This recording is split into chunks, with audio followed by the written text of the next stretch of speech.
This man was reborn as a great-grandson of his best friend. And it's the offshoot of offshoot. Extremely low status. And his best friend was by now hanging on the wall. It turns out that he was one of the 5 brave men who crushed the Demon King 300 years ago. But in the battle for the Demon King's city, he was seriously wounded to protect his best friend. When he was dying, he asked his best friend Behemoth to defeat the Demon King. His best friend agreed to his request, and swore by the name of the warrior, "I will defeat all the demon lords." Until 300 years later he turned out to be a great-grandson of good friends. In this life he was named Eugene Reinhardt. In his memory, Behemoth wasn't interested in women. But now he is the offspring of his best friend. But after all, friend is also a man, he can understand. But the only thing he couldn't understand was that his best friend had married 108 wives. He gave birth to more than 300 children. This also led to his being a collateral descendant. The real sword cannot be used before the family lineage ceremony, nor can you practice magic power. But even so, he also developed a strong body, strong physical skills at the age of 13, and today was his last day using the wooden sword, because tomorrow is his bloodline ceremony. Just by chopping with his wooden sword, he smashed the wooden stake to pieces. The father, who saw this, was both horrified and accustomed to it. He had lost count of the number of stakes his son had broken. And are those strong muscles really something that a 13-year-old can have? He even suspected that even if he were to fight him, he would probably lose, although it was his own son. But his words and actions were not at all like those of a child. And there's no innocence in his eyes.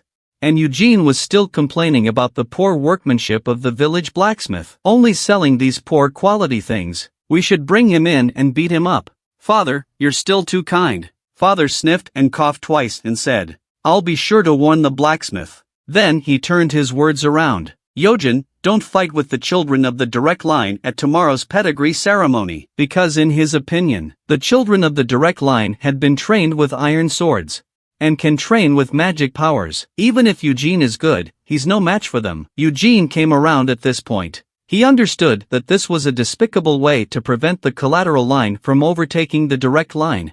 The so-called lineage ceremony is a traditional ceremony that the Reinhardt family holds every 10 years. Children between the ages of 10 and 15 are gathered in the direct family line. Then the strongest one is selected through a duel. Eugene patted the back of his father's hand, saying, "I know." But in reality, he was thinking about how to thwart his best friend's offspring. There were 3 direct and 6 collateral lines in this pedigree ceremony. In the direct line there was 1 firstborn son and 2 twin illegitimate sons.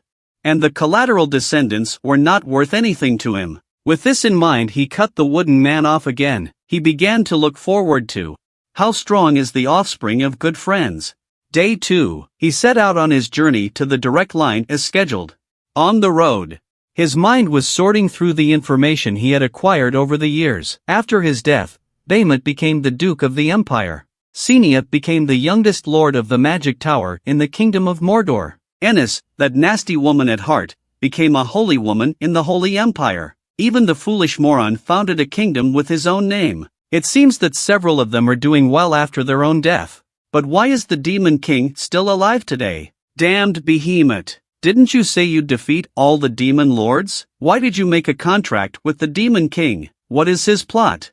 But when he got out of the car he found that no one from the large direct family had come out to greet him. Only one servant was cleaning up. At this point, the accompanying steward showed him the way to the guest room to rest. But when he arrived at the guest room, a lovely maid had been waiting for him for a long time. Nina, the trainee maid, will be looking after Mr. Eugene during this time. And after that she pulled out a bell. Just ring this bell. She can fulfill all of Eugene's requests. Eugene didn't expect that either, that the direct line would assign her such a beautiful maid. But the reborn man naturally guessed the conspiracy, having the trainee maid serve Eugene. If Nina makes a mistake, everyone would accuse him of not watching his underlings. It's really open and honest bullying. But Eugene won't sit still either. He instructed Nina to take him to familiarize himself with the martial arts arena. Nina was a little surprised by that. She had been sent to serve Eugene in anticipation of all kinds of unreasonable demands. She was also prepared to sacrifice herself. But she didn't expect Eugene to just want to go to the martial arts arena. On the other side, a pair of twins are discussing Eugene with a teasing face, and ready to go after Eugene together. And at that moment Eugene was exercising in the martial arts arena. Even with a weight of 800 kilograms. He is also very flexible. In his previous life he never neglected to exercise. After his rebirth, he would train even when he was physically exhausted. Even if I get injured during training, his wounds will heal quickly. The more Eugene practiced, the stronger he became. The physical quality of the descendants of friends is so strong that it is beyond imagination, and the maid on the side was more surprised than he was. She didn't expect Eugene to have sandbags tied to his arms and his spear, and still so flexible. Suddenly a discordant voice came from behind Nina. Turning back to look, felt overwhelmed by a sense of dread. She said trembling, "Sean, young master, Shire miss, why are you here?" The visitors were the twins who had just been talking about Eugene. Sean pointed to the martial arts arena and asked Nina with an arrogant face, "I'm asking you a question. What's he doing?" At this point Eugene also noticed what was going on over here. He pinned his spear directly to the ground and looked at Sean with an unhappy face. "Can't you see that, dumbass?" He finished and continued his training. Sean froze in disbelief at the sound of his voice. Shire was fanning the flames. "Brother, that hillbilly called you stupid." Sean heard his sister's mockery, instantly angry. He shouted for Eugene to apologize to him, but he didn't expect Eugene to be very quick to say he was sorry. This time Sean was confused. The punch hit the cotton. Should I keep throwing tantrums or not? But soon he was yelling at Eugene to kowtow to him and apologize.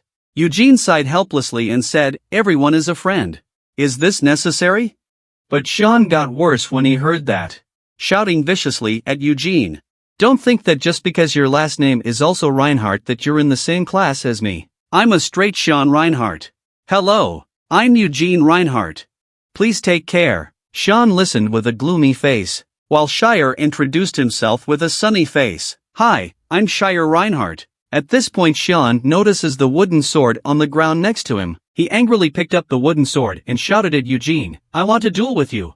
Eugene kindly reminds Sean not to say the word duel so easily. But Sean thought that Eugene was afraid to fight with him. Eugene's face sinks when he hears this. He thought to himself, "I'll help best friend teach this kid who doesn't know how to behave." He removed the sandbag from his arm. Clang! The heavy sandbag smashed the ground half a meter deep. Sean panicked at the sight of this. He quickly asked Eugene what he was doing. Eugene threw another sandbag at Sean and then said, "Throw out your handkerchief." Then he proceeded to take off his weighted undershirt. Clang on the ground. And Sean was already stunned. He didn't expect Eugene to train in something so heavy. He felt that his own chances of winning were slim. But thinking that after all, it was he who had invited Eugene to a duel. "If I renege now, my sister will laugh at me for the rest of my life." He held back his fear and threw the handkerchief at Eugene. But the moment he threw the handkerchief, Eugene then shot Sean in the stomach. The pain was so intense that he vomited up his overnight meal. Shire saw the situation and cursed Eugene despicable, how to sneak attack brother. But Eugene was alright with it. Because the moment the handkerchief was thrown, the duel had already begun. Shire was speechless for a moment. Had to question Eugene is not secretly training magic. How else could you have such a fast attack speed? Even if my brother hadn't been careless he wouldn't have been able to react at all. Eugene smiled a playful smile when he heard that. It seems Shire's eyes are not an ornament, but he can't train magic before the bloodline ceremony as a sideline. So there is no such thing as cheating yourself. And the moment his attack was about to come, her brother had actually reacted. Instinctively, he leaned his body back, thus weakening his attack. Eugene knows Sean's future still has a lot of room to grow, but being a descendant of his best friend is not enough. And that's when Sean also stumbled to his feet and yelled at Eugene, and Eugene smiled and went up to Sean and educated him. Since he lost the duel, then it's time to humbly admit it, or else you'll be sorry for the honor of Reinhardt. Sean trembles with shame when he hears it. At that moment a butler heard the commotion and came over. Sean could no longer hold back his tears when he saw the visitor, crying and calling each other's names. "Hazel, I lost. I asked that hillbilly for a duel. But I lost." Hazel sniffed and saluted Eugene respectfully, holding Sean. He introduced himself as Hazar, who was in charge of teaching young Master Sean. Eugene guessed that the other man was a knight stationed in the direct line. Then he introduces himself with the same forcefulness. "I'm Eugene Reinhardt from Quito." Then Hazel asks Eugene what just happened. Eugene told Hazel what had just happened. Sean not only provoked him, but also insulted his father. So Eugene had no reason to refuse his duel. Hazel ponders for a moment after hearing this. He couldn't fault this reason at all. He had to leave with Sean after apologizing to Eugene. After returning to the room, Nina reported the itinerary of several young masters to Eugene. Everyone will be there tomorrow night. When Eugene knew that everyone was there, it was not far from the day that he would attend the bloodline ceremony. From now on, the descendants of best friend may be out of luck. After all, he never thought he would become a descendant of the best friend. What a terrible rebirth. And Sean's mother, Inisa, upon hearing about this, not only did she not comfort Sean, and stabbed him with a stick, chastised him for initiating a duel with a sidekick and losing. Inisha grimly questioned the butler. Is it true that Eugene didn't train in magic? After hearing the butler's affirmative answer, Inisa slaps Sean again. She shouted in anger. You lost to a child with no magic training. Your father will be back soon for the bloodline ceremony. What face do I have to see him? Then she turned her head and looked at the housekeeper with an icy gaze. Although I would like to kill you directly, but you are after all my husband's favorite knight. Hurry up and reinforce Sean's training. Don't make a fool of yourself. The butler had to calm Sean, who was sobbing, and left the room. After they left, Inisa looks aside at Shire again, with a smile on the corner of her mouth. She instructed Shire to make sure she got along with Eugene. Shire was very confused as to why her mother was making her do this, but agreed to do it anyway. But in reality, Inisa was just trying to save her own position. Although at the moment she wanted to kill Eugene outright, but if she did that, she must be the first one to be suspected, and then the family guardians will be drawn in. She would never let that happen. The next day, Eugene trained in the martial arts arena until late afternoon. The other children from the sidelines came to the direct family one after another. At this point, Nina panicked and ran to the show ring with her clothes in her arms. She told Eugene, the master of the house is almost at the door, to go out and meet him at once. Eugene looked over at Nina, who was fumbling around, and sighed. I'm sure I'll be late if I change now. He wiped the sweat off his face and decided to go straight through in these clothes. Soon, everyone in the family stood at the entrance to the manor to greet the head of the family. Eugene stood in the crowd and surveyed everyone there, and at the forefront is the Grand Dame Taos, and the guy next to her is the eldest son of the direct line, Lid Reinhardt. Second Lady Inisa and her twins followed closely behind, and finally, the Giffords, the second brother of the head of the family. A few moments later, the figure of the head of the family appeared before the eyes of the people. The name is Gilead Reinhardt, and behind him is his third brother Jywin. The first thing Gilead did after he dismounted was to look at his eldest son, lovingly consoling Liddell, growing taller. Hasn't the strength grown a lot, too?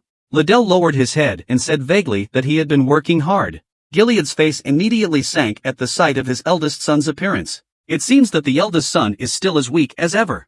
But when he looked at his illegitimate son was a warm embrace. There is no mention of strength at all. Then he looked at Eugene, who was standing aside, and then invited several of the side children to have dinner with him. By the way, about the lineage ceremony. At the dinner table, Eugene noticed that in addition to the Reinhardt family members, there was also a blonde man at the dinner. Shire curiously asked Gilead who the guest was. When Gilead told him where the guest was from, everyone in the room stared in amazement. And Eugene spewed out a mouthful of tea. He was the contemporary Tower Master Robelion. In other words, he is the apprentice of the apprentice of the apprentice of the Red Tower Senior. He never expected that he could run into someone here who was related to his best friend. At this point Gilead looked at Eugene with a serious expression. I heard that my son insulted you and your father. This statement was made. The beaten Sean immediately lowered his head in a cold sweat, and Eugene replied without condescension, yes. And he's not displeased at all now. Is it because you won the duel? He won't hold a grudge even if he loses. If he fails to keep the honor because he's not strong enough, then I should bear it all. Gilead smiled happily at that. This side family is much better than his own sons. Sean, however, was not so lucky. Gilead turns his head and solemnly tells Sean to apologize to Eugene immediately. Sean had to say sorry reluctantly. Then Gilead turned his words. He asked Eugene how he was trained. After Eugene told him that he had trained it all himself, everyone in the room was shocked, and the corners of Gilead's mouth rose slightly. It looks like this bloodline ceremony is going to be interesting. After dinner, Gilead then began to announce the bloodline ceremony.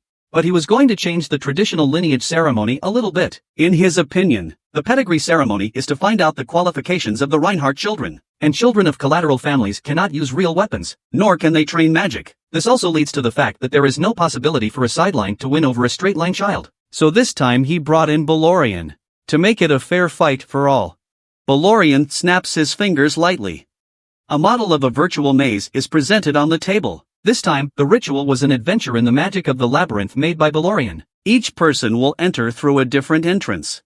Defeat the monster leader in the center of the maze to win. To reach the center of the maze, you must pass various traps and defeat various monsters. After the ceremony, a score will be given based on everyone's performance. The winner will be able to take any item from the underground treasury of the direct line. Eugene's eyes immediately light up when he hears this. It seems that the current head of the family is much kinder than his best friend. After the party, Eugene came again to train in the martial arts arena, and that's when Gargis and Dazara, who are also from the side family, also came here. They still didn't believe that Eugene would beat Sean in a duel, so they're going to cross-examine him. Gargis takes off his coat, showing Eugene a muscular body. Here, you can touch it. Eugene was frozen in place. In his heart, is this guy an idiot? But the mouth tells him he doesn't need to. Gadget, the confident face to introduce his family, has a secret medicine. It can grow muscles without any side effects. Are you interested in? Eugene was in a cold sweat when he heard that. Are you here to sell drugs? At this time, Dazara also came over with 2 spears. And you have the nerve to say there are no side effects. Eat that medicine, whether male or female will grow a beard. I heard you used to spear when you fought Sean. Then let's have a match. She finished and threw a wooden spear to Eugene. Eugene grinned. He also wanted to test the strength of the other side kids. At the command of Gargis, the official start of the duel, Dazara instantly rushed towards Eugene. But suddenly there was a sense of crisis in her heart. She stopped in her tracks. Eugene's unintentional majestic aura made her feel suffocated. In her eyes, at this moment, Eugene was not the least bit flawed, and Eugene was impatiently telling Drizella to hurry up. Drizella smiled and felt underestimated. She rushed towards Eugene regardless. No matter how hard she attacked, Eugene can easily solve all. Even Eugene was mentally evaluating Dazara. It's really impressive to reach this level without magic. There is still a lot of room for future development, but it's still not its own rival now. After testing Dazara's strength, Eugene stopped letting go. With a flick of his gun, he knocked Dazara back. And Dazara came up behind Eugene with inertia. And she raised his spear and charged at Eugene, but Eugene stomped on him instead. The wooden spear was pointed straight at Dazara's face, and Eugene was victorious. He thought he would be clean for a while, but they followed him all the way to Eugene's room. Had to get Eugene to join the 2 of them. Gargis consider. Sean and Shire of the immediate family will definitely join forces against everyone, so he wanted to bring Eugene along to fight them, and then cooperate to defeat the boss in the center of the maze. But Eugene said with an unconcerned face that he could defeat the boss by himself. This arrogant tone made Dazara on the sidelines irritated, but she held back in order to get Eugene to join her. Eugene wondered why they wanted to defeat the boss so badly. It turns out that in the bloodline rituals of the past years, the collateral line never wins over the direct line, but this time it was different. The 3 of us together can definitely beat the direct line. Don't you have any heart? 3 days later, the bloodline ceremony begins. All gathered at the entrance of the labyrinth. At this time, Balorian was performing the spiral pill. Next second, a few rays of light landed in front of Eugene. Balorian told the crowd, "This ball of light will manifest itself as a weapon according to the imagination of the crowd." The people began to try to make weapons. Shire was the first to make a short sword. She asks Balorian if he can make animals in addition to swords. Balorian tells her that it is forbidden to create life and magic. On the other side, Gargis also created his own giant sword. Dazara's weapon was a spear. Sean's weapon is a sword. And Eugene's weapons were a short sword and a shield. However, he didn't have time to test out the weapons before he felt a sudden, seeping chill. Turn your head and look. It was Shire who gave him a big smile. This made Eugene uncomfortable inside. I don't know what she's laughing at all. When everyone's weapons are made, Balorian gave each one a blue pendant. He could sense each person's mental state. If something unexpected happens, Balorian will immediately intervene to get him out. After saying that, he signaled for the bloodline ceremony to begin. The crowd stepped into the labyrinth at the word. At this point, Shire is still greeting Eugene with enthusiasm. Eugene was so scared that he went into the maze. When he saw the narrow and long terrain of the labyrinth, he couldn't help but recall that in his previous life he and his friends had explored many mazes. Eugene tested the performance of the weapon here. His short sword was just about ready to be used. The reason he chose the short sword and the shield, because he predicted the narrow, long terrain of the maze. And this weapon combination is just right for this terrain. And it's just a maze for kids to complete the challenge. It's definitely not very difficult. Thinking about this, Eugene strides deeper into the maze. This teenager actually has feelings for a goblin.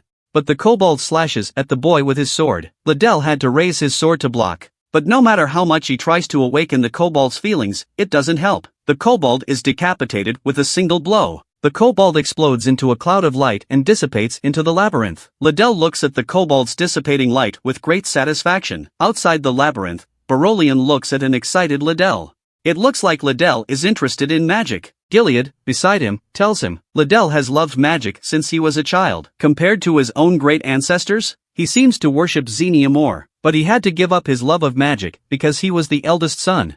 And this time, Berolian was asked to perform the bloodline ceremony. And because he wanted Berolian to take Liddell as a disciple. On hearing that, Berolian told him he'll take Liddell for their friendship. But whether or not he becomes his disciple depends on Liddell's magical talents. Just then, Gilead let out a cry of surprise, pointing forward with a look of disbelief. Eugene faces the giant kobold without fear. The moment the kobold raises his fist to Eugene, Eugene crouches down and raises his shield. Then he raises his short sword and keeps moving it around the kobold, ruthlessly slashing the kobold's skin, killing the kobold in the blink of an eye. The pair outside the labyrinth are dumbfounded by the speed of the kill. Gilead's eyes are glowing. It's as if he's found some kind of treasure. At only 13 years old, he was able to take down a giant kobold on his own. Beside him, Berolian was also shocked by Eugene. He originally made the giant kobolds to train the children to sneak away when they see an opportunity. He didn't think Eugene would be able to take it down so easily. Gilead is all smiles at this point, though he was only a child. But if he's gifted, he can defeat a troll. And these children have a common name. That's genius. The two then look back to Sean in the maze. He hasn't suffered any injuries along the way. Every time he came across a trap, he threw a rock to find his way out. Gilead marvels at Sean's good nature. But what he doesn't know is this: before the bloodline ceremony, the second lady gives him and Shire the map of the labyrinth. As a result, they know the inside of the labyrinth like the back of their hand. Gadgets, on the other hand, were not so lucky. He's covered in trap arrows. He was punched out by a troll. 2.5 years of free rotation in the air. After landing, Gagus immediately adjusts his form.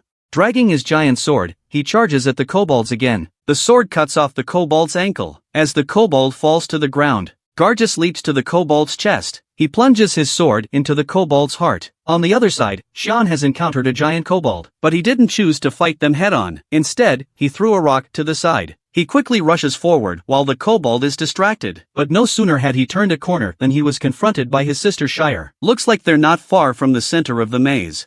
And to think Eugene embarrassed him in front of his sister the other day. He was determined to make Eugene pay. And that's when something occurred to Shire, a harmless-looking brother. Will we encounter ghosts in the labyrinth? Sean's face darkens at the sound of her voice. Couldn't help but gulp. He braced himself and told his sister not to worry. Whatever comes up, he'll kill it with his sword.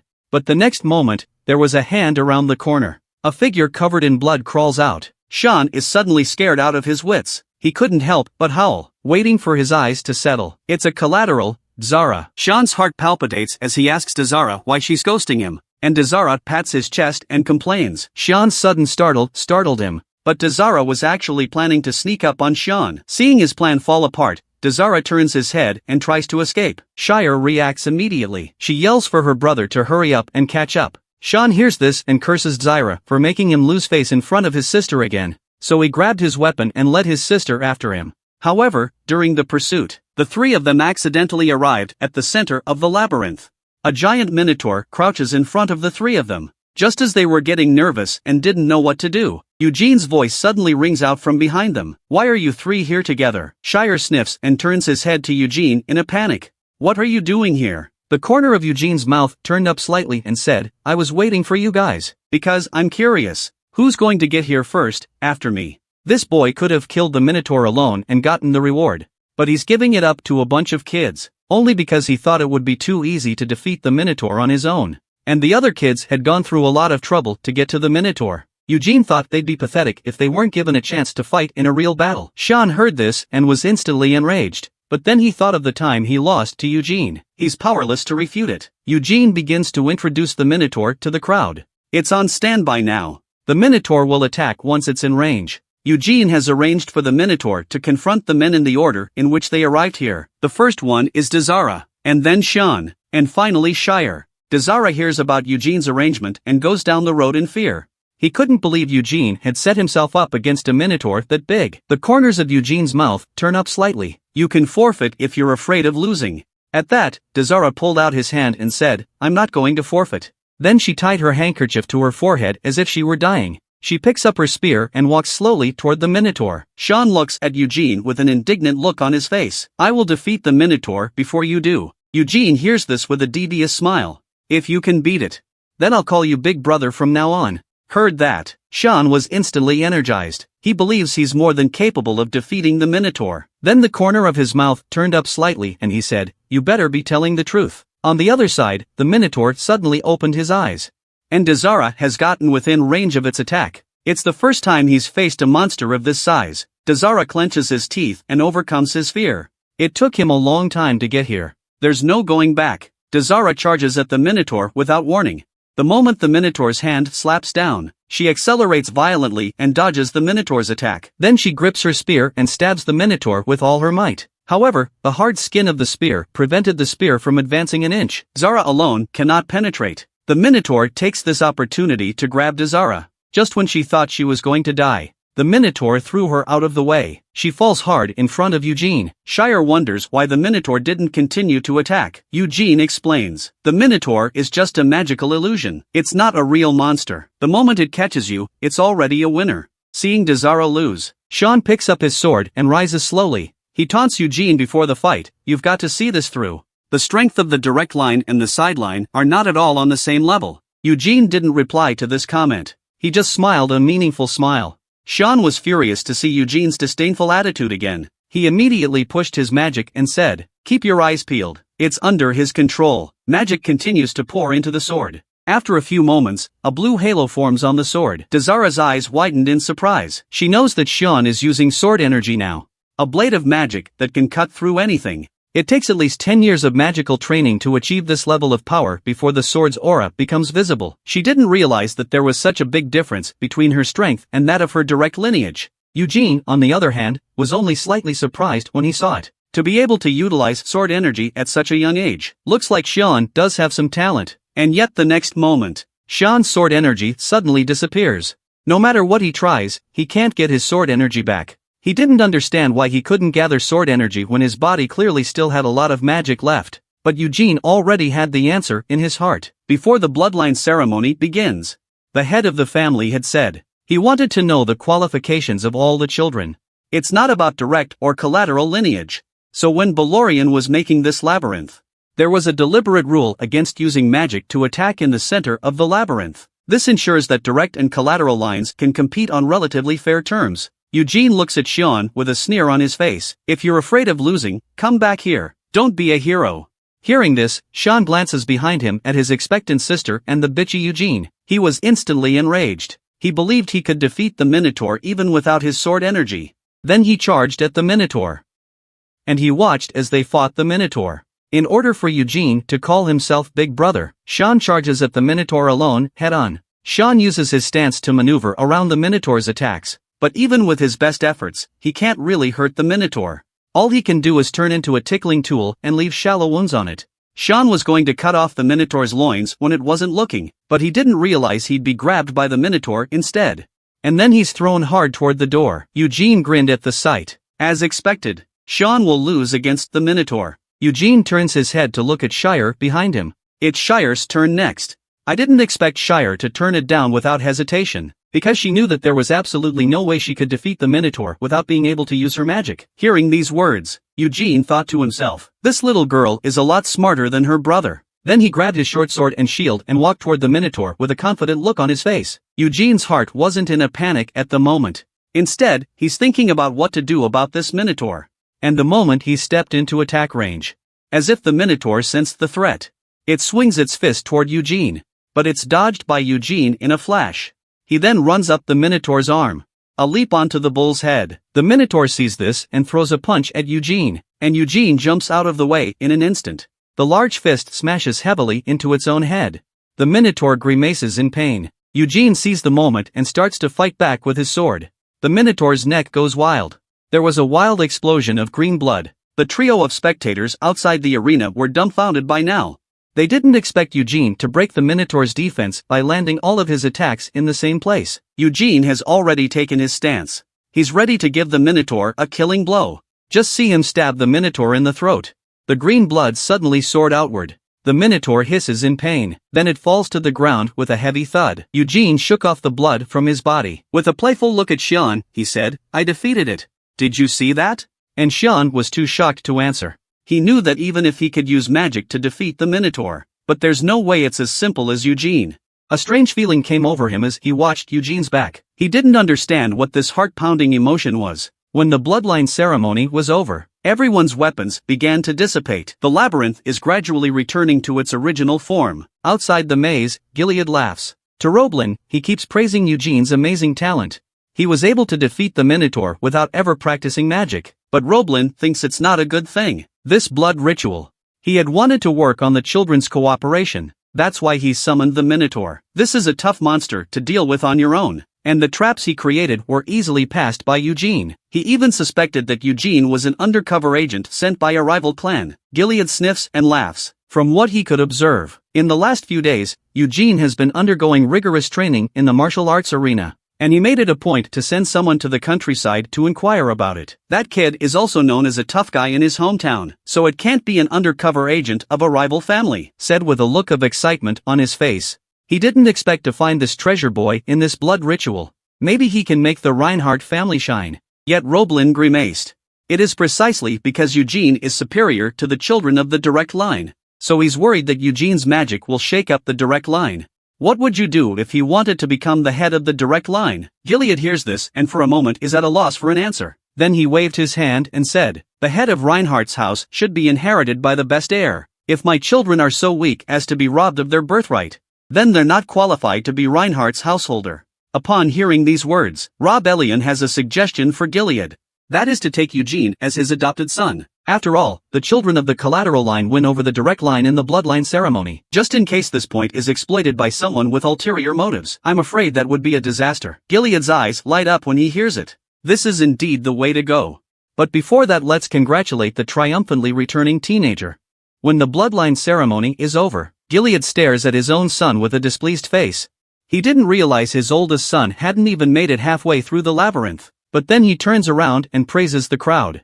He had seen the valor of the men in the labyrinth. He was expecting a rather difficult trial. But he didn't expect everyone to do well, especially Eugene. Not only is he great at dealing with traps and monsters, but he also defeated the Minotaur by himself without a scratch.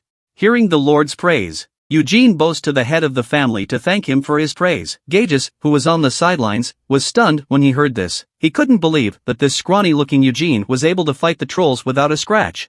If Eugene was given his own sideline of muscle growth agents, then he could definitely build an even stronger body than he has now. And Gilead had expected the children to spend 2 days in the labyrinth. But he didn't expect everyone to get through the labyrinth so quickly, so there was no preparation for the feast. He told Roblin to take the children back to rest. The feast will be held tomorrow, but only Eugene was left behind.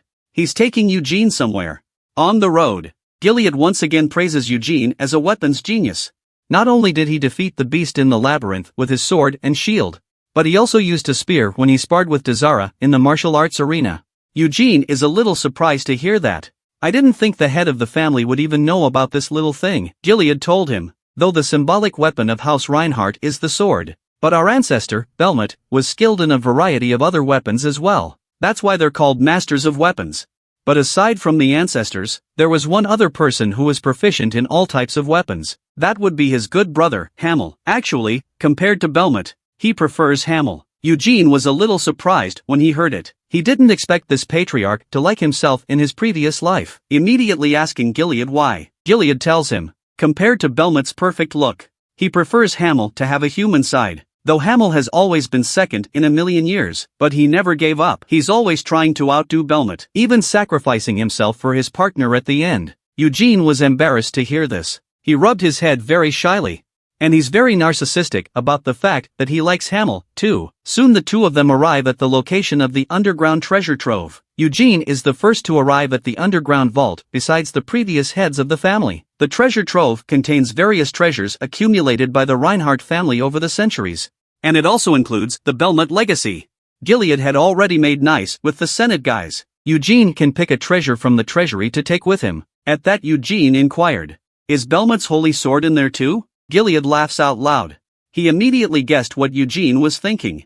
Although the holy sword was in there, but there's nothing Eugene can do to take it away, because the holy sword is the symbol of House Reinhardt. It cannot belong to anyone. And after the great Belmont, no one was ever recognized by the holy sword again. Eugene felt a pang of regret at this statement. When the two of them arrived at the entrance to the underground treasure trove, Gilead bites his finger, dropping blood into the mouth of the golden lion in the doorway. The golden lion's eyes light up blue. With a loud boom, the door to the treasury was slowly opened. In order for Eugene to freely choose treasures, he lets Eugene go in and pick it out himself. And he waited here for Eugene to come out. Eugene bows deeply to Gilead, thanking the Lord for his care, then quickly headed deeper into the treasure trove. However, just as he entered, he changed his face. He stares at the holy sword in the center of the treasury and grins. So first, he's going to take out his good buddy's holy sword. Rumor has it that this sword was given to G.1 by the gods of mythological times. It has long been sealed in the central temple, and Belmont is the only master it recognizes, though the sword was used almost exclusively as a torch. But in the crusade against the Lich King 300 years ago, Belmont stabbed the fifth evil lord in the heart with the sacred sword. At this moment, Eugene looked at the holy sword in the phalanx, and a thrill ran through his heart. Now he can't wait to pull out the holy sword.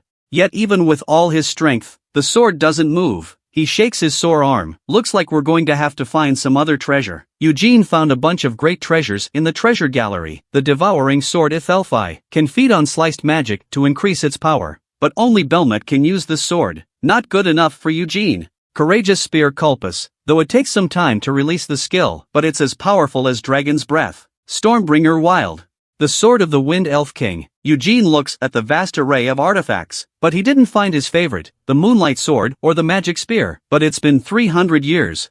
The powerful artifacts must have been taken long ago. He had no choice but to choose the Storm Sword Wilder among the remaining artifacts. This sword, when held in the hand, can drive the wind spirits. It can even summon the Wind Elf King, because it's especially hard to get started in elven magic. So even good wizards have a hard time with lower level elves.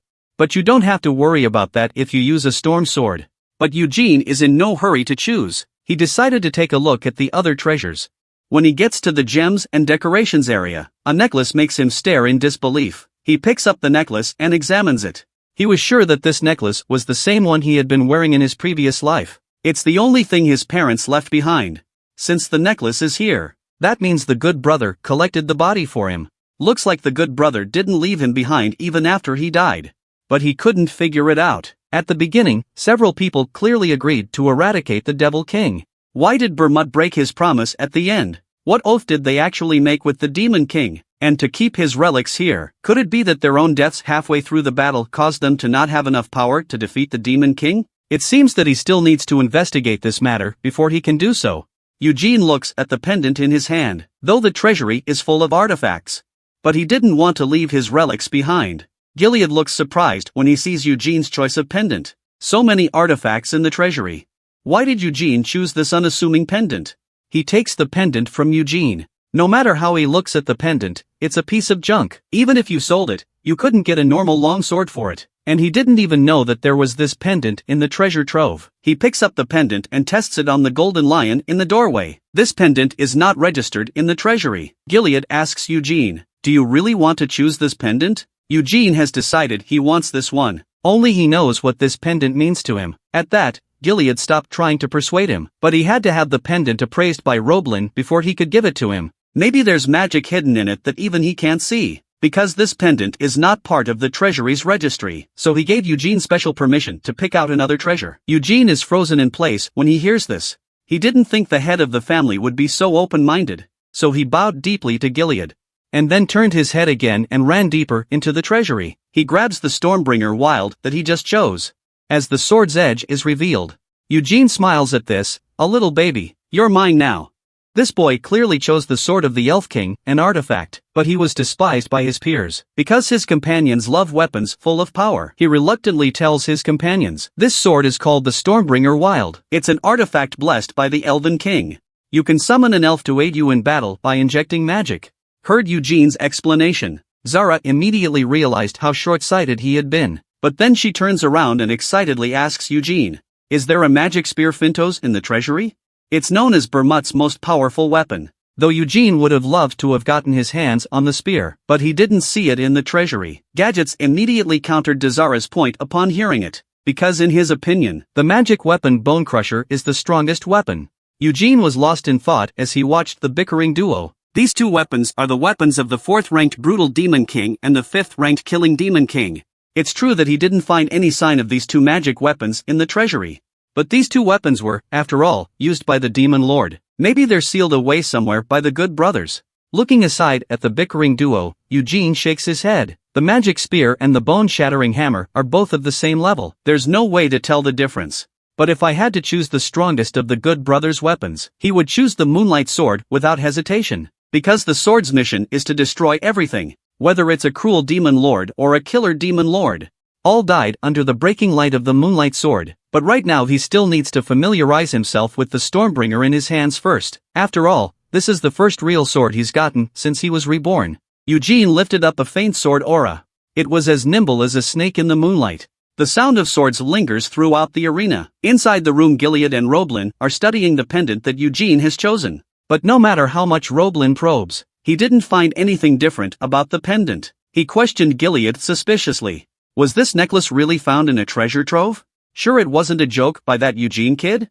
Gilead looks very serious at that. He told Roblin, this pendant was indeed found by Eugene in the treasure trove, and he has no reason to joke about it. If he hadn't asked Eugene to pick another treasure, maybe he wouldn't have gotten anything. It's too risky. That makes sense to Roblin. He still wants to explore the pendant a bit more, although it has been determined that there is no magic on this necklace. But most items in this world contain magic. It may be possible to read the memories of the magic left in the pendant and find out where it came from. Gilead's interest is renewed at this statement. He also wonders why such an ordinary pendant is in the treasure trove. Roblin placed the pendant in the center of both palms. As a blue glow flares up, the memory of this pendant surfaced in his mind, and the last image was 100 years ago, buying the pendant from an old man, stored in an underground vault for the next 100 years. Gilead was relieved to hear this. It looks like the pendant can be returned to Eugene. It's the first time Roblin has ever seen the look on Gilead's face. He seems to have taken a liking to the boy Eugene. Gilead laughs a little. Both a genius and a servant of Reinhardt, there's no reason why he shouldn't like Eugene. So he was prepared to take Eugene as his own, as Roblin had originally proposed. But to Eugene's surprise, he's been spotted by Uncle Sam. It turns out Uncle Sam's name is Jiwon Reinhardt, Gerard's third brother. He's still single for reasons unknown. Has been traveling with Gilead all his adult life. Eugene looks at Uncle Sam in front of him and gets a bad feeling, but he bowed respectfully. But Jiwon took him in her arms. Excitedly, he exclaimed, "You're the collateral who defeated the direct line? My son, I have finally met you." Eugene couldn't help but get goosebumps. He quickly changed the subject. "Are you here to fetch me to meet the head of the family?" Jiwon sniffed and laughed. He said, "Brother originally planned to send other knights to pick you up, but I heard that you defeated the direct line of children in the blood ceremony, so I took on the task myself. I wanted to meet you in person." After some conversation, Eugene has a newfound appreciation for Jiwon. He's got a lot of personality underneath that unruly exterior. Eugene guesses he's still single because of his personality. Luckily, it's not because of any particular fetish. Soon Eugene follows Jiwon to the door of the study. He knocks gently on the door. Immediately, the voice of the Lord came from inside. "Come in. It seems the Lord has been waiting here for a long time." Jiwon even winks at Eugene before going in. Eugene wondered on the spot if he jumped to conclusions too soon. When Eugene walks into the study, he is immediately greeted by the head of the house. This time, he was called here to return the pendant to him. He told Eugene. Roblin reads the magical memories on the pendant. There is no magic attached to this pendant. As a comrade in arms in the former life of Xenia, he knows that the magic of reading memories was invented by Xenia, so he pretended to be unaware and asked Roblin what memories he had read. Gilead doesn't hold back at all and tells Eugene. This pendant, about 100 years ago, a family member purchased it on the streets of the capital. When this statement is made, Eugene was instantly shocked. How is this possible? This is the same pendant he wore 300 years ago, and he's been wearing it for decades. There's no mistaking it. But there's no way Roblin could have lied. Then the only explanation is that there's new magic attached to it, and it fooled the Tower Master. But he couldn't figure it out. Who the hell would do that? And with the power to fool the Tower Master, could it be Belmont?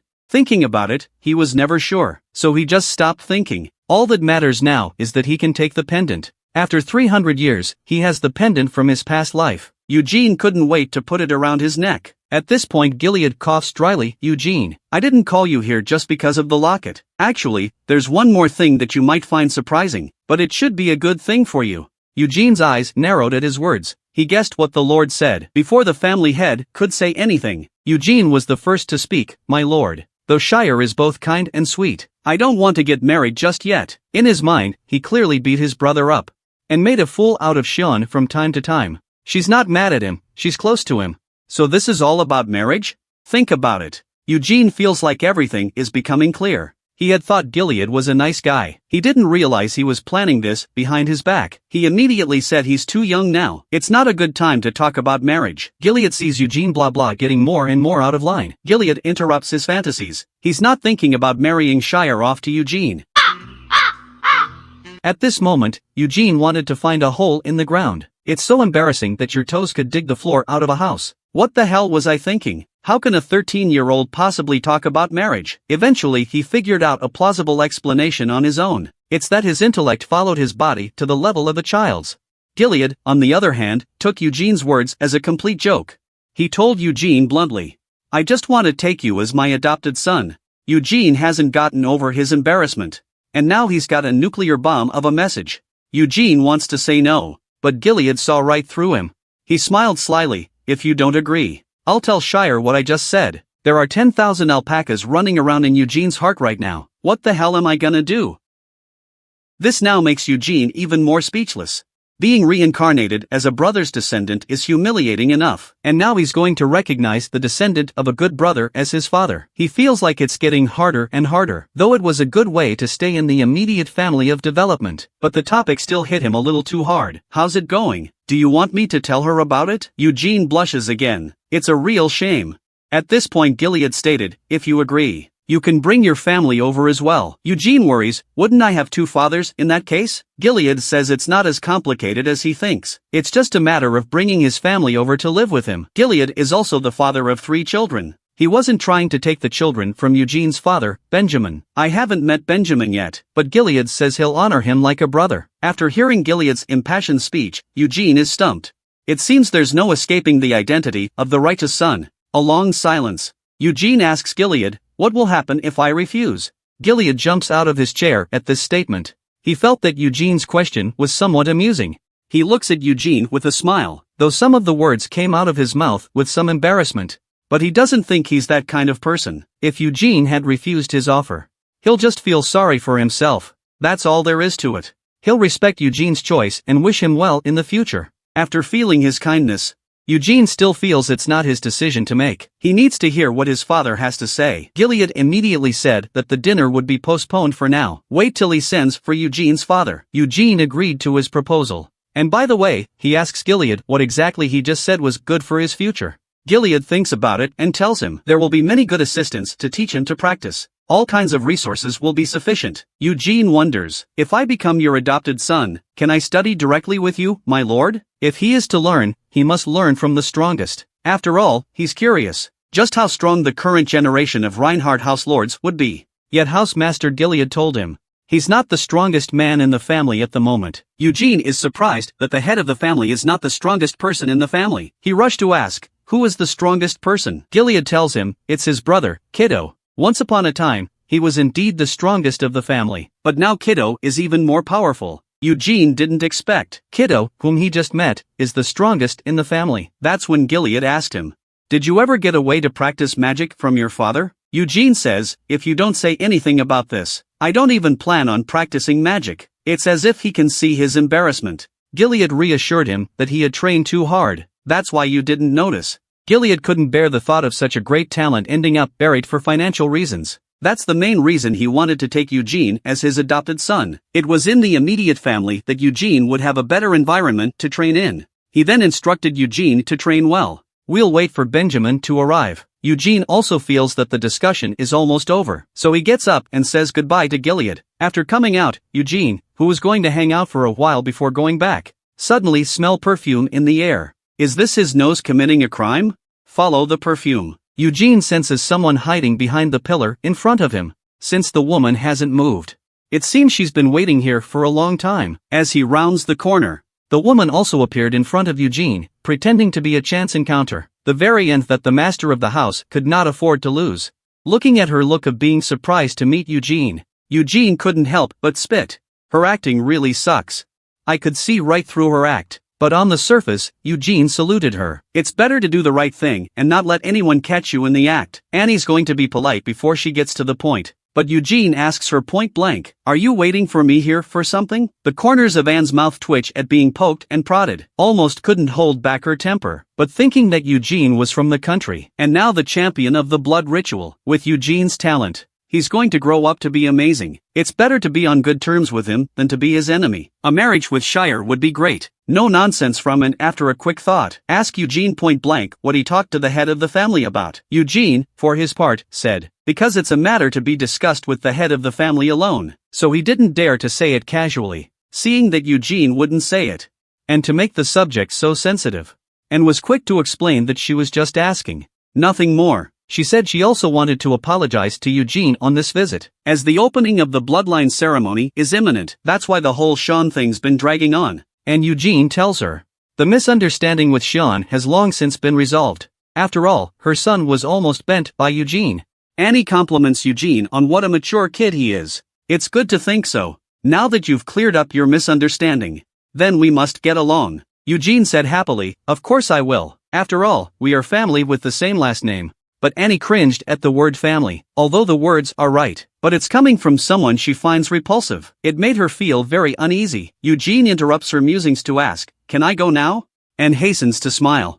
It's okay. I'm sorry to have kept you so long. Ignoring her, Eugene turns around and heads for his quarters. This woman has been wary of him since day one. She's also been very vocal about her distaste for him. Eugene wants nothing to do with her. Annie stood there silently watching Eugene's back as he walked away, but her expression is very somber. Hey, kid. Don't let me find a way to torture you. This young man is a presence that scares his old man. At only 13 years old, he's already got a muscular body. And now Eugene has made his old man proud by winning first place in the pedigree ceremony. 2 days later, Eugene's father, Benjamin, has finally arrived. He still can't believe it. His own seed came in first place. The thought that his own child actually won over the firstborn, he couldn't help but wet his eyes with tears. Eugene was a smart kid from the time he was a kid. He had a lot of talent. But he couldn't have given Eugene any better help. He thought Eugene would be beaten up by the children of the direct line during the ceremony. Let him understand that the gap between the direct line and the collateral line cannot be bridged from birth.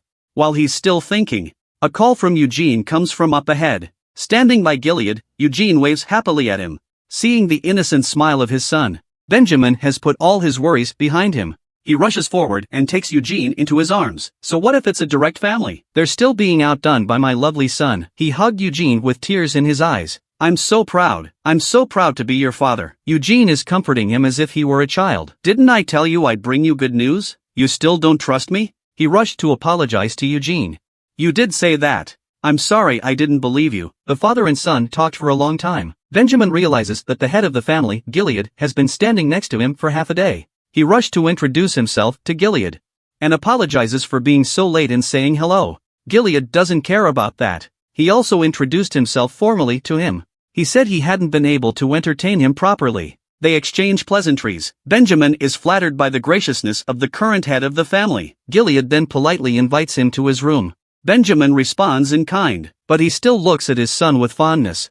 After all, we've only just met and parted. After taking his seat, Gilead tells him about the proposal to take Eugene as an adopted son. Benjamin is surprised. He thought he had misheard and reconfirmed it. Gilead tells him that Eugene, if he takes him as his adopted son, you'll also be seen as a full-blooded person can live here. Think for a moment. Benjamin suddenly rises and bows to Gilead in apology. He thanked Gilead for thinking so highly of his son, but as a father, he has to think about Eugene's future. He thinks that even though Gilead means well, but the rest of the immediate family would have ostracized Eugene. Listening to what he's saying, Gilead tells him, although I don't want to limit Eugene's future, but there is a tradition in the immediate family. A collateral child can't be the head of the family, not even if Eugene becomes an adopted son. So as long as Eugene isn't greedy, you can grow better here. Eugene, as an adopted son, can be a brother to my son, and my daughter. Let's not talk about it.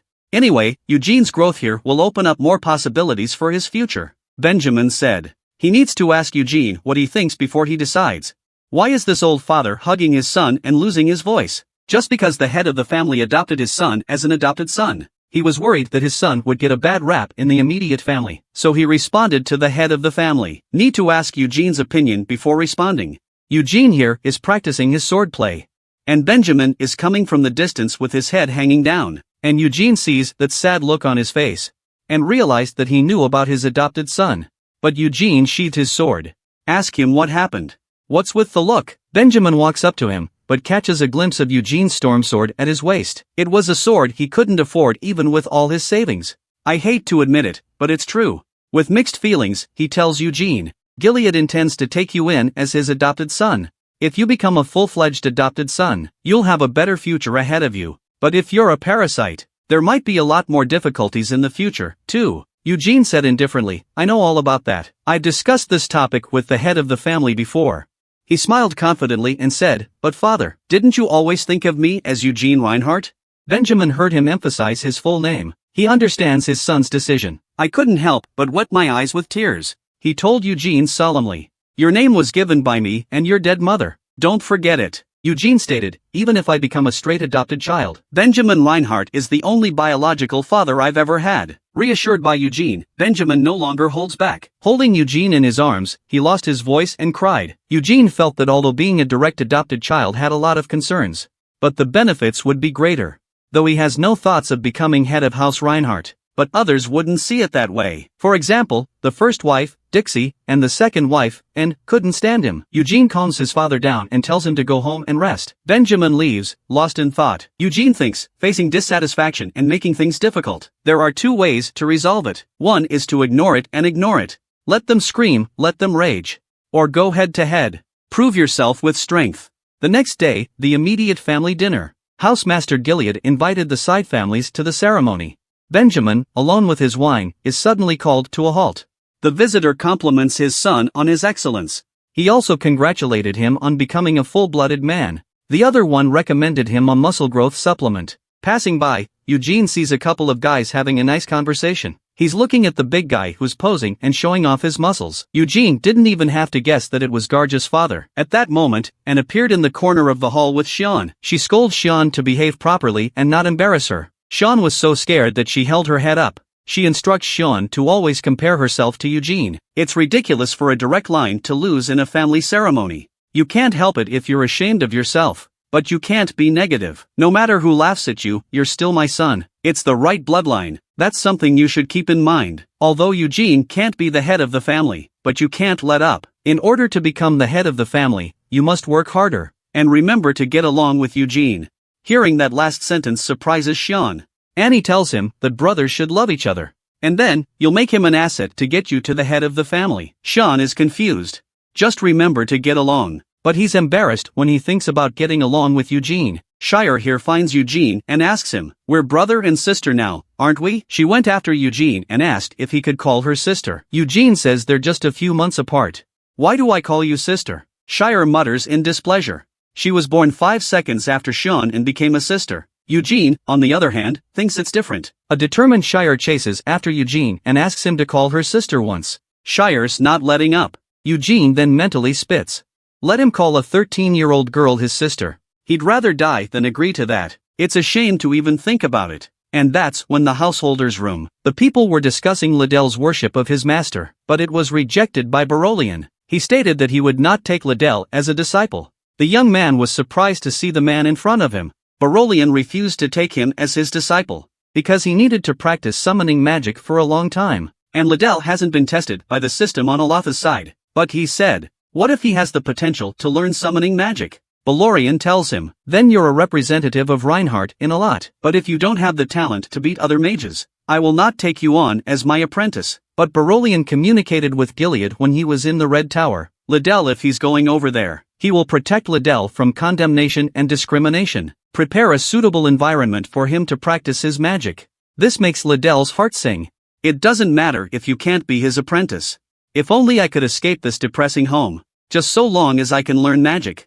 But he's afraid Gilead will object. He can't help but steal glances at Gilead. Gilead told him not to think about him. Just make your own choice. And that's when his mother, Disney, came up to encourage him. Your father has given you a chance. Just accept it with gratitude, though you've loved magic since you were a child. But Liddell. Dixie took a serious turn and said, "You're the son of my Disney. You must have the determination to be the head of the family. Even if you go to a lot, you must not forget." Seeing her scowl, worried she'll scare Liddell. Gilead's voice stops her. Disney said indifferently, "It's just a little nagging from a mother to her son." But inside she's very upset. "If we send Liddell to Alad, that crazy bitch Annie's gonna be so happy." But she didn't think it could be helped. Liddell's character doesn't match his identity. He was born weak and unable to take care of himself, and he was pure and good, going to a lot to learn magic and grow with other magician. It might be better for him. So Dixie told Liddell to remember him as the firstborn son of House Reinhardt. The rest was up to Liddell. But if she knew Lyde would be like that in the future, she might regret letting him out. So the day after the party, Balorian took Liddell and left the house to travel to Arnold with him. The other children of the collateral line went back to their respective families with their parents. Benjamin and Eugene are the only ones left in the empty compartment. And today is the first time Eugene has practiced magic since he was born again. There are two types of magic, aura cultivation and body cultivation. Aura cultivation is the transformation of aura through breathing into one's own strength cultivation. Physical cultivation is the accumulation of aura by exercising the body. Both are not easy, but aura cultivation is superior. In his previous life, Eugene started out as a physical practitioner, but at the suggestion of Xenia and Belmont, changed to aura cultivation. And the magical practice of the Reinhardt family is physical practitioner. Eugene arrives at the appointed place to see Kiddo waiting for him. There's a aura vein here that only full-bloods can use. It was created by Belmont 300 years ago.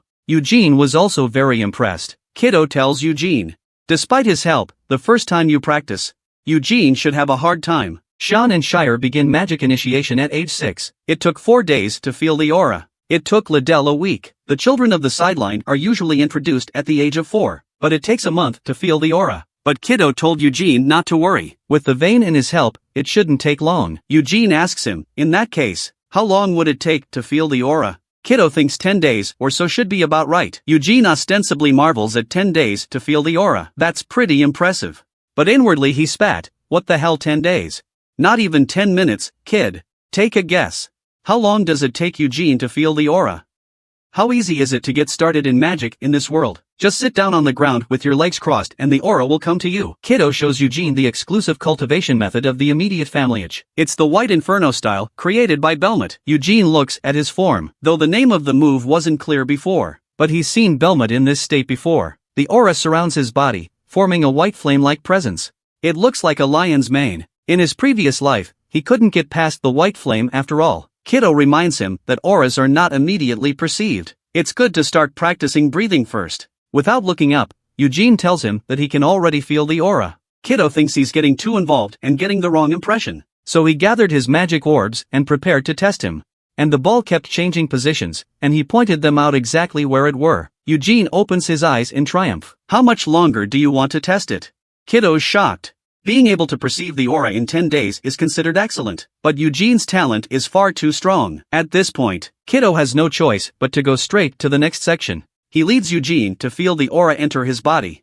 He had Eugene try to swallow the aura from the aura vein. Flow in the direction of white flame style. Slowly bring the aura to the heart and concentrate it. Sensing that Eugene has entered the state, Kid slowly releases his grip and steps back. Watching the aura surround Eugene's body, he is actually initiated. Kiddo thinks, that's more than good enough. The body is just beginning to accept the aura. It's time to slowly try to tune into Reiki. But Eugene is already in control of his aura. Kiddo feels like he's going crazy. Eugene, on the other hand, feels like he has the memories and experiences of his past life. It's not that hard to do, even putting aside those factors. Eugene can feel it too. This body is very good at absorbing auras. Unfortunately, the body is still too young. There's not much aura that can be absorbed. That's as far as it goes. And Kiddo looks numbly at Eugene. He doesn't know how many times he's been shocked. The average newly initiated spirit core is only the size of a sesame seed. It takes time to get bigger. But Eugene's core is bigger than a pea. In the end, Kiddo can only send Eugene a message.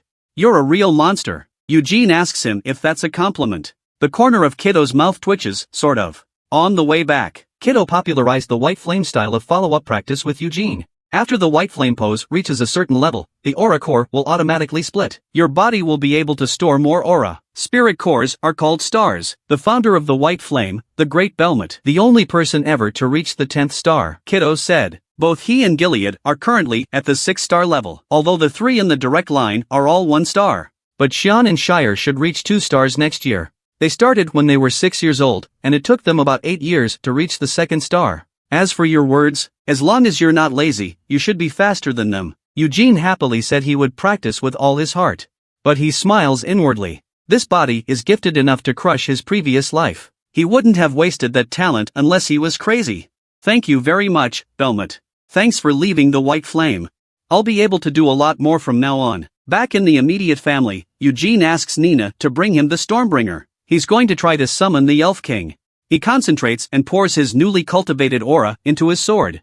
The winds of heaven and earth suddenly rose up. A tornado appeared out of nowhere. At that moment a puzzled voice came out from the dark clouds. Are you Hamel? Eugene didn't expect to actually summon the Elf King. And why does he know I'm Hamel? Why does the boy hate the revered Elf King? The Elf King he just summoned saw right through him. Eugene questioned him. Why do you know he is the reincarnation of Hamel? The Elf King told him, I remember your soul. No matter how much time passes or how many faces change, the soul doesn't change. It's been a long time since I was summoned by Ned. I thought I was being summoned by a descendant of Belmont. Instead, I felt your spirit. Listen to him talk about Belmont.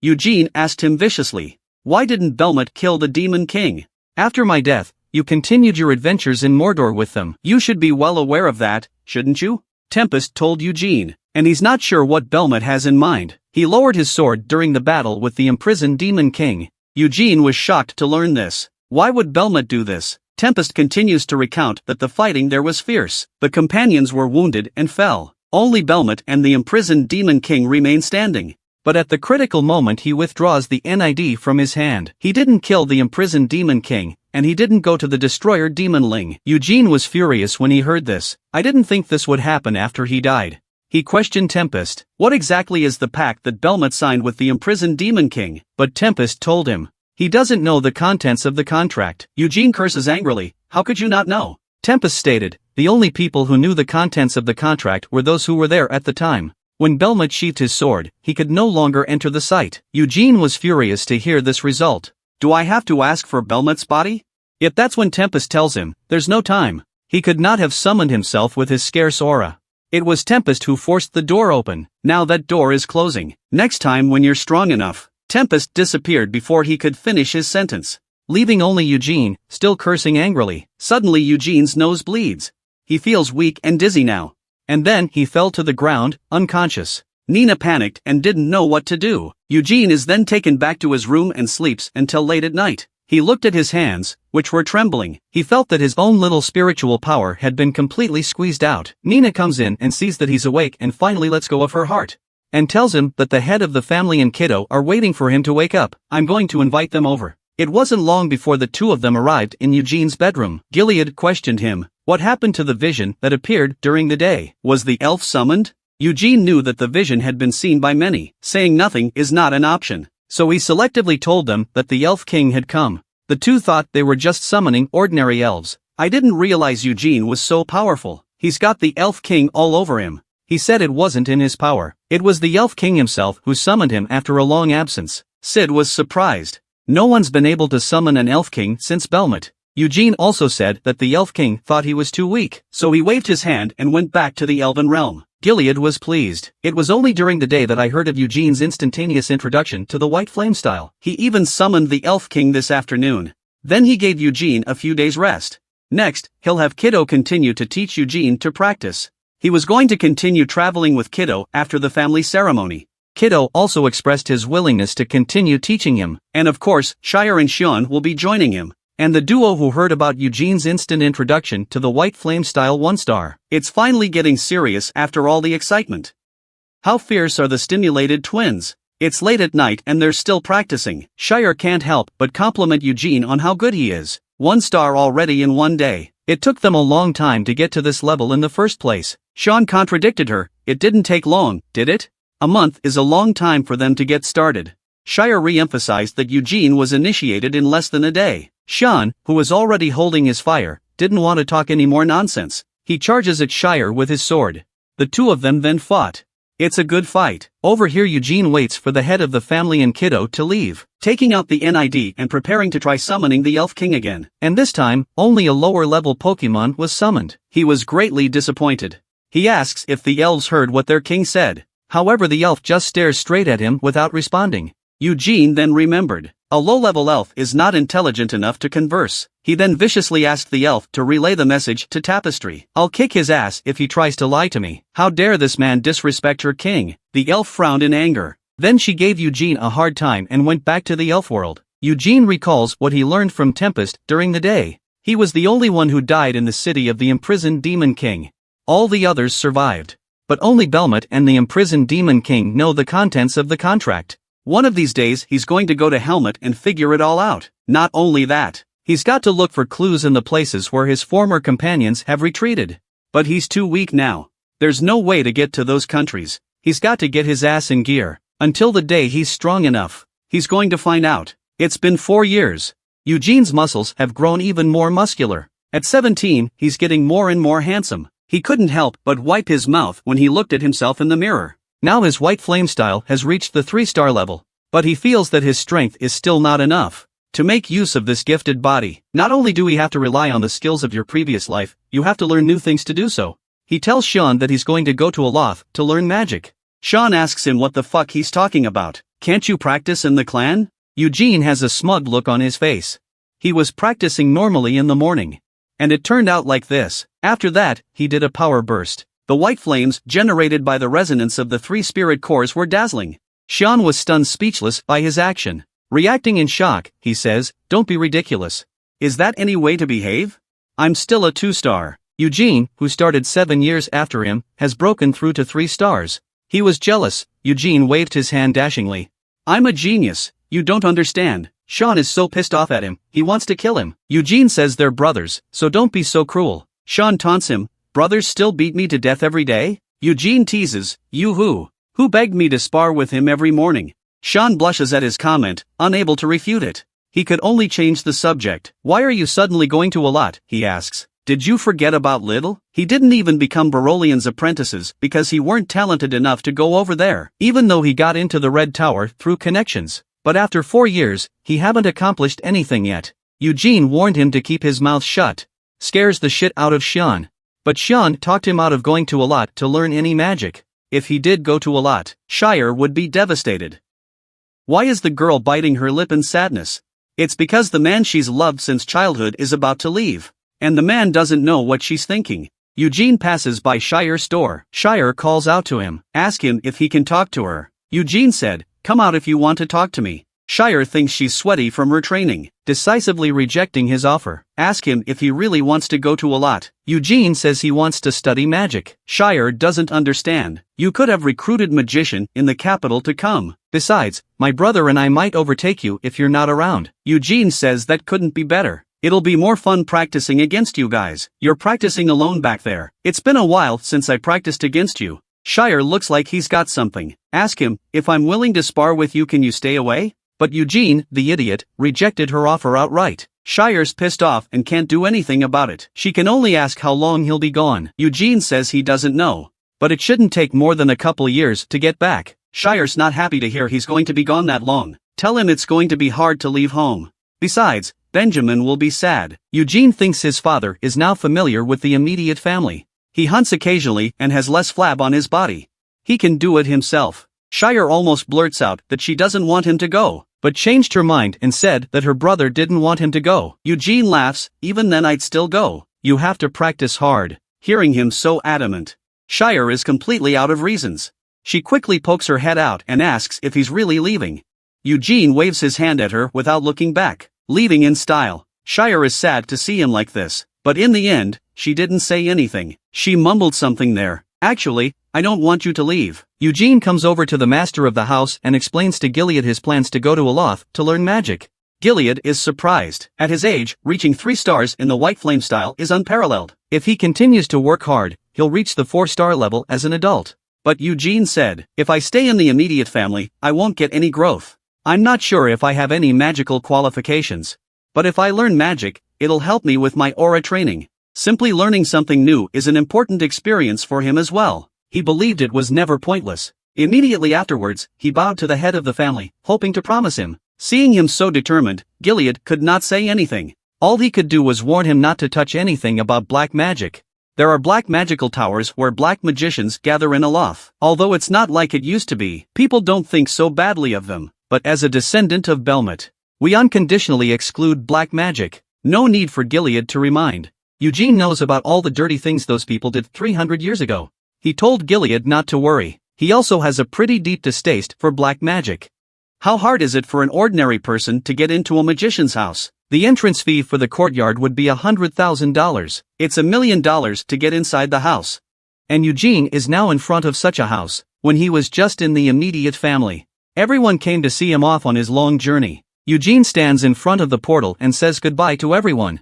His father is crying his eyes out. Shire hid behind it, his little blushing face unable to look him in the eye. He's ready to leave, and he sees his father's face. He could only comfort his father. Wouldn't it be better to send off your son with a smile on his face when he's already decided to go away? Benjamin wipes away his tears and sends him off with a smile on his face. Eugene doesn't hesitate. He turns and walks into the town of teleportation. The Pentagon, capital of the magical kingdom of Aloth. 5 magical towers were built around the palace. Eugene in his magic car looks down at the street below. His mind is full of thoughts. Although he has been here in his previous life. But it's so different now. Of all the kingdoms, only Aloth has a castle in the sky. While highlighting the superiority of Aloth's magic, it's also a symbol of wealth. The guide introduces him to the hanging magic of these 15 castles in the sky. All built by Xenia herself. Eugene asked him, was this aircar created by Xenia as well? The tour guide proudly says, of course it is. But don't worry about the old magic. After hundreds of years of continuous improvement, very low accident rate, no bad reviews, Eugene is spitting in his pants. It's because the person who fell has no time to give a bad review. Then Eugene stops the guide from continuing with the other attractions. He asked the guide to take him to Xenia's home. The guide introduces him to. That was Xenia's home before she died. After Xenia left a note to go into seclusion 200 years ago, she left the house and never came back. Eugene asked him, is it true that no one knows where Xenia has gone since then? The tour guide said it was true. Her whereabouts have since been divined by many magicians and disciples of Xenia. But no one can find where she hides. And the guide told Eugene a tidbit of information. He thinks Xenia went to Mordor. 200 years ago, 100 years after Hamel's death, Xenia seeks to avenge the death of her partner. That's why she left Aloth. Because Hamel had a crush on Xenia. I heard that Hamel confessed his love to Xenia before he died. Eugene's face was very ugly when he heard this, angrily telling him to shut up in a hurry. The tour guide has the good sense to stop telling the story of this scandalous love affair, but again, he recounts additional speculation about Xenia's seclusion. It is rumored that Xenia, who loathes black magic and demons, before she went into hiding, she fought against the creation of the Black Tower. She was assassinated by a magician who believed in black magic. Eugene was rather disdainful of this. How could a mere black mage hurt Xenia? But he couldn't help but guess. Though black magic won't do, but what if it's the work of a demon king? After all, Helmut has been absorbing backup from Allah through the Black Tower up until now. So Xenia was an eyesore in the Demon King's position. It's not surprising that he'd want to kill her. The speeder has finally reached its destination. With all the talk, Eugene doesn't know if Xenia is still alive or not. There's a lot of activity in front of Xenia's house. It's crowded with people coming to pray. The guide told him, these are the candidates who want to enter the Tower of Magic. But because they don't have the money, they have to stay out here and pray. After all, the entrance fee to the courtyard is over $100,000. If you want to go inside the house, it'll cost you over $1 million. Eugene asked him, will anyone go in there for that much? The guide says, yes, and very much so. Because legend has it that praying to Xenia's portrait in the hall will help them pass the tower exams. Come to the door. The guard at the door checks Eugene's ID card. Eugene Reinhardt's identity scares the guards. He opens the door to the house for him. Finally, we've arrived at our former partner's house. Eugene was very excited. He's going to take a good look. What that little girl has done all these years. There was a time when this 300-something-year-old girl wanted to get married and have children. But she ended up living alone for over 100 years. Never married. Eugene walks in the home where Xenia has lived for over 100 years. Thinking back to a little bit of that time, Xenia asked him what he wanted to do with his life. A flowery age for such hard work in this shithole. When it's all over, you have to pursue your own happiness. The Hamel of the day said he didn't think about that sort of thing. Xenia told him, Molong, that fool, wants to be king. Hamel thinks Molong is crazy. Does he think the king can be whoever he wants to be? Xenia disagrees with him. Everyone has the right to dream. Not to mention people like us, who may not be around one day. Hamel asked her if she was drunk. How dare you say something so melodramatic? He even asked Xenia if she saw his goosebumps. But in reality, he's feeling a great deal of inner turmoil at this point. Sure enough, he has been a duplicity man since his previous life. An angry Xenia scolded him for being incomprehensible. Instead, Hamel asks her what she wants to do. Xenia froze at his question. There were no words for a while. She thought about it for a moment, but she said she wanted to be like a normal person. Just get married, have kids, and grow old. Eugene looks at Xenia's portrait and sighs.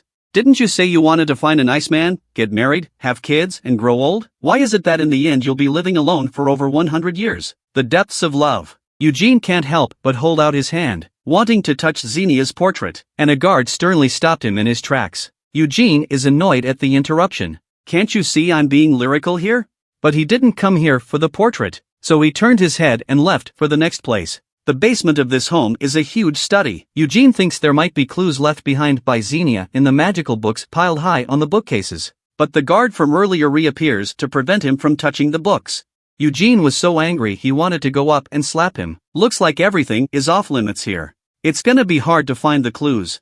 Eugene remembers that the original pendant wasn't recorded either. Maybe it's because of his presence that he saw it, as the Elven King can recognize his soul. The pendant may also appear because it sensed his soul. He doesn't know who orchestrated his reincarnation. But if it was Xenia, it would have left clues.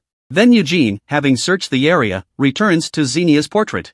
Apparently, the search was fruitless. He can't figure it out. If he's envisioned it correctly, there should be a clue in front of him. Watching the guards turn away, Eugene prepares to make his final move. Hey, Xenia, if you're not happy, come see me. He turned around and left without stopping, but he had mixed feelings. If you're really alive.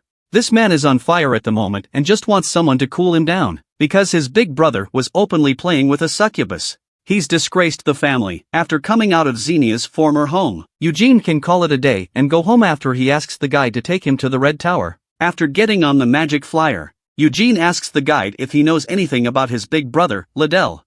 But the guide is in a difficult position. He said the young magician Liddell had a great reputation. He's halfway through his sentence, but he looks like he's about to say something else. Eugene knew there was a story there. He reassured the guide that he could tell it without fear. He swears on his honor that he will never reveal that the guide told him this. Then he took a turn for the dark. If you're going to lie to me, think about the consequences.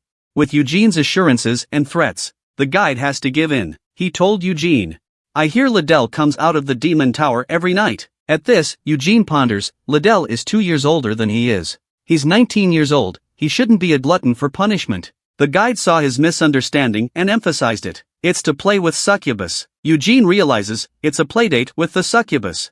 I thought it was something big, but suddenly, he clenched his fists in anger. He wanted to hurry up and find Liddell and ask him to eat shit. He's furious, and he asks the tour guide, this isn't the demon city. Why does a succubus exist here? The guide panicked and explained it to him. This isn't the demon city, but there's a black tower. There are not only human black magicians, but also many demons. There's a street in every city. Several stores there have succubus as their signage. And he'd heard that Liddell frequented them regularly, to have in-depth conversations. Eugene asked him where the street was. The tour guide says you don't normally see it. It won't open until the full moon on the 15th. This whole thing is making Eugene very unhappy. He came to Alat with his own business to attend to. He didn't want to have too much contact with Liddell, who he hadn't spoken to. But that asshole had the audacity to go and play with a succubus. The eldest son of a direct descendant of Belmont. He's mixed up with the demons. Eugene wants to punch him in the face. But it's all rumors at this point. He'll have to confirm it before he'll be able to kick his ass. Liddell, you're not only a talent scum, you're also a character scum. Don't let me catch you in the act. Just wait for the full moon on the 15th and watch Eugene beat up Liddell. It wasn't long before Eugene arrived at the Red Tower. Someone is already waiting for him. The woman says she's glad to see him, and asked if he was Eugene Reinhardt. When Eugene responds, the woman bows and curtsies.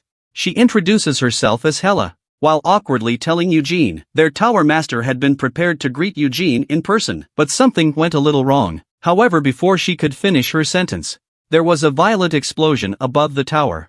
This man was once a cute little boy. He's been hollowed out by playing with succubus for so long. That's why he's the way he is. When Eugene arrived at the Red Tower, something went wrong. The room above the Red Tower exploded for no apparent reason. A plume of smoke billowed out. Hela, who received him, said, "Because they mainly study summoning magic, so the failure rate is higher." The words are just coming out. Two demons came out of the broken window. But as they were about to flee, they were grabbed by two large hands that followed them.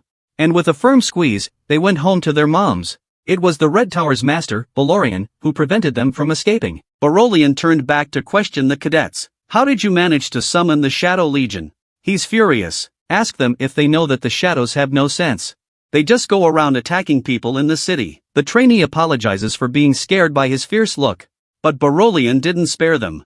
"Tell them to pack up and get the hell out of here." Balorian glances down to see that Eugene has been here for some time. He then landed in front of Eugene with a grim look on his face. Then he immediately smiled and exchanged pleasantries with Eugene. "I didn't realize how big you've gotten in just a few years." Eugene complimented him on how much he's still the same. "It's enviable." Balorian explains it's because he practices magic. That's why he looks so young. Eugene also exclaims, "It's true that it's not the same as it was 4 years ago." Now that he had cultivated his aura, he could clearly sense that the Balorian at this time was very strong, though not as strong as Xenia. But it's not bad for the Red Tower. Balorian listens to Gilead talk about Eugene wanting to learn magic. He states that magic is difficult though, but he thinks Eugene will do a good job. And that's when he's chatting away when he suddenly notices movement from behind the door. At his shock, a thin man steps out. This man is Lidrenhart, whom we have not seen in 4 years. Eugene was not happy to see him looking like that. After being played like this by succubus, there is still a face to show? Balorian asks him, "Don't you say hello to your own brother?" Liddell says he doesn't know what to say. Without waiting for him to finish, Eugene's face grimaced as he stepped forward to offer his greetings. Liddell responds awkwardly. Now he's even more tender and unable to take care of himself. Seeing the awkwardness of the situation, Balorian told him to get back to his studies if he was okay. "Don't go wandering around." Balorian apologizes to Eugene when Liddell leaves. "Just came and showed him so many bad things." He then asks Eugene, "Gilead says you don't want to learn magic from me, right?" Eugene says he doesn't want to give him any trouble. Besides, if he'd studied directly under Balorian, too, it would turn a lot of people against the Reinhardts. So he wanted to master the art of magic on his own. Seeing him like this, Balorian didn't force him to do anything. He even assigned Hera as his assistant. Allowed him to stay in the tower during his stay in Aloth. "Just do whatever you want." Eugene is happy to hear that. He immediately requested a visit to the library in Tali. A month has passed since then. Eugene was up early and late every day studying magic in the library. Also used free time for aura training and sword training. Even so, he's energized by a little sleep every day. Now he's read all the magic books in the library. He's going to start trying to see if he can get started in magic. 300 years ago, Xenia created her own laws of magic. After becoming the master of the Green Tower, her descendants continued her laws. Circulate the aura from end to end and magic is created. When the circle storage exceeds the maximum value, the circle will get bigger and the level will increase. In addition to the different systems of elven magic and black magic, most magicians use this law to begin magic. Eugene finds Hela, his assistant. He's ready to start experimenting with his introductory theories to see if they work. Why is this girl so afraid of this man? Because the man doesn't follow the existing laws of initiation magic. He wanted to experiment with his own magical theories. To keep him safe, Hela can only be ready to rescue him at any moment. Because if there's a hint of an aura storming out, serious injuries or death on the spot. But Eugene still says he wants to try the Reinhardt family's method of running the aura.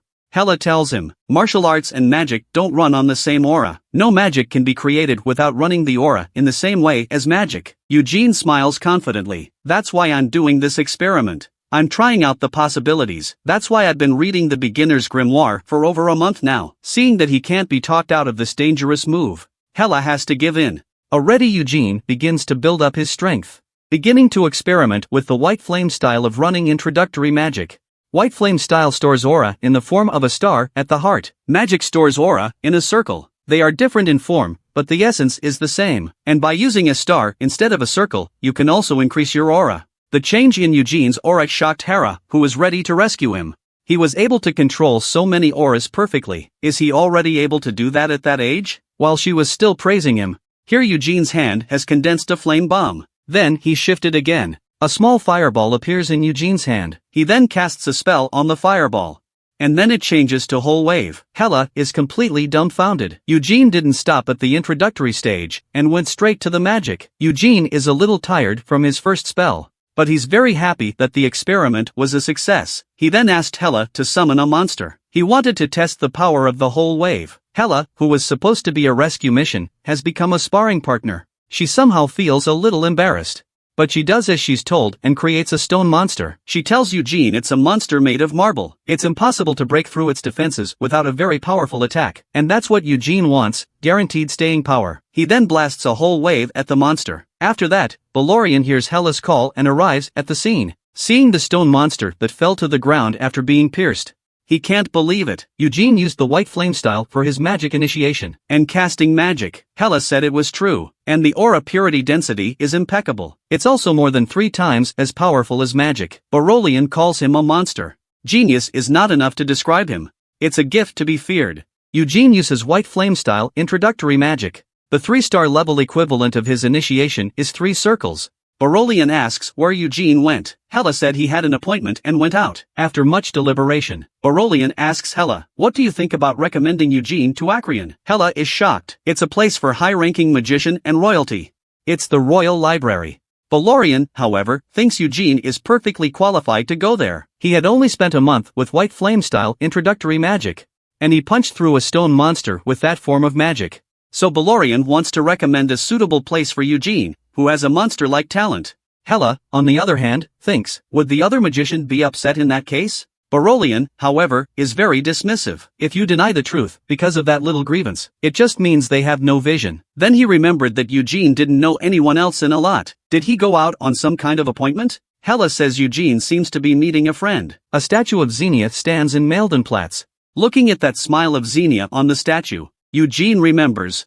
That smile Xenia used to give every time she did something amazing with her magic. As he remembers the past, a big, muscular man walks right up to him, and he calls him Little Eugene. "How are you?" Eugene can't believe it when he sees who's coming. It could be him? This middle-aged man is only 18 years old. He's got a thick beard. Eugene can't believe this is happening. Young Uncle Gargus said, "Although you're not as well developed as I am, but you've grown quite a bit." Eugene then spits out, "How is that growing up for you? You're clearly overdeveloped." The two met again after 4 years and held hands tightly. Gage says it was only through the handshake that he realized. During Eugene's 4 years, the body workout is getting better and better, but he didn't think it was quite enough, and then rummaged through his body. Eugene knows what he wants. He tries to stop him, but it's too late. Only saw Gaggis come up with their family's secret. A muscle growth supplement he brought in just for Eugene. He couldn't figure it out when Eugene resolutely rejected him. Eugene's father also gained muscle by relying on the fat lost by this muscle growth agent. Eugene says he doesn't want a full beard. He then rushes to change the subject. Asked Gargus what exactly he had come to see him about. Gadgets asks if he knows the street called Blake. Of course Eugene does. "Isn't that where Liddell used to hang out?" Gadgets told him seriously. "I've heard that the eggs of the giants are sold there." Eugene is frozen in his tracks. "What did you say you were buying?" Gages repeats it again. Eugene sweats and asks what he's buying that for. Gages says it has high magical value. He's going to buy it and give it to the alchemist to make it into a muscle builder for him. He then reaches out to Eugene to borrow some gold for backup. He thinks he may not have enough money, but when he heard he wanted to borrow money, Eugene refused. Eugene told him that the car and the house and the wife and the money are not for loan. He hadn't expected Eugene to be so heartless, and Gages was furious. At that moment, he knelt right down to Eugene. Eugene's face turns red with shame. He had no choice but to agree to lend it to him. Gadgets is grateful for this, that he swore on his own behalf, that he would pay Eugene back with interest. Gadgets also told Eugene, the auction house will produce many precious treasures. But Eugene is not interested. Gaggy sees he's not interested. That with the Ned sword, Eugene really doesn't care much for ordinary things. Eugene says, compared to the auction house, he's more interested in the Blake Street, because he ran into Liddell in the tower corridor a few days ago. At the time, Liddell was experiencing withdrawal symptoms from the succubus toxin. He'll definitely go back to Blake's to play with the succubus this time on the 15th full moon. Eugene is going to take this opportunity to follow him. Let's see if Liddell is really as irredeemable as rumor has it. What did he see that he was so shocked by? just because he received a recommendation for the best library in the world. Eugene's back at the Red Tower preparing for his trip to Blake Street. Instead, he receives a call from Tower Master Barolian. He turned his mind. It would be a good time to ask Barolian about his brother Liddell. It wasn't long before he arrived at Barolian's place. Barolian greeted him warmly, ready to discuss something with him. Eugene is curious as to what Barolian called him here to discuss. Barolian then uses his magic to control a piece of paper to float towards him. Let him read it first. He looked at the object in his hand, which turned out to be a letter of recommendation to go to Acreon. Eugene is shocked. The Royal Library Acreon, famous 300 years ago. It holds more magical books than the Tower of Magic. Eugene thinks it's time to be humble. So he told Barolian that he couldn't afford the honor. Barolian is not impressed. He thinks it's a good time to recommend Eugene to Acreon, because the possibilities are endless for Eugene right now. Even if you can't understand the grimoire there for a while, just remembering it would be beneficial. And one day, that knowledge will make Eugene's magic even more powerful. Eugene recalls that Acreon has ancient magic that has been passed down from mythological times, and the writings of the most powerful men of all time. So he asked Barolian, "Are there any writings of Xenia there?" Barolian told him it must be there, though both the red and green towers have Xenia's writings. But in his later years, Xenia organized the essence of his magic into a book called Sorcery. All 3 original volumes are preserved there. Witchcraft, known as the best spellbook in the history of Aloth. Not even a photocopied version exists out there, although only the first half of the volume has been released so far. But there is a great deal of knowledge in there that many magicians don't know. Barolian said he first watched the first half of the volume when he thought that all the magic he'd been learning all his life was nothing more than that. Though he can't guarantee that a letter of recommendation will get Eugene a pass to Acreon, but he wants to hear Eugene's opinion before he decides. So he asked Eugene if he'd accept the recommendation he'd written. Eugene is ostensibly concerned that his lack of competence might be a problem for Barolian. Inside, he thinks to himself, is it necessary to ask? Bastard, of course I agree. Barolian told him not to worry. It's not enough to bother him. Look at how happy Barolian is. Eugene feels that now is the perfect time to ask questions. So he asked Barolian about the litter. He wanted to know if the rumors were true. He tells Barolian that he's just arrived in Aloth and he's heard Liddell not only doesn't try to practice, he also frequents the restless streets looking for succubus to play with. Barolian was speechless for a moment when he heard what he said. He looks a little embarrassed. Seeing his reaction, Eugene understands. Barolian must have known what Liddell was doing, but he's still letting it go. There were men who would have died for the favor of a succubus. But now things have changed. The succubus started doing things without killing humans. No more draining men of their essence. Barolian awkwardly explains the change to Eugene. He states that the little thing has come to his attention a few times as well, but couldn't stop Liddell. Eugene, for his part, feels that even so, Liddell shouldn't have to go down that road. Yet Barolian tells Eugene to try to understand Liddell. This puzzles Eugene a bit. Is Liddell justified in doing that? Barolian explains. Liddell came to Aloth 4 years ago with great expectations, but the ideal was great, but the reality was not. Though Barolian and the magician of the tower taught Liddell well, but in the end, he was too weak to progress. And Liddell's identity was a torment to him. A heavy sense of burden weighs him down. Repressed he probably wouldn't have survived without it. After listening to Barolian's explanation, Eugene, who has been in the immediate family for 4 years, also understands. The immediate family has the neurotic Dixie and the scary Annie. They were constantly at each other's throats. And then there's the overqualified and ambitious Sean and Shire. The unqualified Liddell was often oppressed in their midst. That's why he doesn't want to go back to his family even if he's ridiculed in the tower. Because compared to the immediate family, he was freer in the tower. Though I know he's not as well off as he should be. But Eugene thinks he's going too far by hanging out with succubus. A demon is a demon. They can't live in peace with humans. Eugene feels the need to see for himself what Liddell and succubus are up to. Blake Street is bustling with activity on the 15th full moon.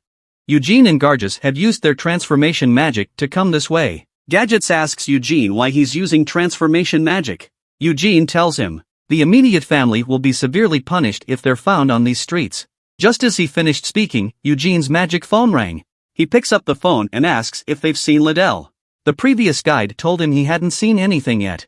But he'll find it as soon as it appears. Eugene wonders why he's so sure. How will Liddell find him if he uses transformation magic? The guide told him that Liddell never uses transformation magic, and his attire has never changed. It's easy to recognize. Eugene is very annoyed by this. If it was his son, he's gonna kick his ass until he gets it right. After ending the call, Gadgets asked if he was going to take care of things. Do you need any help? Eugene says it's not time yet.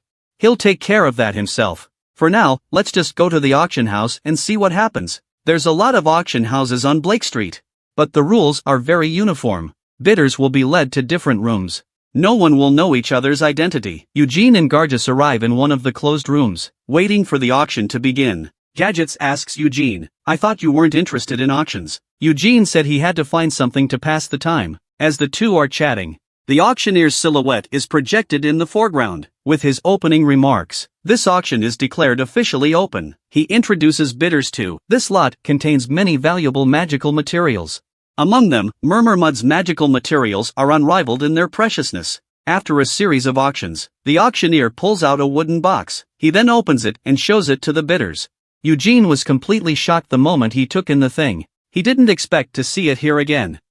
The once mighty Excalibur has been reduced to a woman's ornament. Now it's in the auction house and no one's asking for it. The auction house at this time. The first treasure is being auctioned off in full swing. And then there's the fruit of the devil, Millennium Old Man Ginseng, as well as the once-in-a-century Mandragora orchid and other treasures. Eugene sighed and sighed, not interested. He asks if Gargis would really have the balls of the giants. Seeing as how Gadgets isn't too sure at the moment. After all, it's only what he's heard. At that moment, the auction room had an iron box brought up, introducing an item that has gone unwanted many times over. Eugene is bored and listens to his long speech. It also sounds like it's really an unclaimed item. The auctioneer continues to play up the value of this item. Then he had no choice. He told the crowd it would be nice to buy it as jewelry. It's a beautiful blue glow in the moonlight. And then, without hope, he announces a starting bid of $1 million. First come, first served. And yet, as soon as he said it, Eugene pressed the bidding button. Gaggis on the side is a little confused. The auctioneer is even more surprised. He didn't think anyone would pay $1 million for something like that. And by now Eugene's heart was in a state of shock. He didn't expect to see it in a place like this. A sword that never survived history. Everywhere you go, there is destruction. He's sure it's the legendary Excalibur. A fragment of the Moonlight Sword. Without waiting for the auction to end, he couldn't wait to make the handover. Gadgis asks what he bought it for. He doesn't pay any attention. He just carefully opened the box. Take it in your hand. He's even more certain that this is a fragment of the Moonlight Sword. The place where this shard was found. The place where the Moonlight Sword was sealed in a previous life. Could it be that Belmont sealed it back when he left Helmet? The Moonlight Sword creates a great destructive force with each swing. Looks like Belmont felt it was unsafe to simply seal it.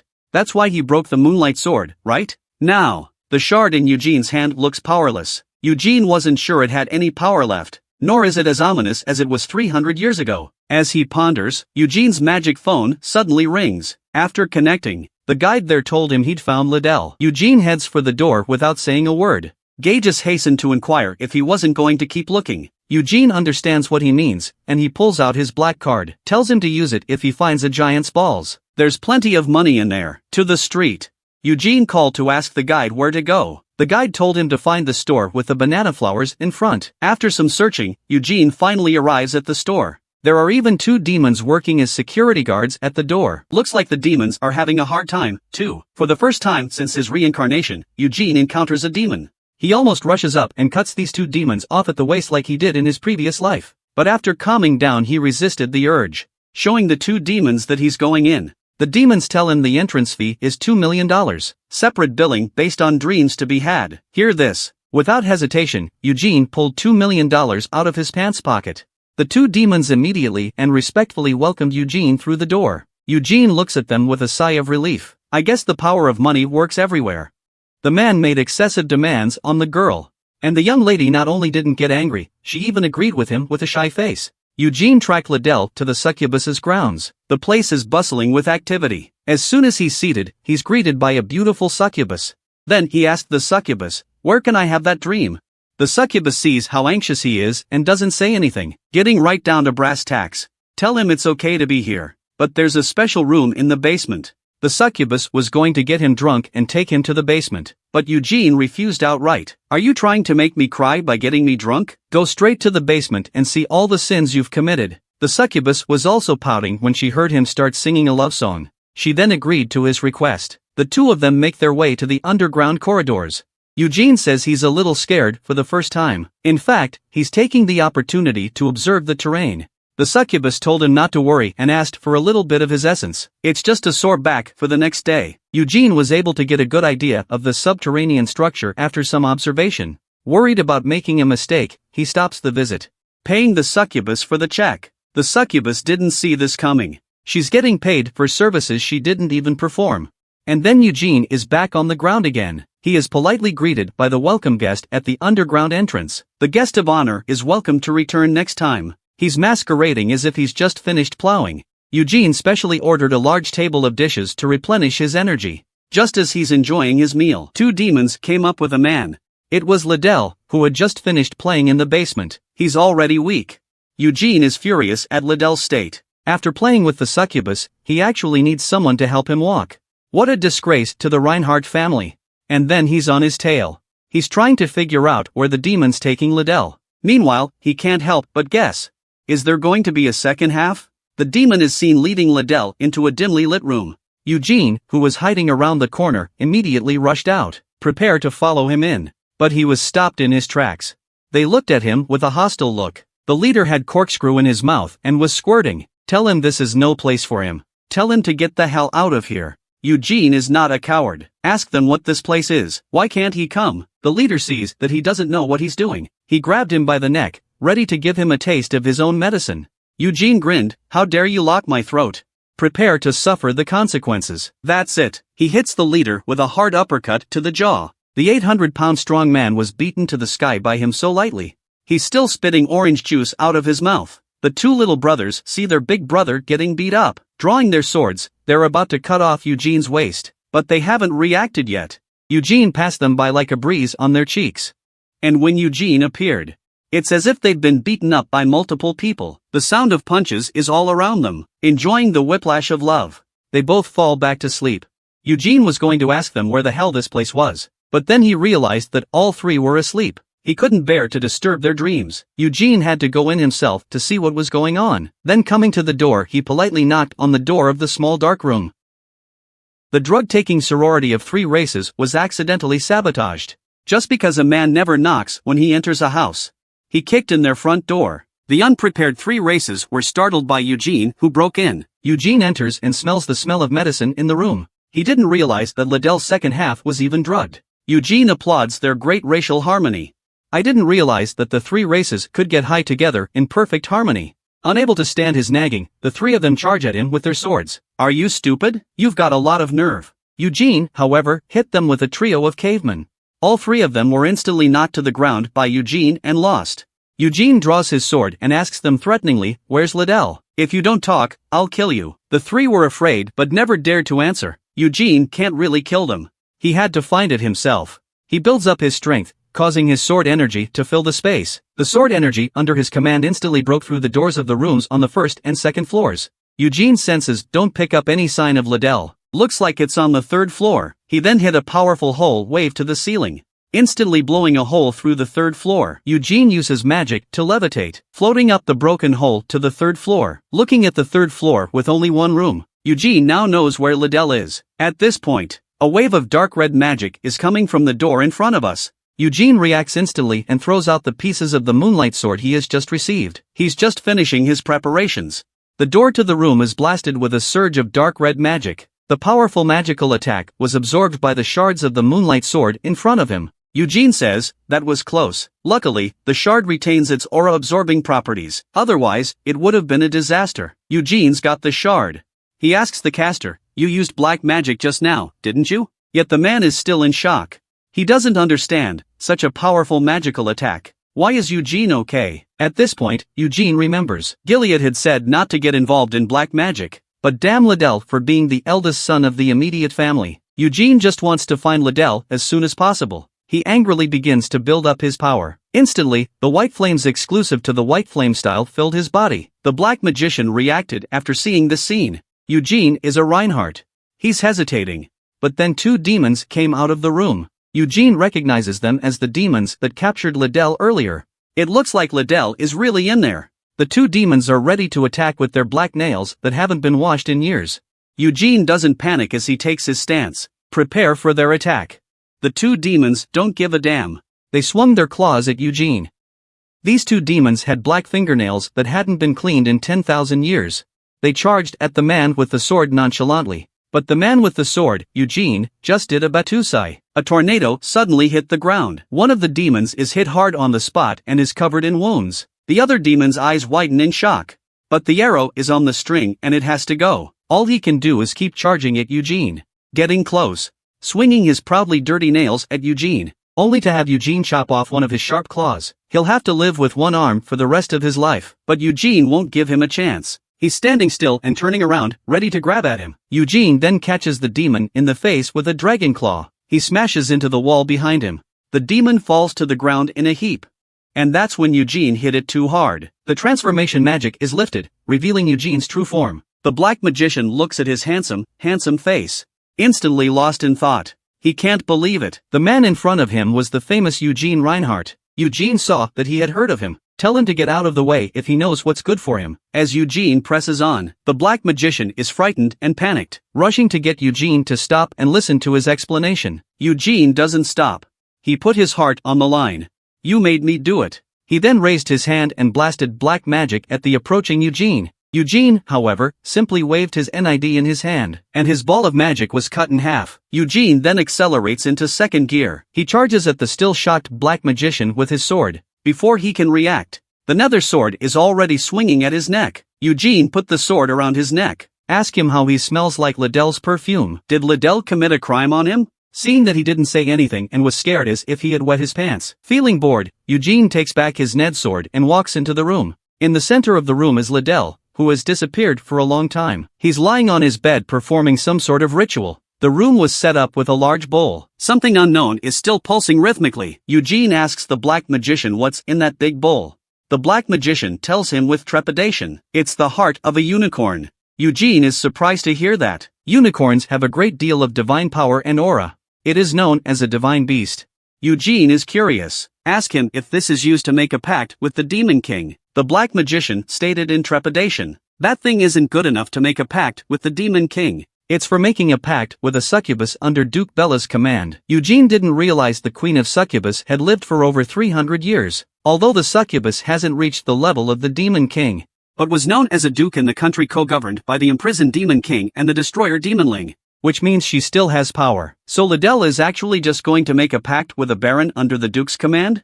And to do so, he offered the heart of a unicorn. Addicted to taking pills and playing with succubus, right? Hearing Eugene's angry questioning voice, the black magician was so frightened that he cut out and begged for forgiveness, claims he was asked to do it by Liddell. Liddell paid for the unicorn's heart. He couldn't refuse Liddell's orders. Eugene taunts, of course you can't refuse, while collecting money from Liddell. While arranging a contract between him and your master, you're killing two birds with one stone. If the pact is successful, you'll also gain power from your master. Maybe Bella will even make a pact with you. So don't play innocent. Keep your mouth shut if you don't want to die.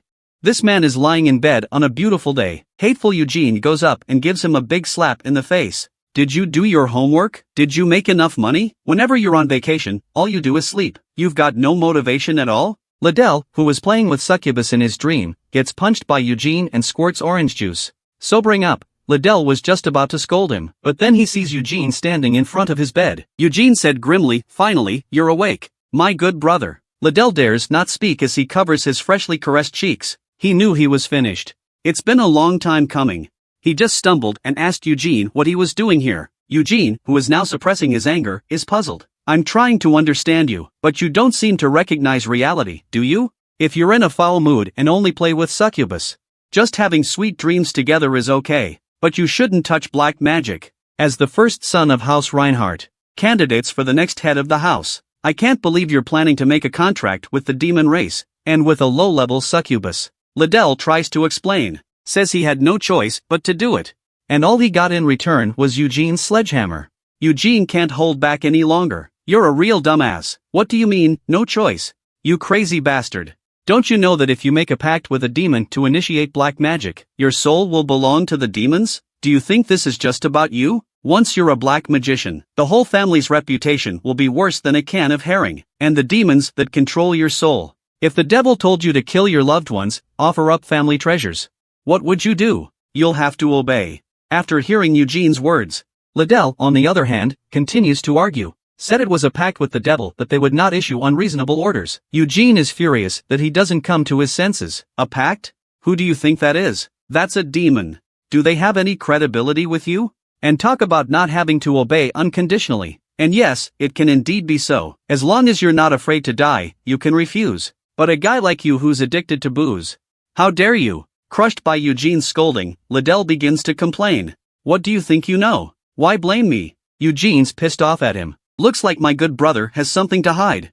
I'm here to listen. Liddell starts complaining with tears in his eyes. Become an adopted son of the family, supported by the head of the family. You've been in the limelight since 4 years ago. And what about me? Eugene doesn't want to hear any more of his sophistry. He just cut him off. I thought you were being treated differently. You and I have been clan supported, both also inherited the white flame style, and we've all been sent to a lot to learn magic, right? Opportunity comes to those who are prepared. I can do well not because I'm treated differently. It's because I've been working so hard. Peter accuses himself of not being able to do well without his natural talents. Eugene tells him it's not because of natural talent that he can do well. All the talent in the world is for nothing if you don't work hard. Sean and Shire of the immediate family, don't they work hard? That should be obvious to you. And while they're trying, you're getting drunk with the succubus. It's a real pleasure. You think you're going to be the head of the house with black magic alone? Liddell states that he doesn't want to be head of the house. He wants to become a black magician and go to Helmet. He felt that it was in that place of freedom that his abilities would be recognized. And yet he just finished. Eugene's iron fist is already in his face. The unrelenting punch had blown him right out of the air. Why did this man hit his big brother so hard? He beat his big brother dizzy, and jumped Thomas on the spot. Liddell, halfway to his feet, is moved to a nosebleed by Eugene's beloved prodding. Eugene snaps at him. Do you know what you're saying? A descendant of the great Belmont actually wants to go to Helmet to be recognized by the demons? Is the demon better than the approval of his family? And you seem to have gotten one thing wrong. If it weren't for the fact that you're the firstborn son of Reinhardt, you don't seem to be worth much without any accomplishments.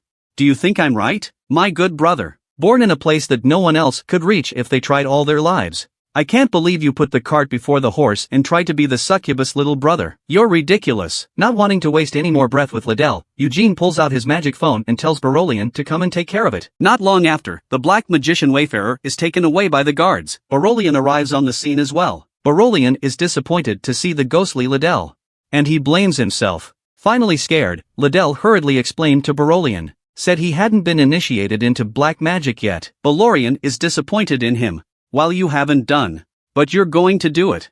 Barolian rages at Liddell for tarnishing Reinhardt's name. Insults Gilead who gave him to himself. And also insulted the magician of the tower who taught him magic. And an insult to himself, who insisted on keeping him in the Red Tower. Liddell didn't realize it was so serious. He tries to defend himself, but Barolian cuts him off directly, warning him that if he continues to speak, to make him taste the price of insulting himself. Barolian angrily said, please don't try to justify yourself to me again. Otherwise I fear I will not be able to resist letting you see the sun tomorrow. Save your reasons for Gilead and Disney, who sent you here. With that, Barolian leaves first with Eugene.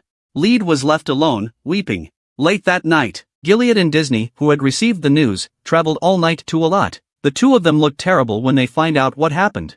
When the people were about to discuss the solution, there was an unexpected visitor at the door. The visitor calls himself Crocodar. He's the current master of the Dark Tower. Eugene was shocked to hear this. He didn't expect to see him here. One of the 3 people who are rumored to have made a direct pact with the Demon King. Dixie was not happy to see her visitor. Ask him what kind of face he has sitting here. Barolian told her to calm down. This incident has nothing to do with the Dark Tower Master. But Dixie started blaming Barolian. You're the one who said Liddell was into black magic. You're also the one who said that this incident has nothing to do with the Master of the Dark Tower. How can I trust you? At this time, Crocker also claimed that the person who led the matter belonged to the Wizards Guild. They were not under the jurisdiction of the Tower of Darkness. Disney is still trying to argue with him, but Gilead reaches out and stops him. Gilead looks at Clock with a grimace on his face. Since you said this has nothing to do with your Dark Tower, then why are you sitting here? Why is this young old man so angry? Just for being the descendant of a brave man who fought against the Demon King. His eldest son tried to make a black magic pact with a demon. As the master of the Black Tower, which governs black magicians, also came to the door to clear his name. Hearing this, Gilead grimaced. Since you have nothing to do with this, Who are you to continue sitting here? Black Devil Tower Master Crook responded calmly. This visit is to take responsibility for this incident. Although the Reinhardt family does not accept black magic, before Belmont and the imprisoned Demon King made a deal, learning black magic is also punishable by death. But after that, the practice of black magic was a matter of personal freedom. Though I want to respect Reinhardt's position, but now introductory black magic is a continuation of the pact, and can no longer be called a sin. His words upset Gilead. You mean you want me to bow my head when I shouldn't for the sake of my family's honor? Croc said arrogantly, that's exactly what I mean. But I don't want to go against Reinhardt, so it wouldn't be necessary to fulfill my duty. After all, if we follow the rules of Allot, everyone who works on Blake Street is going to the slammer. Those succubus will be sanctioned as well, and Liddell will be punished accordingly. Dixie asked him, what does it mean to be responsible for this? Crocker said, in apology. He'll kill the succubus baron who's about to make a pact with Liddell. When he finished speaking, his fingertips lit up with black magic. It turned out to be the imprisoned Demon King sending him a 1,000-mile message. Tell him to pass on some information. Eugene was shocked to hear that name. Today he has really been exposed to too many things about the imprisoned Demon King. Clock spreads out the message he received and interprets it on the spot. He tells the crowd, the imprisoned Demon King said, he apologizes for the trouble he has caused dear Belmont's descendants. For this he decided to cut off the Baron's head himself, to appease the wrath of the Reinhardt family. But this statement caused Eugene to gnash his teeth in anger. How dare the damned imprisoned Demon King call him dear Belmont? Gilead, too, trembled at the blasphemous words of his ancestor. Clock bowed his head again and apologized, declaring that while this will not appease your family's wrath, but please understand that the imprisoned Demon King and the Dark Tower, we don't mean to upset the Reinhardts. He then rose to say goodbye. I hope to see you in a pleasant place next time. Before leaving, Clock glanced back at Eugene, leaving a meaningful smile before turning to leave. Eugene is upset. I wish I could kill him right now. Too bad I can't beat him now. When I'm strong later, Eugene is going to show them the consequences of joining the demons. Eugene is thinking. An annoyed Gilead apologizes to him. Hopefully, he'll be out for a while. Eugene realized that Gilead and the others had something to discuss, and he had the good sense to leave first. Gilead apologizes to Barolian. I didn't realize Liddell had caused him so much trouble. Barolian blames himself too. Thinks it's because he neglected Liddell too much. Gilead followed up with an offer to take Liddell home. A stunned Dixie looks on. How can you just take him home like that? Why is this young old man crying his eyes out? At his offer to bring the troublemaking eldest son back to the immediate family, an alarmed first wife jumps in to stop. She doesn't want her son to go back in disgrace. She's trying to get it back. She thinks Liddell just tried, and didn't initiate black magic. There's no need to bring back the immediate family, and there's already been one mistake. I'm sure it won't happen again. I'm sure Liddell will try harder after this lesson. But Gilead's face is grim. In the 300 years of Reinhardt's history, no one in the immediate family has ever touched black magic. Liddell's actions are a stain on the family's honor. There's no way in hell I'm keeping him in Allot. Disney is furious. Where is Liddell's place in the immediate family now? Sean and Shire have been recognized by the family during Liddell's visit to Allot. Liddell stayed in Allot to have a chance to start over again. She rages at Gilead. What have you ever done for Liddell? Damn, and her children, and that adopted son have gained favor. What about Liddell? Gilead was disappointed to see her so disruptive. Do you really think so? He's fair to every child. He'll give them whatever they want. Liddell wants to learn magic and he'll send Liddell to Allot. But Disney slammed the table and shouted, if you're really doing this for Liddell's sake, you would have gone to great lengths to make him Barolian's pupil by any means necessary. If you really care about him, all the more reason to put someone in charge of him who can keep an eye on him, to prevent him from making such a big mistake. Gilead covers his face with his hands in anger at this statement. Shame on him. But she won't relent. She stated, if you still insist on bringing Liddell home, she'll take Liddell back to her mother's house. She'll never let Liddell stay in the immediate family without a place for him. At least in her mother's house she was free to learn magic. Gilead was disheartened to hear this. If you think that's appropriate, and if Liddell is willing, you just take him back to your mom's house. Eugene, who just got out of there, is about to go back to his place to rest. A figure in the shadows stops him. It was Crocodile, who had just left. He says he wants to exchange feelings with Eugene. He didn't even get a chance to talk to Eugene in the chamber. That's why he's waiting here. But Eugene says he doesn't want to waste his breath with the black magic people. Clock senses Eugene's hostility toward him. He asks Eugene if he doesn't like him. Eugene says, I like you, my ass. All black magic is something I hate. Clock, however, told him. Part of the reason he was willing to take responsibility just now was because of him. Eugene, who hates him, looks even more grim. What the hell do you mean? How generous is this handsome, compelling man? To get a smile from the Red Devil's Tower Master, willing to give away the precious letter of recommendation from Acreon. He stops Eugene as he prepares to leave. He wants to talk to Eugene. But Eugene hates all black magicians, not to mention him, the master of the Tower of Dark Magic. Clock, who is a black magician, however, explains to Eugene that, although it's been 300 years, but people still don't agree with black magic. He feels wronged. Even though he's a black magician, he's a good man. And told Eugene not to hate him. Watching him brag so much, Eugene just goes silent. Suddenly embarrassed, Clock hastens to change the subject. He says he's been following Eugene for a while. I also heard that Berolian recently recommended Eugene to Acreon IV. Gave him a valuable recommendation. He said the reason he was willing to take some of the blame just now, it's because of Eugene. And it made Eugene very unhappy. Ask him what the hell he means. And Crocker said, only the letter of recommendation from the Lord of the Red Tower, Berolian, may not necessarily qualify you to go to Acreon. And he's willing to help write a recommendation for Eugene. After all, a single Tower Master's recommendation can easily be rejected by other Tower Masters. Look at his behavior. Eugene asked him what he wanted. Crocker expresses his interest in Eugene's abilities. And because he's a black magician, Berolian hates him. So he's writing a recommendation for Eugene. He wished Berolian would stop hating him so much, and show some goodwill to the Reinhardts. Seeing as he's so full of shit, Eugene stated, I'll take it if you write it, but the rest is none of my business. Clock is happy, as long as you doesn't continue to hate me. He then says goodbye to Eugene and turns to leave. But Eugene at this point goes on to ask him, is it true that what happened with Liddell and the succubus had nothing to do with you? Clock stops and says, I'm proud to be a black magician. The existence of incompetent dark magician is a disgrace. So even the eldest son of Reinhardt's line, he doesn't have a great talent. He's nothing in my eyes, so you see what I mean? With that, he waves to Eugene and leaves. Eugene thinks back to Liddell's cries. He also feels a sense of helplessness. You still want to go over there and show off your talents. What a sad guy. Back in the bedroom, Eugene looks at the unicorn heart on the table for a moment of contemplation. The unicorn heart is still alive and well. It's beating rhythmically. Gilead thinks he got credit for stopping Liddell. Rewarded him with these hearts. Eugene reaches for the hearts, all the while mentally contemplating various ways to use it. But the cleanest and most efficient method is to directly draw out the aura from the heart. Feeling the pure aura absorbed, Eugene is in a good mood. As the aura in the unicorn's heart was slowly drained by him, Eugene felt that at this rate, he'll be at the 4-star level before he's 20. Then he'll be the first person in Reinhardt's history to do so. It makes him a little proud of himself. After all, 6-star level masters like Gilead and Kiddo, they're one of the few strongest in the world. Eugene was determined to start at the 5-star level. He's about to start fusing. He's going to fuse the White Inferno style that Belmont created with everything that Hamel is. In this life, he's going to grow into a being that's incredibly strong and powerful, and then to fulfill the unmet goals of his last life.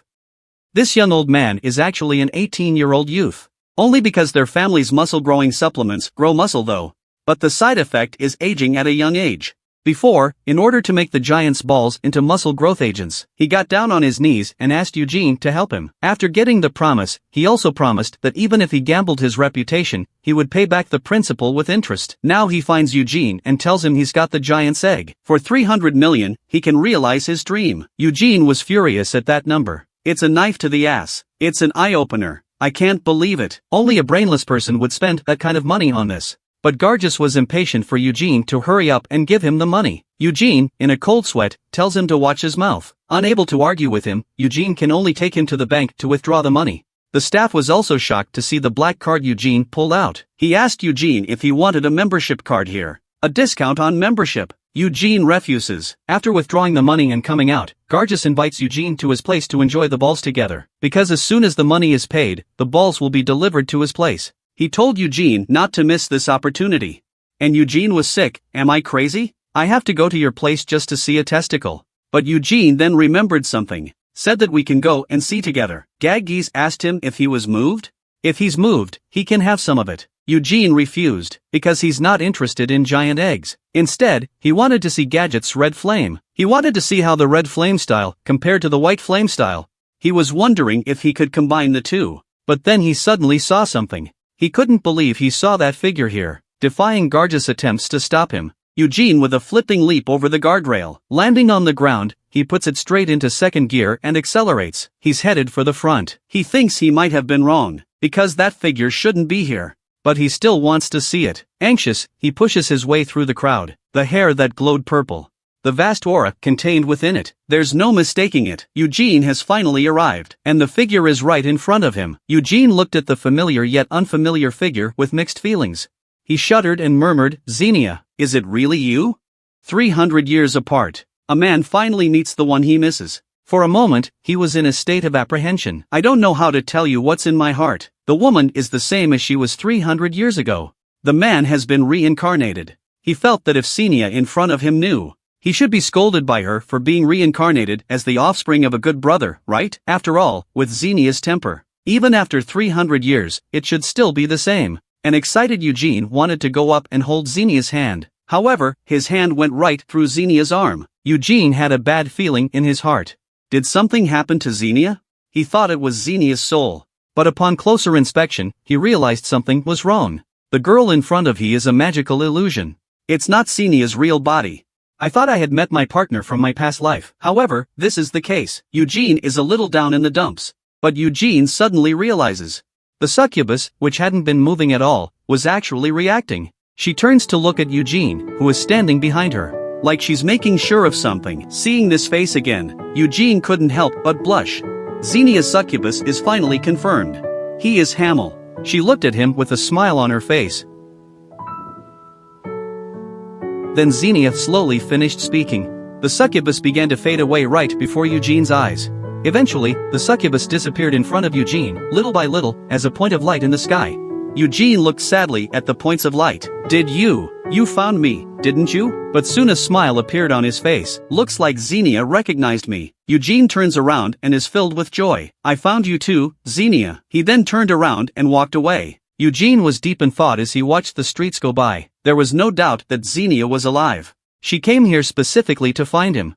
But how did she recognize herself? Did she recognize me through my soul like the Elven King? If not, is it because of this pendant of mine that I'm looking for it? Anyway, Xenia knew that Eugene was reincarnated, but didn't come looking for him in person. It's possible that something went wrong and she didn't come. According to this speculation, Eugene thinks Xenia must have been sealed. He doesn't know if Xenia sealed herself or was sealed by someone else. Maybe it's the imprisoned Demon King, but no matter what, Eugene has understood Xenia's situation. He laughed. Since you came to me this time, then I'll come to you next time instead. Be sure to wait for me, Xenia. Eugene, who had been away for a long time, was finally found by him. He asked Eugene what he was doing just now. Didn't we say we'd go see the giant's balls together? Only then did Eugene remember to look at his red flame style. So he asked Gargus to lead the way. It didn't take long for the two of them to arrive at Gadget's place in Aloth. Hearing that Eugene wants to see the red flame, Gargus is puzzled. Didn't you learn the white flame style? Why do you still want to see the red flame style? But he says it's okay for Eugene to want to see it. Just as he finished speaking, the clothes on his body shattered to pieces. He went straight into clothes exploding muscle showing mode. Eugene's a little sweaty. Ask him, is it true that you can't perform the red flame style without doing so? Gadget says he just thinks it's more handsome. Eugene is disgusted. You're quite the slut. Without waiting for him to finish, Gadget spits fire, starting to build up. Red flames emanate from his body. The shape is very similar to the white flame style. And then, he rises again. The entire room was filled with his red flame style. Eugene wonders if their family's red flame style will nuclear fission. Gargus says that the previous red flames didn't have nuclear fission, but with the efforts of their family ancestors, they managed to reach the 5-star level. And in the red flame style derived from the side families he knew of, only their family can reach the 5-star level. He wanted to show off in front of Eugene that he had reached the 2-star level, but Eugene was thinking and ignored him. Eugene thought that after centuries of development, the red flame is only capped at 5 stars. The white flame style is only passed down as the core of the immediate family, and will not be publicized to the public, with only the red flame style given to the sidekick and follower. The development of the direct line and the collateral line is thus different. This is something that puzzles Eugene a great deal. It stands to reason that Belmont would not be so stingy. Originally, he wanted to learn the red flame style as well, but now it seems unnecessary. He then said goodbye to Gargus and prepared to leave. Gadgets wondered why he was leaving. Don't watch giant balls anymore? Hearing him mention balls again, Eugene gives a backhanded friendly gesture. Enjoy it yourself. Back at the tower, Eugene went to his training room. He was thinking how to get the grimoire Xenia left behind in Acrian.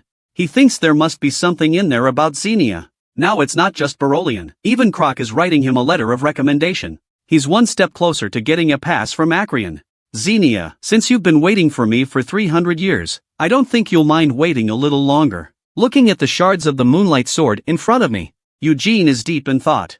The Moonlight Sword is a being that can absorb and destroy auras, but you can't destroy high-level magic with just that little fragmentation. But if it's just low-level magic, the shard can still be easily absorbed. So Eugene wanted to try. He drew his Ned sword and activated aura. As long as the shards can't destroy his magic, that would mean that the magic he possesses is stronger than the White Flame style. It would also prove that he's on the right path. This muscular man makes women blush with shame. To prevent the man from realizing she's different, the woman wipes the water from the corners of her mouth. After all, as a magician, she saw men who were too weak to care for themselves every day. She's not interested in magician at all. Eugene's swordsmanship can't help but make her heart skip a beat. She feels the trip was not in vain. Earlier she was inspired by Eugene's introduction to magic in the White Flame style. She was studying her spell book to develop a new project. That day, the apprentice magician came to report to her. In the last few days, there has been a steady stream of explosions coming from training room 11. Hela knows it's Eugene's special training room. It's not normal to hear explosions for days on end. I'm worried that Eugene's overuse of magic is causing damage. Hela comes over to the training room to check on the situation. However, she had just knocked on the door to ask if Eugene was okay. If need help. There is a deafening explosion right inside the training room. Unconcerned with protocol, Hela anxiously pushes open the door, wanted to see if Eugene was hurt, only to see the smoke dissipate. Eugene's sweaty figure slowly appeared in front of Hela. Follow the law of smoke without harm. Unscathed, Eugene greeted her. Caught by his muscular body, Hela blushes and asks what he's doing. Eugene says, I'm training my magical strength. I'm going to use a combination of aura and magical powers. Hearing that he's practicing magic, Hela is a bit puzzling. She didn't see any magic formations. And why is the surrounding ground dented and cracked? And the ground beneath that suspended debris remains intact? Eugene had to show her how it's done. It's like this. After saying that, Eugene activated the White Flame style while gathering magic power in his palm. Immediately after that, he blasted the ball of magic gathered in his hand towards the distance. The aura projectile formed by his aura followed suit and blasted out along with the ball of magic. The magic ball and the aura bullet hit at the same time, creates a massive explosion on the wall of the training room. Hela looks on in disbelief. Compared to using magic for the first time, he's gotten faster and harder. And he actually did, attacking a target with both aura and magical powers at the same time. What's rare is that his aura is also very strong, as powerful as his magic. No one will believe it's just ordinary magic balls and aura bombs. Hela asks apprehensively, is he practicing magical dueling techniques? Eugene says, he's just improved the overall quality of his workout magic a little bit. Actually, at first his attack was disintegrated before it could explode. Now he can force control to explode near the shard. Hela congratulates him on his progress. I was worried you'd hurt yourself training too hard. Well, I guess my worries were overdone. Eugene asks if she came over because she was worried about being hurt. Hela says it's more than that. Lord Berolian would like to see you as well. Eugene picks up the blouse and asks her, is Berolian on the top floor of the magic tower? I'm on my way to see him. And yet Hela says that Berolian is not in the tower. Instead, he's in the Royal Library, Acreon. The man surveyed the magnificent building in the distance. This is nestled inside the Pentagon, the royal castle built at the center of the Five Devils Tower Arch, named Abram. Abram found it at the center point of the Great Lake, covered by a sealing boundary. Can only be reached by boat. Can't use aerials or magic to traverse. Xenia gave this sealing spell as a gift to the royal family. But it's still intact after hundreds of years. Eugene felt the power of this spell was too much, based on his knowledge of magic. He hadn't seen any spells that could encompass that massive lake and river castle. Hela saw that he couldn't stop staring at Abram, asked him if he wanted to visit there. Eugene says it's really nice there, but it shouldn't be possible to go there just because you want to, right? Hela agrees that it is. Only nobles and lords of the tower can visit Abram. And not even the lord of the tower can use magic there. Only the royal family and those loyal to them can. Eugene asks her, does this mean that the tower masters are not absolutely loyal to the crown? Hela doesn't think that's all there is to it. Tower masters don't unconditionally accept unreasonable orders. This is more of a partnership. It is the council that has a connection to the Tower of Magic, and the royal family also has magician, so the magician of the tower mainly serve the council. But that's not to say that the two magician organizations would be at odds with each other. While chatting, the two arrived at the Royal Library Acreon. Hela tells Eugene, There are currently 3 people who disagree about you being recommended to Acreon. The Master of the Blue and Green Towers and the Elders of the Council, respectively. If you get their approval, then you can go to Acreon. With that, Hela bows to Eugene and says goodbye. Then I'll go back first, dear Lord Eugene. She couldn't help but cheer Eugene on. Don't be so nervous. Good luck. Eugene gave her a sideways glance. Thanks for the encouragement. Entering the council chambers, Eugene salutes the crowd. I am Eugene Reinhardt. The men seated at the top are Council Elder Victor, Balorian, Master of the Red Tower, and Croctor, Master of the Black Tower, and Orleans, Master of the Green Tower, Duras, Lord of the Blue Tower, and Hea of the White Tower, and Jiran of the Magic Guild. At that moment a voice rang out from above, please look up. The speaker is Crown Prince Honan, who is a few years older than Eugene. He said he had heard of Eugene a few years ago. I didn't expect to see you here. And Eugene had heard of him. This man is also an excellent magician. He reached the 5th circle level before he was an adult. At this point, the Blue Demon Tower's Tower Master said in a disgruntled tone, I've heard of you. Although the 2 masters of the Red and Black Magic Towers highly recommended you. But even though you are a very talented person, but magic and swordsmanship are ultimately 2 different things, Duras mentally scoffs. How good can a 17-year-old kid who just got into magic be? There has to be some unspoken agenda behind this. The Master of the Red Tower has always been a friend of the Patriarch of Reinhardt. And the Black Tower Master is presumably trying to use this as a gesture of goodwill to Reinhardt. Eugene responded blandly, I know what you're trying to say. What do I need to do now to go to Acreo? Balorian just let him show his magic to everyone. People here can tell if you're worthy of being recommended or not. Duress interjects. Originally I still needed your thesis and magic research. But I'm guessing you can't get them now. Eugene ignores his underhanded remarks, calmly states that he wants to demonstrate magic. Just wait, I'll impress you. After speaking, Eugene began to accumulate energy. The 3 star cores are shining brightly. The man has performed the powerful white flame style. White flames like a lion's mane surrounded his body. Just a short time ago, Duras, the Blue Magic Tower Master, was taunting him in public, said he was just a man of brute strength, doesn't know anything about magic. At the moment, Eugene's strength is but a little shocking to him. He feels that what he just said was a bit too much. On the other side of the room, Council President Victor could see Eugene is using White Flame's Star Core Resonance to form a magic circle. And Jiran, the president of the Magic Union, is lamenting. I can't believe Eugene has only been practicing aura for 4 years. Orleans, the Master of the Green Tower, thought it wasn't enough. Having excellent control of magic does not mean having an excellent understanding of it. At this point Eugene looks like he's punching him in the face. A whirlwind of magic easily formed in his palm.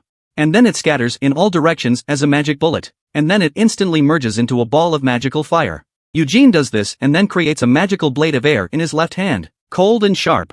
Victor is surprised to see this in action. He did it without a spell? You can't do it without a perfect understanding of magic. At that moment a somber voice rang out. Can you use a magical air blade and a sword at the same time? Eugene turns his head to the speaker. He smiles slightly and doesn't answer. Feeling offended, Orleans looks offended. What's the matter? Can't you do it? Eugene didn't say much. Instead, he maintains his enchanted state and draws the NID sword at his waist. Seeing him so confident, Hea, the White Magic Tower Master, who had been silent all this time, was also watching carefully. The Ned sword in Eugene's hand was wrapped in the White Flame style's exclusive aura. And Eugene's left hand is still maintaining a magical aura blade. He's using magic and aura at the same time perfectly. Now even dolls can't help but marvel. Though the circle is built with star cores, it doesn't stop him from continuing to use the star core. The resonating core spins into a magical circle. It provides magic and aura at the same time. When Eugene's performance is over, Barolian asks Orleans, what do you think? Orleans is speechless.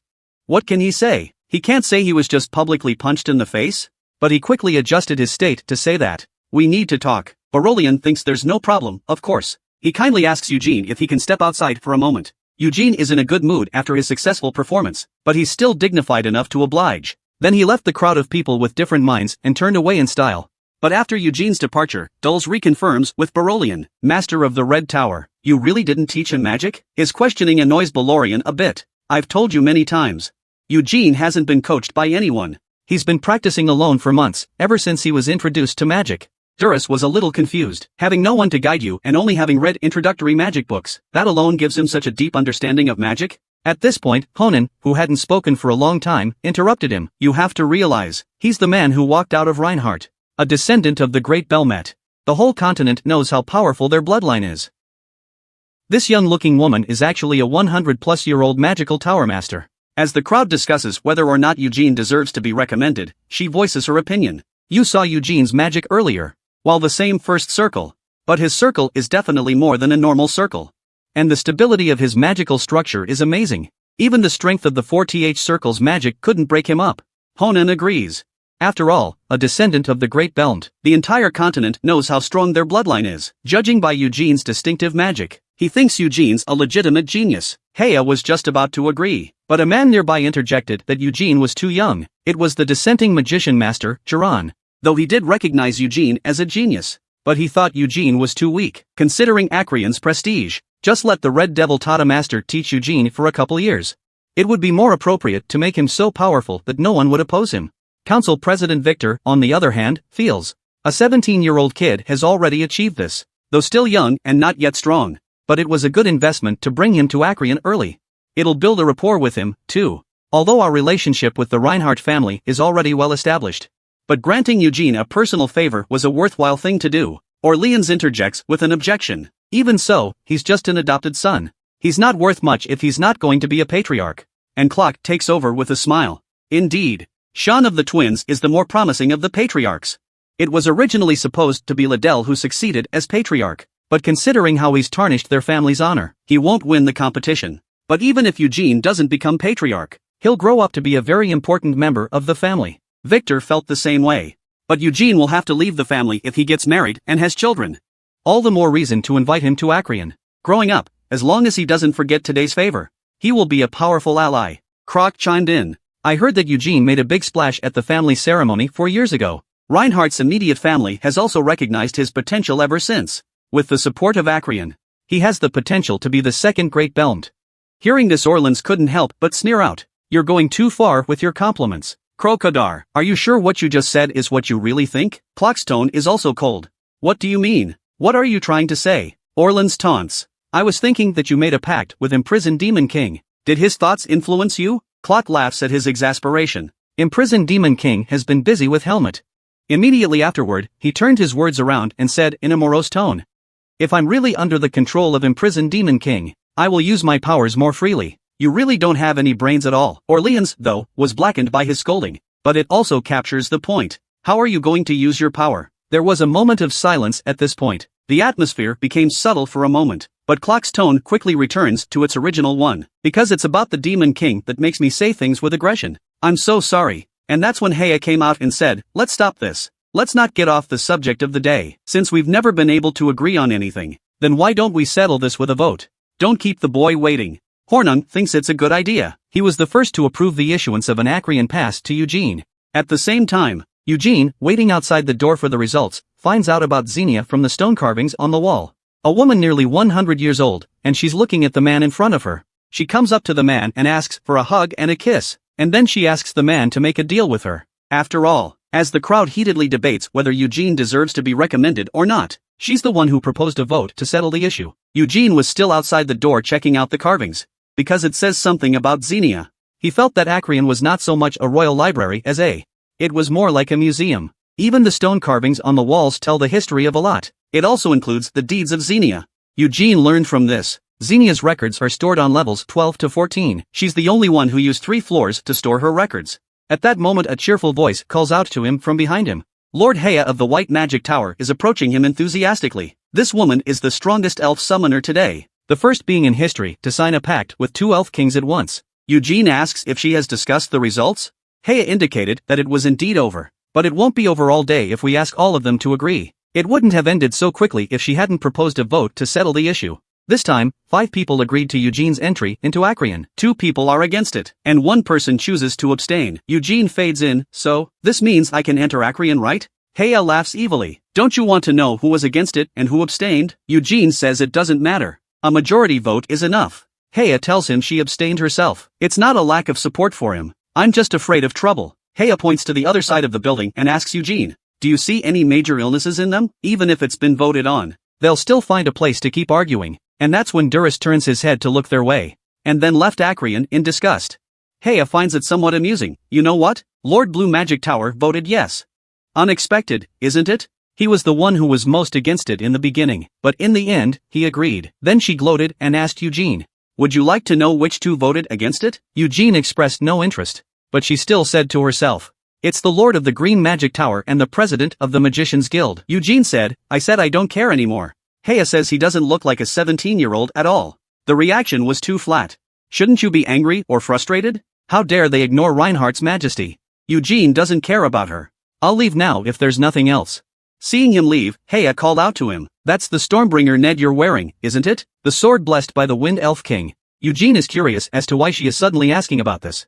Heya says, I've always wanted to make a pact with the Wind Elf King, but no matter how much she called, he never answered. She also begged the Elf Lord of Thunder and the Elf Lord of Earth. But both told her, the Wind Elf King won't make a pact with anyone. I even wrote to Reinhardt about it. But it was rejected, because they thought I'd go into hiding with the Ned sword. How could they think that about me? I just wanted to make a pact with the Wind Elf King with the help of the Ned sword. Eugene said helplessly, I can't lend out the Ned sword either. Technically, I only borrowed the Ned sword from the clan chief as well. Heya came up with a red face and a ragged breath and said, it's alright. I won't tell anyone. Just satisfy me.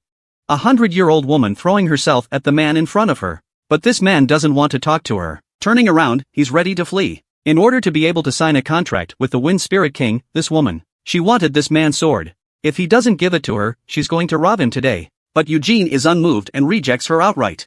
Heya is annoyed with the straight man of steel. At this point Eugene explains to her, strictly speaking, the Ned sword was only borrowed by himself from the matriarch. I can't give it to you without the chief's permission. Heya's face flushed red at the news. She asked Eugene to quietly lend it to her. She promised not to tell anyone, just lend it to her for a day. If that's not possible, Eugene can watch her use it. Eugene thinks her offer is a good one. After all, he tried to summon the Elf King every time he'd leveled up during those 4 years, but they all failed. He thinks it's because he doesn't have enough aura. If it was used by a white magic tower master. After all, the one in front of me is the one who can sign a contract with 2 Elf Kings at the same time. Maybe the Wind Elf King will respond. But Eugene ponders since she's so positive. I'll whet her appetite first. Maybe I'll get more out of it. Then he asked Heya where to get the pass.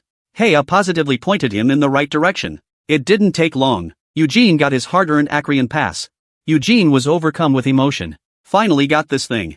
I can go look for clues to Xenia. At this point Heya asked him, all the demons here are left behind by the great magicians.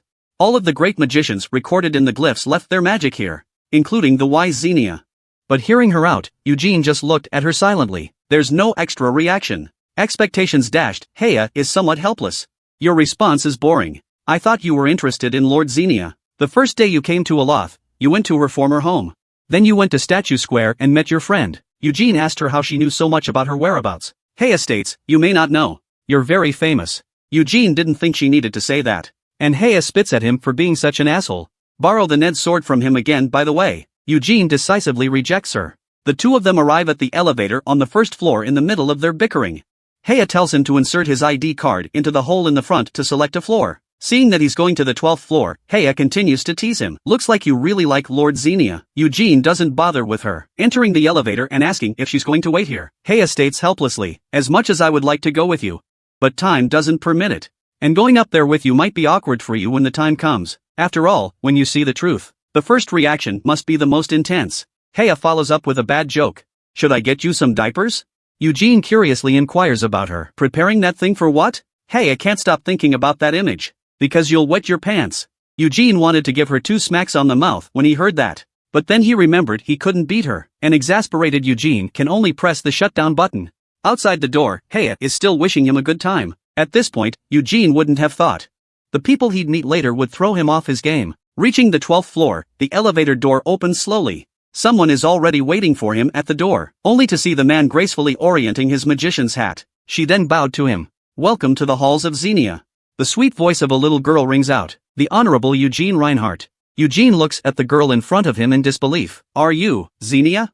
The man looks at the little girl in front of him in shock. But the girl said she was just an apostles in charge of reception at Xenia Hall. Eugene recalled that Heya had said, there's even Xenia's apostles in here. Look at that familiar face. Eugene is still a little disbelieving. He questioned the young girl with some uncertainty. How did you learn that my name is Eugene Reinhardt? The young girl told him breathlessly. Didn't you check in at the first floor lobby? Realizing that he was overthinking things, Eugene is a little embarrassed.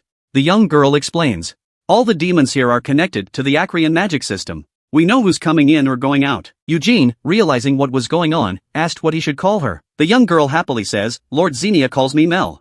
Eugene is a bit disgusted. You mean Xenia named you after her last name? Isn't that a cool name? Mel looks at him with an innocent look on her face. Eugene looks at the short demon in front of him and wonders. Not only did Xenia make a demon that looked just like her, she named them after her. What is she planning? Eugene said with some uncertainty. Are all the demons here as human as you are? Mel says that's for sure. But I'm special. She created me based on her character. Xenia, partner of the great Belmont. Eugene recalls what Berolian had said during the family ceremony. He questions Mel. Isn't it taboo to create life with magic? Instead, Mel told him, she's not really a living being. I don't have a soul like other creatures. My body was created by Lord Xenia's magic. As for my consciousness, it's in there. And with that, Mel points to her rear. That's when Eugene turns his attention to the object. What the hell is that? Hearing Eugene's inquiry, Mel said majestically, pretty boy. That's a good question. But she tilted her head too high. Her magician's hat fell to the ground. She rushes back to pick up the hat and put it back on. But she's a little depressed about her failed attempt at being cool. But she soon introduced herself as if nothing had happened. That was the essence of Lord Xenia's life of magic. The book of magic called Witchcraft. Eugene is shocked to hear this. This is the book that is said to have been written before Xenia disappeared. Witchcraft in 3 volumes. He points at the thing in disbelief. I thought it was a book. Mel is a bit bemused by him. You're being obsolete and prejudiced. Her attitude upsets Eugene. What are you babbling about? And Mel says, it's normal that you don't understand. After all, even the Tower Master can't comprehend Lord Xenia's magic. Look at her smug little face. Eugene was lost in thought for a moment. The condescending attitude. That proud smile, all perfectly replicating Xenia's character. He reconfirms with Mel, was Xenia's character like this before she disappeared? Mel, on the other hand, says she's just Xenia's younger character. Lord Xenia is graceful and elegant. She seldom smiles, but she is devoted to researching and developing her magic. Thinking back to Xenia's lively and energetic behavior, Eugene couldn't imagine her as elegant or graceful. Eventually Eugene changes the subject. What do you mean your consciousness is in there? Mel explains, my consciousness is sustained by the magic of Wicca. 200 years ago, Lord Xenia allowed me to protect and maintain sorcery. After listening to her, Eugene began to walk toward the sorcery. He wanted to see how powerful the sorcery written by Xenia really was. The 5 of them once braved the Demon King's Hall for the sake of world peace. The warrior Hamel stayed there forever to save his brother. This beautiful woman was devastated by his death. Now reborn and returned, he comes to the ruins left by the woman. The Lord of the Red Magic Tower once said to Eugene, the first time I saw Wicca, I felt like my life's work in magic was a joke. Now he understood why Berolian had said it. This is far beyond the realm of ordinary magic. He asked Mel, you already knew that Xenia was going to retire, didn't you? Mel said, of course not. Lord Xenia's retirement was very sudden. No one, including me, knew about it. But even so, magicians of renown came to interrogate me about her whereabouts. Even if I said I didn't know, those incapable assholes still go through my memories. Even if there's nothing to be gained, they still come every few decades. Hearing her tell her story, Eugene is well aware that those people are looking for more than just Xenia. If the magicians of Aloth hadn't respected Xenia, they would have dismantled her for research. At this point Eugene asks Mel, Witchcraft is the most famous magic tome. Are all 3 volumes here? And Mel says there's only the first volume here. Xenia took the last 2 volumes with her. Immediately following Mel's curiosity, you seem very interested in Lord Xenia. Eugene replied calmly, what magician wouldn't be interested? Really? But you're not a traditional magician. Speaking of which, this is the first time I've met a descendant of the great Belmotter. As far as I know, Lord Xenia has never had any contact with House Reinhardt since returning to Aloth. Eugene knows this. In Reinhardt's account, Belmont never contacted his then companion again after his return. Until Belmont's funeral, Xenia and Anise and Moron were reunited. Eugene couldn't figure that out either. Even as unsociable as Belmont is, he shouldn't have stayed out of contact with his buddies until he died. With curiosity, Eugene asks Mel, did Xenia ever mention his partner? Mel responds crisply, of course she has talked about it. Lord Xenia mentioned Moron the Fool, also called Anise a cunning woman. Eugene sweats a little at these nicknames. He inquires as to what Xenia calls Hamel. Mel blandly says, idiot, piece of shit, retarded asshole. Eugene is offended. Didn't you say she was noble and elegant? That was in front of outsiders. Alone, she's always sad when she mentions her partner, especially when mentioning her former partner Hamel. She's in the most pain. Eugene can't say anything about that in his current position. He asks if Xenia has said anything about Belmet. At this point Mel's demeanor turns cold. For Belmet, she had no praise or curse to offer. Never mentioned him. Can you believe this little girl lived to be hundreds of years old? The man sees her sadness and tries to comfort her by touching her head. But he's rejected. Just now, the 2 of them went to Xenia's portrait to look at it. Xenia is still smiling in the portrait. Eugene discovers this painting is the same as the one he saw earlier in the former residence. At this point, Mel points to the portrait and says the smile is fake. Lord Xenia has never smiled like that before. Back when Mel was first created, to accurately replicate Xenia's character, she had asked Xenia, "Why do you have a smile on your face in the portrait, but in reality, you're always sad?" At the time, this question left Xenia silent for a long time. Then Xenia told her, "If it is to be passed on to future generations, it's better to have a smile on your face than a sad one." Mel says she can't leave Acreon, but she also knew there was an identical portrait hanging in her former home. The smiles on the portraits are all unauthorized additions by the artists. Lord Xenia doesn't like that smile, but as she said, it's always nice to leave a smile to be seen. See the sadness written on Mel's Xenia-like face. Eugene is a little upset. He subconsciously reaches out to touch Mel's little head for comfort. But Mel, who was noticed, slapped his hand away. "Kid, you crossed the line." Seeing Mel's displeased face, Eugene apologized. "I couldn't help it. I'm sorry." Mel thrusts her hips and gets angry, "Even though I look small, but I've been around for over 200 years. You must not be rude." After the unpleasant interlude, Mel takes Eugene on a tour of Xenia Hall. Mel explains to Eugene by pointing to the magical equipment in front of him. That's one of Lord Xenia's favorite pieces of equipment. And she's talking about Xenia's staff, Akasha. Eugene was surprised by this. He didn't expect the staff to be here. Mel has a wicked grin on his face. "Haha, I knew you'd be shocked to see it. It's rumored that there's a fairy tree that only grows in the Sama forest, a sacred place for elves. The world's most powerful staff, the Akasha, was made from the roots of that tree. The elves believed that this tree held the spirits of their ancestors. Its roots support the entire world, and the mighty elves used its roots to make a staff for Lord Xenia. And Eugene knew it well. Xenia is neither an elf nor a half-elf, but she is closely related to elves. She doesn't know who her parents are. She was abandoned as a baby in the Sama forest. A passing elf was drawn to her by her cries and searched for her, and so she was taken to where the elves ruled. At first the elves did not accept Xenia, but after realizing her great magical talent, the elves recognized and taught her elven magic. Mel continues to explain. Lord Xenia was the first to have a staff made from the fairy tree, but that's not all. Do you know what that red gem is? That's... Eugene interrupts her. "That's a dragon's heart." Mel says. "That's right, there are only two staffs in the world with a dragon's heart. One is Akasha. The other one is..." Eugene grimaced and said, "I know. The other one is called Bloody Mary. Today it is held by the same croc, one of the three who made a pact with imprisoned Demon King, a black magician named Ibuchi." Why did he turn grim when he saw his partner's magic wand? Because it reminds him of his famous staff, Bloody Mary. That's what killed him, 300 years ago. The staff was held by Ben Ali, an underling of imprisoned Demon King. Eugene involuntarily covers his chest. It's as if the wound is still there. It hurts so much that it takes your breath away. They had a hard time attacking imprisoned Demon King. Compared to the other Demon King cities, the monsters and demons guarding the city of imprisoned Demon King, strong enough to rival any of the other Demon King's followers.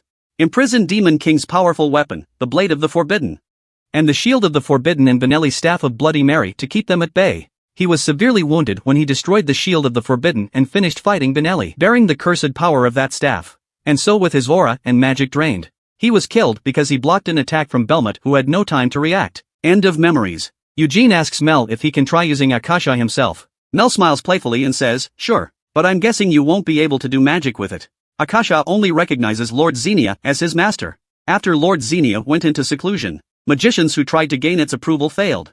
Hear this. Eugene still wants to try. He reaches out and takes Akasha in a firm grip. He began to use his magic to try and gain his approval. However, he soon realizes that Akasha rejected his magical influx, apparently doesn't recognize him. This has devastated Eugene.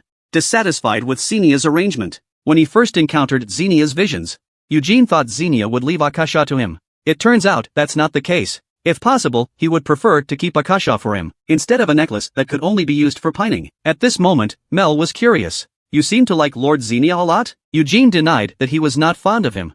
But Mel doesn't agree. When discussing her, "Your eyes always sparkle.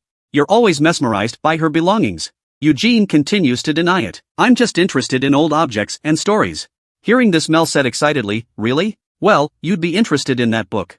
After speaking, she happily ran away to the distance, preparing to take the book to Eugene. Not long after, she found the book on the tall shelf. She then handed it to Eugene. The book's cover has been worn and tattered by time, but when Eugene sees the title of the book, his face can't help but start twitching. "The Adventures of the Great Belmont," Mel excitedly said. "Yes, this is the first book that tells the world the legend of the Great Belmont. Since Lord Xenia and company are reluctant to talk about Helmut, so the only way the world will know is through this book. Eugene, however, was furious. He doesn't agree with the story in the book at all. Mel is curious and asks why. Eugene angrily says, I have the greatest respect and admiration for Hamel, but this book writes him off as worthless. But Myers says this book is a first edition from 300 years ago, unlike the later revised. Though again, no authorship. Upon hearing this, Eugene wanted to see what the difference was. Then he reaches out and takes the book and looks through it. Hamel is an idiot. Challenging Belmont at the first meeting. He didn't even touch him before he was kicked to his knees and cried. Seeing this, Eugene is furious, even though he lost in the first place, but at least he got a drop of blood out of him.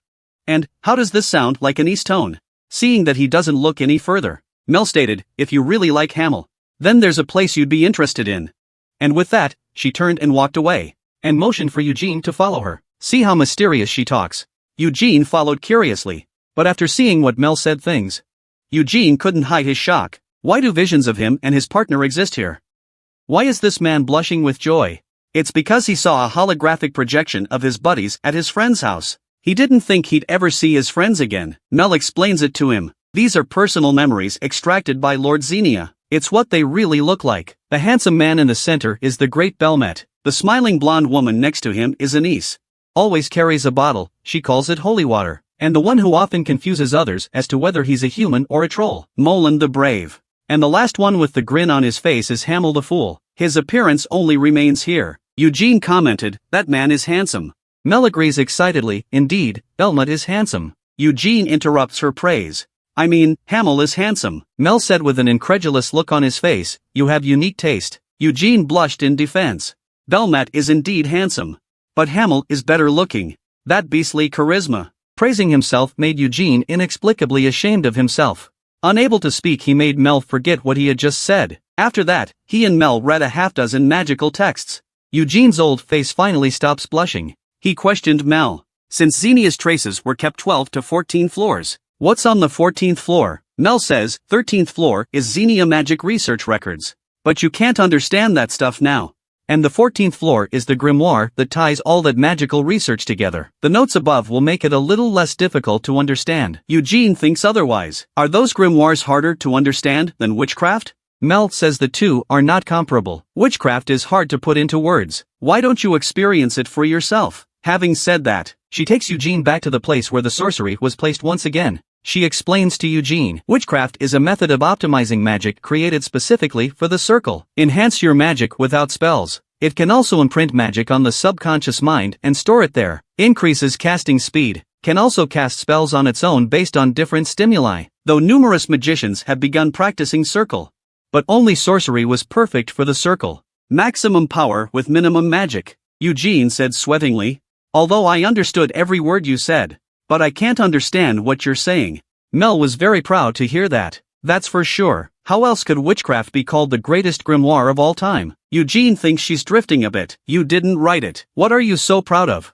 I don't get it. Eugene simply asked Mel directly, how can I read witchcraft? Mel shows him the steps, closing his eyes and placing his hand over the sorcery to imbue it with magical power. You'll read it naturally. Then according to her, Eugene approached the circle, raising his hand to touch the sorcery. He then mobilizes his magic and pours it into the sorcery. At this point, Eugene is a little apprehensive. His magic circle was converted from the white flame style. He wonders if this affects his ability to read sorcery. But before he could finish thinking about it, he was startled by the change that occurred before his eyes. In the blink of an eye, his surroundings became dark. His senses were instantly stripped away. Where is this place?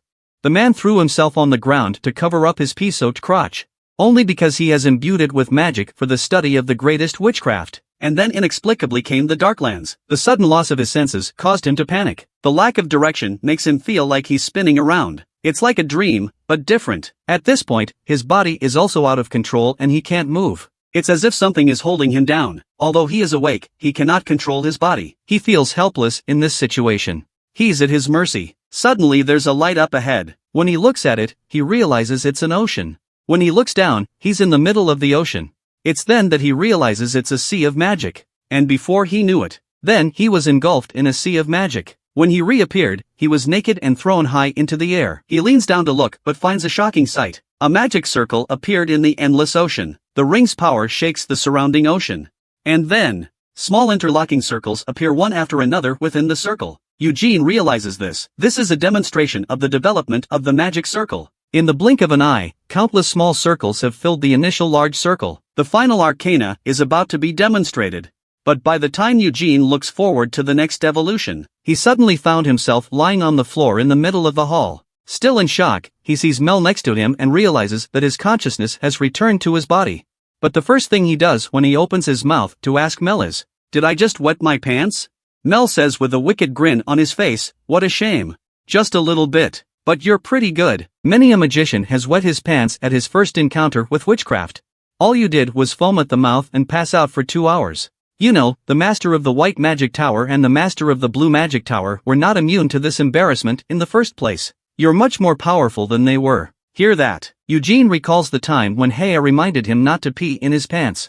Eugene is black and blue at this, so it's not a joke. It's Heya who already has experience. At this point, Mel asked what he had received. Eugene states awkwardly, "I feel like I understand the general idea though, but it seems like I didn't understand anything. I see the formation of a circle. I also see the creation and splitting of countless smaller rings, but in the end, I only saw it rise to 9 circles." Mel proudly said, "When Lord Xenia created sorcery, she has reached the 9th circle. But she continues her research. Eventually she manages to go beyond the boundaries she set for herself and reaches the next level. That is the realm known as the Black Hole of Eternity. And only Lord Xenia has attained it. There have been many magicians who have tried to break out of their shackles since then. But none were able to cross the 9th circle. Though it's hard to reach the Black Hole of Eternity. But casting magic through it, it's actually very simple and powerful. For example, a small fireball cast by the Eternal Black Hole realm. It's even more powerful than the top-level Inferno fire from the 9th circle. And although it can't be confirmed, but Lord Xenia of the Eternal Black Hole realm can actually kill the Demon Lord alone. Eugene doesn't say anything about this. It's not unusual for Xenia to come back from Helmut stronger as she continues her training. Even the unappealing and hopeless Anise. And Moron, whose brain is full of muscles. And Belmont, they've all definitely gotten stronger. But why haven't any of them challenged the Demon Lord again? Eugene couldn't understand their behavior. Knowing this, he was left with nothing but anger. What the hell were these guys thinking? Are we really expecting the Demon King to change his ways? Why are women hundreds of years old blushing with impatience? Only because Eugene, who had been in the Acrian library for over a month, finally walked out today. She had always wanted to borrow his sword. She's complaining about the man taking so long to come out. Barolian interrupts her whining, asking Eugene what he got out of this reading on sorcery. Eugene states awkwardly, "The learning I now possess does not decipher sorcery. I'm guessing it'll take a few years to do so." Hey, I couldn't agree more. These are the essence of centuries of magic, even if you're smart. But it's hard to understand without a teacher. And then she said, "If you'll lend me the Ned sword, I will explain 10 scrolls of magic to you." Isn't that a good deal? Eugene is deep in thought. That sounds a little tempting. But, he looks at Heya with a wicked grin on his face. "Do you have anything else in there for me to choose from?" Seeing this, Heya also understands, laughing at Eugene for being such a negotiator. She then lists a laundry list of magical staffs she owns and tells Eugene, these can be used to easily control magic and simplify spellcasting. Eugene wasn't too interested. Barolian aids in a well-timed aside. He also has a nice staff he can lend to Eugene. Heya questions Barolian with an irritated look on her face. "Why are you interfering?" Barolian dislikes her back. "Didn't you sign up 2 elf kings? Why are you still greedy?" Heya understands what Barolian is thinking. It's the fear that she'll sign another elf king, thus upsetting the delicate balance between the tower masters. But she's still upset. "You don't know me after decades of friendship? I don't want to be a part of that shit." Barolian is non-committal about this, says so, but it's easy to be fickle when you have too much power. Seeing that Barolian didn't believe her words, Heya had to swear on his own magic that she would never engage in any power struggle. Barolian was quick to agree. "Now that you've made it this far, I have no reason to stop you." Heya, on the other hand, has a question mark on her face. After reacting, she was furious. "You're such a bitch. So you were waiting for me here." That's when Eugene rammed her in the muzzle. "I don't need a magic wand." Heya said in exasperation, "I'm lending it to you, not giving it to you." See, that's what it means. Eugene refuses. If he thinks it's just borrow, he'd rather cancel the deal. Heya feels like he's going to blow a gasket with these two guys. What a couple of darn foxes. But she holding back her anger for the sake of Ned's sword. She said she'd borrow the Netherblade for just 1 day. She can lend Eugene a year of her stuff. Eugene confirms it to her. "So if you borrow it for a week, that's 7 years?" Are you so eager to make a pact with the Wind Elf King? Heya states firmly, that's for sure. Being Reinhardt, you wouldn't understand the significance of the Wind Elf King to us elf summoners. That is the Elf King that the Great Belmont has contracted with. If I succeed, I will fulfill the wishes of many summoners. At this point, Balorian was there to help again. Eugene, if you don't need a magic wand. Heya shuts him up in a heartbeat. But Balorian still said, the Lord of the White Magic Tower has a precious artifact. Heya rushed up to him and tried to gag him. Eugene looks strangely surprised to hear this. Looks like some people don't want to make a deal.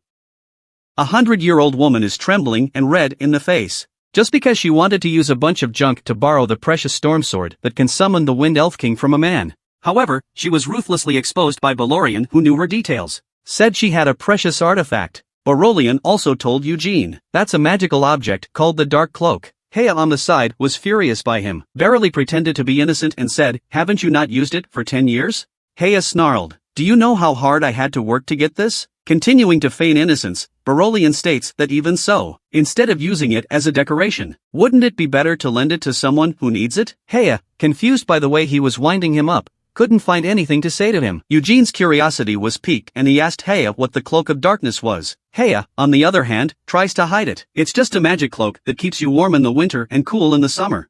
There's nothing special about it. Balorian is quite enthusiastic. It's a cloak of temporal magic. It can deflect attacks in a specific direction. Heya is trying to cover up. It's not that good. If you can't accurately calculate spatial coordinates, you can't get to where you want to go. Balorian continues to recommend. Even so, you can also use it to defend yourself against Circle 5 magicians.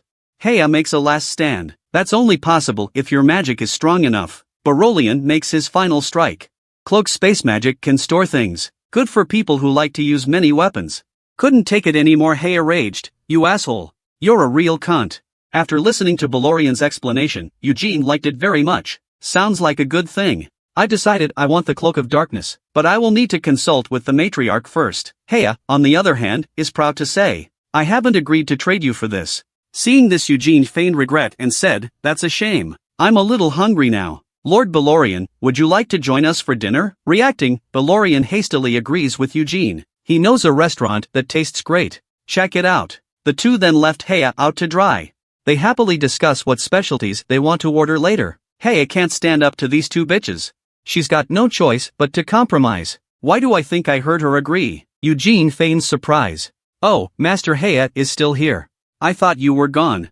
Heya is trembling, gritting her teeth, and said, if you really want the Cloak of Darkness, I agree to lend you to use. Eugene said with a beaten face, there's no need to hurry. Didn't say you have to wait until I report to the Patriarch first? See how shameless he is. Heya couldn't hold back any longer and gave his brother and ass a friendly greeting. Her twisted expression scared the duo away from her. Eugene whispers to Balorian, is she getting ready to transform? Reinhardt, who got the message later, didn't object to the deal, but the master of the house said that he needed to have a higher authority present to witness it. On this day, that Reinhardt's top brass arrived in a lot. The three gather again to await their arrival. See Heya change into a black cloak. Eugene curiously asks if this is the Dark Cloak. Heya probably shows him off. How's it going? It's pretty cool, isn't it? Eugene purposely whispers, it has to be on my body to be cooler. Then ignored Heya's exasperated look. Eugene reassures her that there's no need to be angry.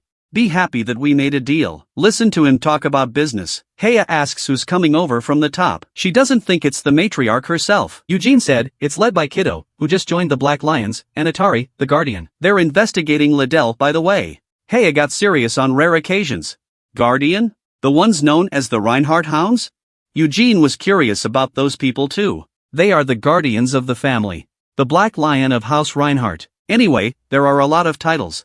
Outsiders prefer to call them hounds. The precepts they observe, stricter than anyone in the family. As long as they are strong and loyal to the clan. Clansmen can join regardless of bloodline distance. And Kiddo joined it a year ago. The White Lion Knights are a force that serves the direct line. The Black Lion guards all of House Reinhardt. And the Black Lion is led by the Senate. It's made up of the most powerful men in Reinhardt's history. Even the contemporary clan Gilead sometimes has to do their bidding.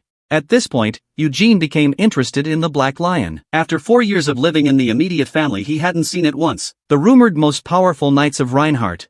Eugene can't wait to see how strong they are. While several people are waiting for the arrival of the Black Lion, Reinhardt's wagon has arrived. But what Eugene didn't expect was, inside the car was a girl who had been thinking about him for a long time. What did the man see that was so shocking? It's because he didn't expect the woman in front of him to be here. Just now he was waiting with the two masters of the Red and White Magic Tower for the arrival of the family's top officials. White Tower Master Heya did have some disdain for his family, mocking the fact that they probably won't find a place to land. Her words make Eugene a little confused. Haven't you always respected the great Belmont? Heya sneers, it's Belmont that I respect, not the Reinhardts. I don't like families where the direct line is overpowering the collateral line. Balorian stops her from continuing her ramblings. If you really want to borrow Ned's sword, then you should hide that attitude. As we speak, the aircar, which has not landed in half a day, finally finds a parking space and settles down. Heya doesn't agree with Barolian. I will not grovel to them. I deal with them on equal terms. And yet, less than a second of decency. Heya's face is covered in snot. I'm trading my favorite cloak with them. Eugene on the side told her not to wipe the snot with the cloak. That's what he'll be wearing afterward. While they were arguing, the door to the carriage in front of us slowly opens. The man who gets out is Shire Reinhardt, who we haven't seen in a long time. Eugene is very surprised by this. He didn't expect Shire to follow the Black Lion's men. He was looking forward to seeing Black Lion's men, but it's Shire who comes down first. He's a little confused by Shire's arrival. Shire calmly explains to him, my mother's birthday is coming up. I'm here to buy a birthday present. I'm also stopping by to see how you're doing. After speaking, Shire looked forward to Eugene's reaction. But Eugene is calm when he hears this. Dumbfounded, he said, so that's how it is. His reaction made Shire a bit irritated, this fucking idiot. As Shire is feeling lost and helpless at Eugene's reaction, a man slowly emerges from the carriage behind her. This person is Kid, the younger brother of the current patriarch, the same teacher who taught Eugene for 4 years. He greets Eugene happily. The bearded man who comes out behind him interrupts their conversation. I know it's been a long time since you've seen each other, but I'll leave time for you afterward. Now let's get on with the business of the day. Although I've never seen this bearded man, but Eugene could feel he was strong. Judging by the muscles he couldn't even wrap his clothes around and the way he walked, must be a master of the spear. Before Eugene can finish his analysis, once again, a man steps out from behind the bearded man. Judging by this man's thin frame and his aura, he must be a magician. Guess he's here about Liddell. Eugene looks behind the magician. As for the one behind him, it's... She must be the high official in the Black Lions, Adelaide. I didn't realize she was so young. And... Eugene looks into her powerful palm. It's covered by the glove, but you can still see a bit of it. Neither a hand that fights with swords nor spears. Looks like a fighter who fights with only 2 fists. This is really an amazing person. That valiant woman is 100 years old. Not only is she young and beautiful, and a powerful fighter. At this point, the woman comes up and greets Barolian, 20 years. I heard that you became the Lord of the Red Magic Tower. Balorian said helplessly, I told you when I met last time, I will soon ascend to the throne of the tower. Atari then stated, did you say that? It's been too long for me to remember. But it doesn't matter. After saying that she turns his head to Eugene, who is off to the side. You're Eugene Reinhardt? Eugene bows to her respectfully and identifies himself. However, what Adelaide said immediately afterward left Eugene dumbfounded. She claimed to be Eugene's aunt, but told Eugene not to call her that. It makes her look older. Eugene was surprised by this. She's the housemaster's aunt? But remembering the ages of Barolian and Heya, Eugene quickly calms down. At the moment, he's more concerned about the fact that someone of this caliber came all the way here. And then Barolian smiled and said, it's windy out there. Let's go inside and discuss this. Then the crowd entered the Red Tower. They were seated at the parlor table. Adelaide Reinhardt is the sister of the last matriarch. She is also not married. She joined the Black Lions and is now the leader of the Third Order. Ryzen Reinhardt is the vice commander of the Third Order of the Black Lion, from one of the side families. Paco Reinhardt, also from the Third Order. He's from a rare family of magicians. He's in charge of the specifics of today's transaction. At this point, Paco reconfirms the transaction. For each day the Stormsword NID is lent. The dark cloak of the Lord of the White Magic Tower will be loaned to Eugene for 1 year, right? A lazy Heya on the sidelines confirms his statement. Meanwhile, he's told to hurry up and get it over with. Don't waste each other's time. Paco, who has received an affirmative answer, will say no more, casting a spell to summon a prepared contract. Heya carefully examines the contents of the contract, in case there is any chance of fraud. Soon Heya questions it. What do you mean I'm not allowed to risk destroying the Ned sword? And what is the cost of destroying it? The price to pay is your life. Atari, sitting by the window, answered her question. The Stormbringer NID is a valuable treasure. If you want to borrow it, you must be prepared to risk your life. Heya thinks she's overstating her case, and she's provoking her. My life is also immeasurable. What's the math on that? Atari is fine with that. In a lot it might be as you say, but not in Reinhardt. Seeing that the atmosphere is inexplicably tense, Paco intervenes to calm the situation. It doesn't cost you your life right now. I respect you as a magician, too. I don't think you're going to try to destroy Ned as a medium when you try to sign with the Wind Elf King. That's just a treaty to prevent that from happening. It's not too late to talk about the cost when it does happen. He's making Aya very uncomfortable. So this deal is going to be your Reinhardt's call? The cigar-chomping Atari responds. You can choose not to borrow it if you don't want to. If it weren't for the Patriarch, I wouldn't be here to talk to you. Heya doesn't give in either. Those who didn't know thought you came here just for me. Heya meant what he said. Atari pulls out his pocket watch and blandly says, indeed, I'm here for something more important, not for something as trivial as this. I'll be meeting with Crocker in an hour. Have him accompany me to Arlot's prison. Interrogate the dark magician who dared capture Liddell. His words make Balorian blush. It was agreed that this would be done according to the laws of Aloth. That's not the same as Gilead's decision. Why is a nearly 100-year-old man's face black? Just because a woman the same age as him disregarded the agreement he made with the head of the family in the first place. Prepare for a private interrogation of the black magician. The woman is fine with it, though the master of the house has made a decision. But for the black magician who tarnished the family name, the Senate wasn't about to let go of. Eugene holds back a smile as he watches her pull an oversized pocket watch out of her shirt pocket. He hasn't seen anyone put anything uncomfortable and heavy in that place. Heya was curious, too. Why do you wear a watch and a pocket watch? And why do you hold a cigar in your mouth without lighting it? But Atari ignored her boring question. I have received permission from the royal family of Aloth. Instead of getting all wound up about it, I'd rather let us do the interrogating. But Eugene understands. It seems the family gave too much. It took the royal family to allow the Black Lion to interrogate the Black Magician. At this point, Atari asks Heya if she's made up her mind yet. She doesn't have time for this. Heya is thinking about time. If the contract with the Wind Elf King is completed within 3 hours, I'll have my cloak back in 2 months, tops. In that case, there's no reason to hesitate. She signed her name without saying a word. Eugene then puts on his handsome cape. His hair was combed back to its adult form. And Heya finally got the coveted Ned sword. At this point, Eugene sees Atari staring straight at the cloak. He thought to himself, this woman must be up to something. As expected, Atari praised the design of his cloak. The collar looks like a lion's mane. It reminds me of the Reinhardt logo. The colors just don't match. It would be better if it was white, like a white inflamed flame. Its current color seems to suit the Black Lions better. Eugene's eyes widened after hearing her long speech. Pretending not to understand or respond, Atari sees how unintelligent Eugene is. Again staring at Eugene without a word, Shire comes out just in time to ease the awkwardness. Give her the cloak. She wants to wear it. Eugene said proudly, she didn't say she wanted to wear it. Shire re-emphasizes. That's what she meant. Eugene turns his head to see that Atari has taken off her cloak, and the invisible oppression. He can only hand over the cloak reluctantly. Try it on. Atari nonchalantly pulls the cloak over her and drapes it over her body. She then strikes a series of flirty poses. She's a real show-off. Finally got what she wanted. She was so comfortable after being handsome. The dark cloak's rating has gone up a notch. Upon returning the cloak to Eugene, she suggests a correction. It would be more stylish to get a family crest on it. To which Heya protests loudly and angrily, I'm just lending it to you. I didn't give it to you.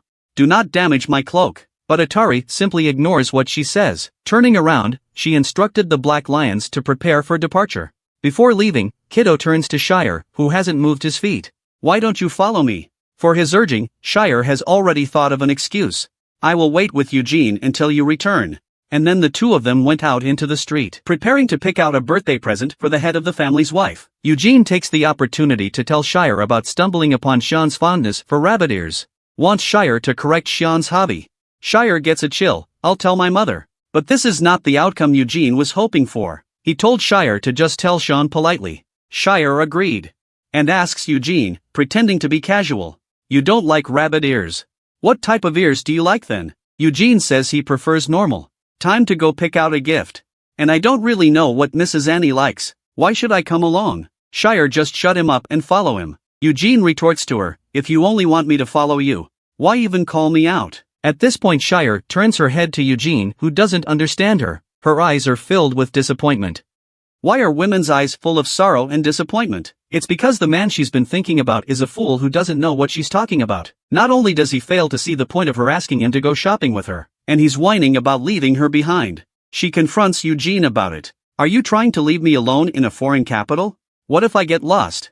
But Eugene still doesn't get it. Talking like you can't take care of yourself. Shire blushes and warns him. Everyone knows I'm with you. I'll see what you'll do if I lose it. She's got Eugene on the ropes, and he's giving up on the idea of leaving. At this point Shire asks Eugene what he did for his birthday last month. Did you have a party? Eugene, on the other hand, says he's just reading in the library. Barolian and Hella send him gifts.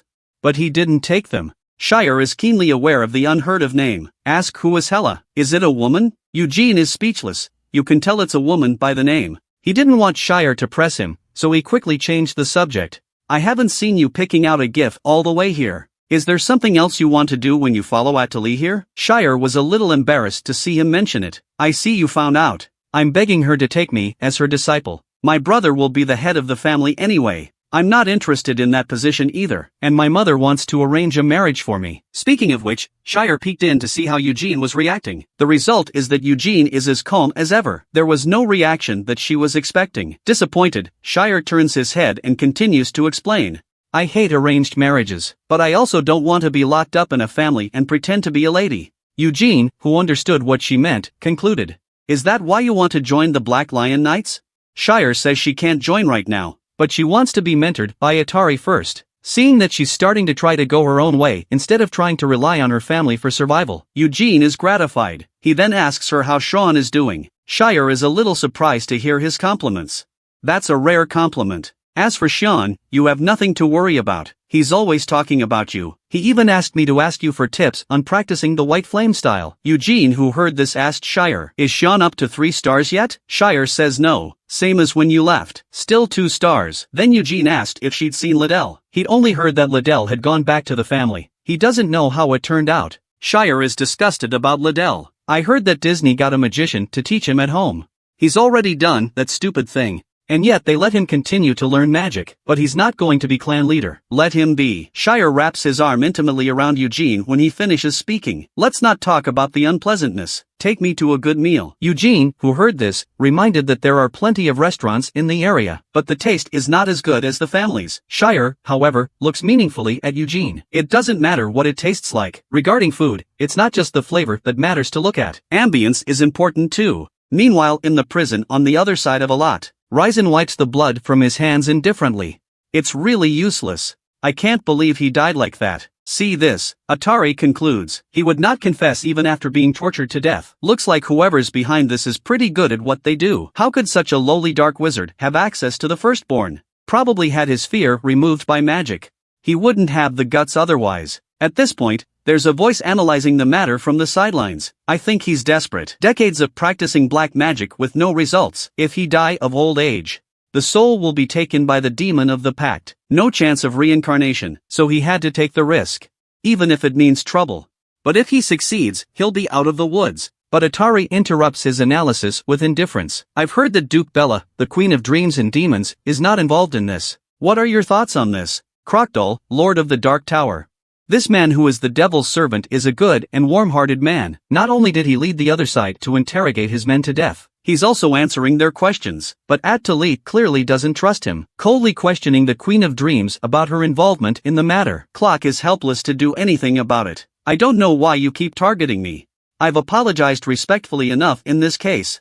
Atari, however, is unimpressed. Compared to an insignificant black magician, it makes more sense to suspect you're behind this. Crook doesn't agree with her. Am I doing myself any favors by doing this? I would never have left such an obvious trail if I were really behind it. So much so that you suspect me. And Sir Atari, I have many enemies. I serve imprisoned Demon King, and I thank him for his trust and love. But this has upset many in Helmet. They're trying to get me in trouble. So it seems to me, it's just a nasty way for someone who hates me to get me in trouble. But At-Talit pointed out that he had no proof. Croc countered that there was no proof that he did it either. He then smiles meaningfully and says, Sir Atari, I don't suppose I'm the only one you suspect? Atari hates his beating around the bush. Tell him to say what he has to say, but be prepared to take responsibility for what you say. At this point Clock's tone changes, though he maintains his smile. As a servant of imprisoned Demon King, I honor his wishes to befriend Reinhardt.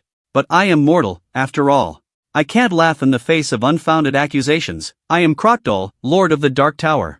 Servant of imprisoned Demon King. I cannot tolerate this endless insults. Seeing him ready to strike, Kiddo rushes to get in front of Atari. Just in case Clock gets violent, Atari said indifferently. I don't want to be rude in a foreign country. Clock told her not to worry. If you will, I'll do what I can. No one will notice your rudeness. Hearing this, Atari said indifferently. You want to do this, you gotta make sure your head stays in place. Clock is silent in the face of her threats. The tension in the room is at an all-time high. But then Atali took a turn for the worse. I guess I'll have to think about it. Who in the world would want to jeopardize Reinhardt's family prestige? It's just a hunch. Because we can't find clues through torture and mind magic. Everything is too clean. Then she said without apology. That's why I suspected you. Her words bring Clock's smile back again. I guess I went a little overboard back there. In return, I'd like to show you a less pleasant sight. But Atari refuses outright, stating that she didn't really want to see what he was offering. Walking up to Clock, she taunted. I've seen too many cruel and disgusting things. One of them is right in front of me. Clock gathers his magic hand. Since you're so adamant about it. Black magic covers the top of his head. A circle of light appears in the center of the forming black cloud. A dream demon's head is then teleported into his hands. His soul has been harvested by imprisoned Demon King. I can provide it to you if you need it. Without waiting for Atari's response, he tosses the head away. But before the head could hit the ground, Atari kicked it away from him. Blood splatters across Croc's face, but his smile hasn't diminished at all, and Atari stopped paying attention to him, taking the crowd away. Before leaving, she turns around and warns Clock. If you try to contact Eugene Reinhardt, Clock, his fingers lightly wiping the blood, interrupted her directly. Only imprisoned Demon King can command my actions and desires. His arrogant attitude brings murder to Atari's eyes. But he didn't care. Sir Atari, you have no right to order me to do anything. This man smiles in the face of the black flames. He doesn't care if he's insulted and bloodied. And he doesn't care about Atari's warning before he leaves. He responds that the only one who can order him around is imprisoned Demon King. He sees no point in arguing. Atari turned and left with Kiddo and the others. On the way, Atari speaks up and questions Kiddo. What do you think the truth of this is? But without waiting for Kiddo to answer, she continues her analysis. The one who started it all was probably Miriam, who was on a par with Crocker. That's someone who had a problem with Clock. Imprisoned Demon King though suppresses the free will of those he contracts with, but will not interfere with their struggle for fame and fortune.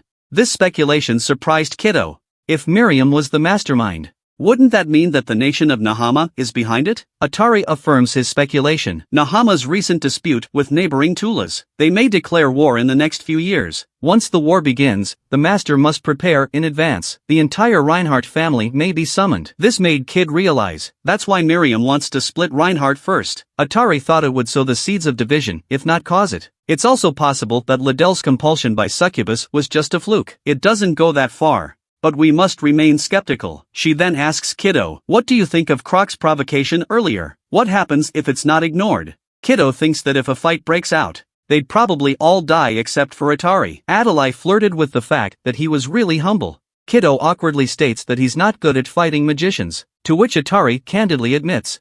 She wasn't sure enough to beat him herself.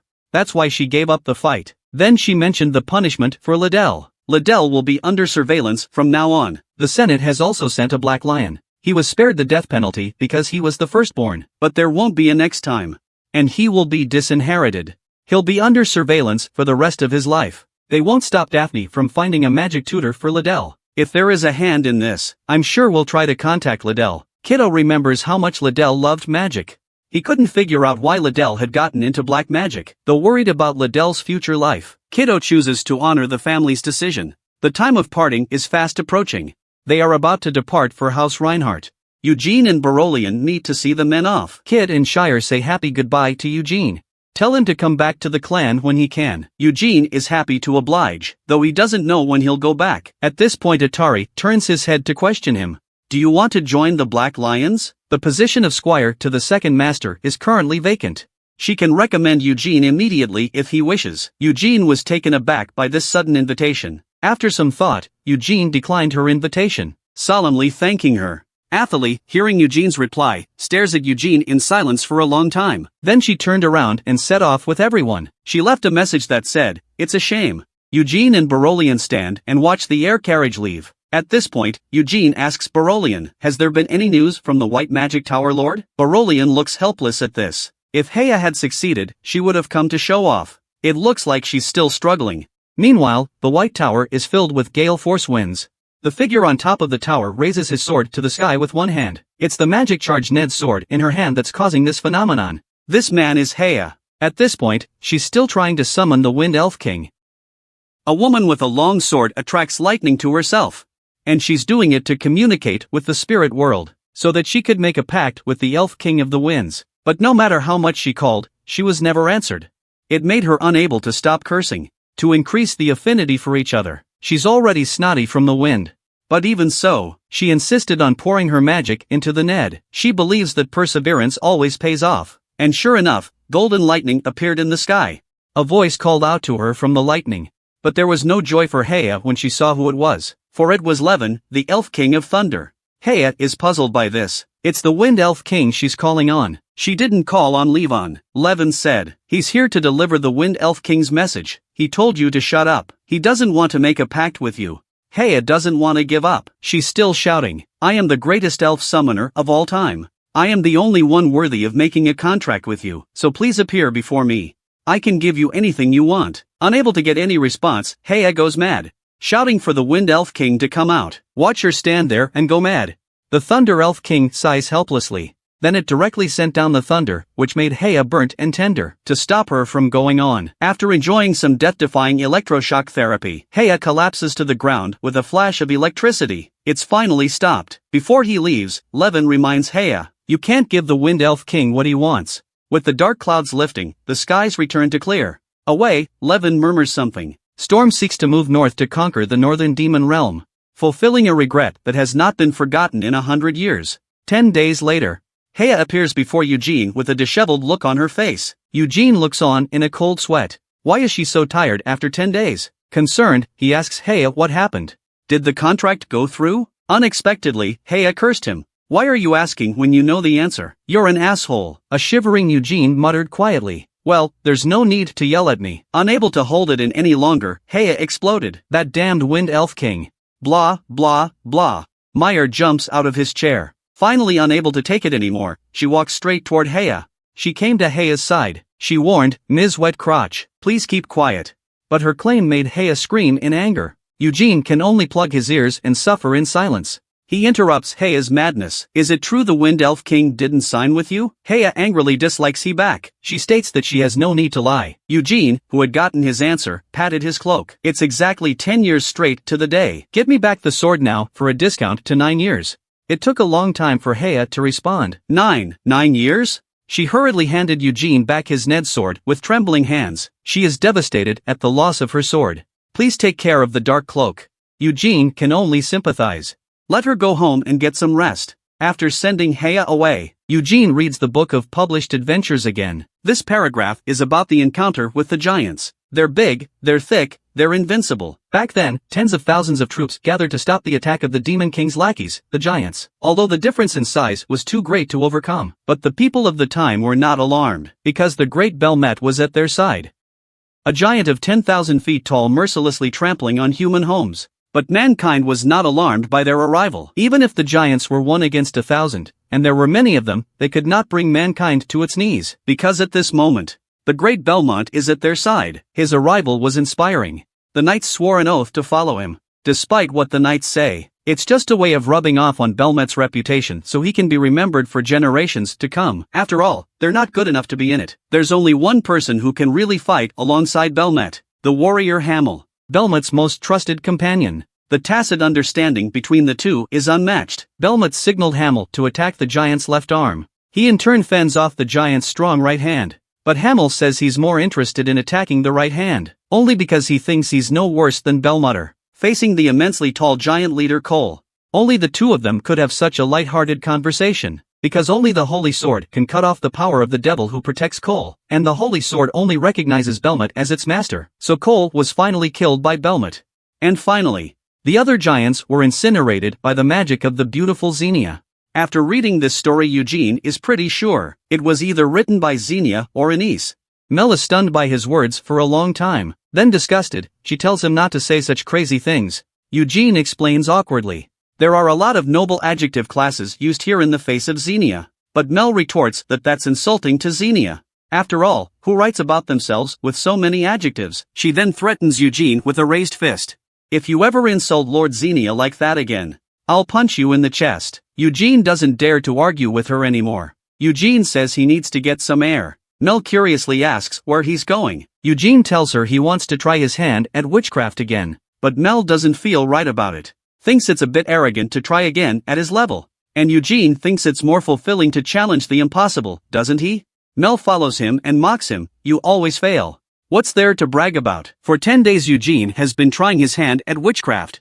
But now he still can't reach the black hole of eternity. An eternal black hole is a huge circle containing an infinite number of smaller circles. It enhances any magic thrown into it. And Eugene is replacing the circle with a white inflammation style. So he's going to form more circles that way. In his previous life, he gathered the strengths of many families to practice magic power. Xenia also helped him correct it. Eventually, he creates his own magic. It took him just 1 second to explode all his power, because his aura is formed in an explosive manner. With that alone, he easily severed the giant leader's finger. Even Belmont praised his superb fighting talent. For him to pay high prices for cheap cultivation methods, though Xenia was puzzled. But she was also surprised that he could be so powerful with all this garbage. That's how good Eugene is.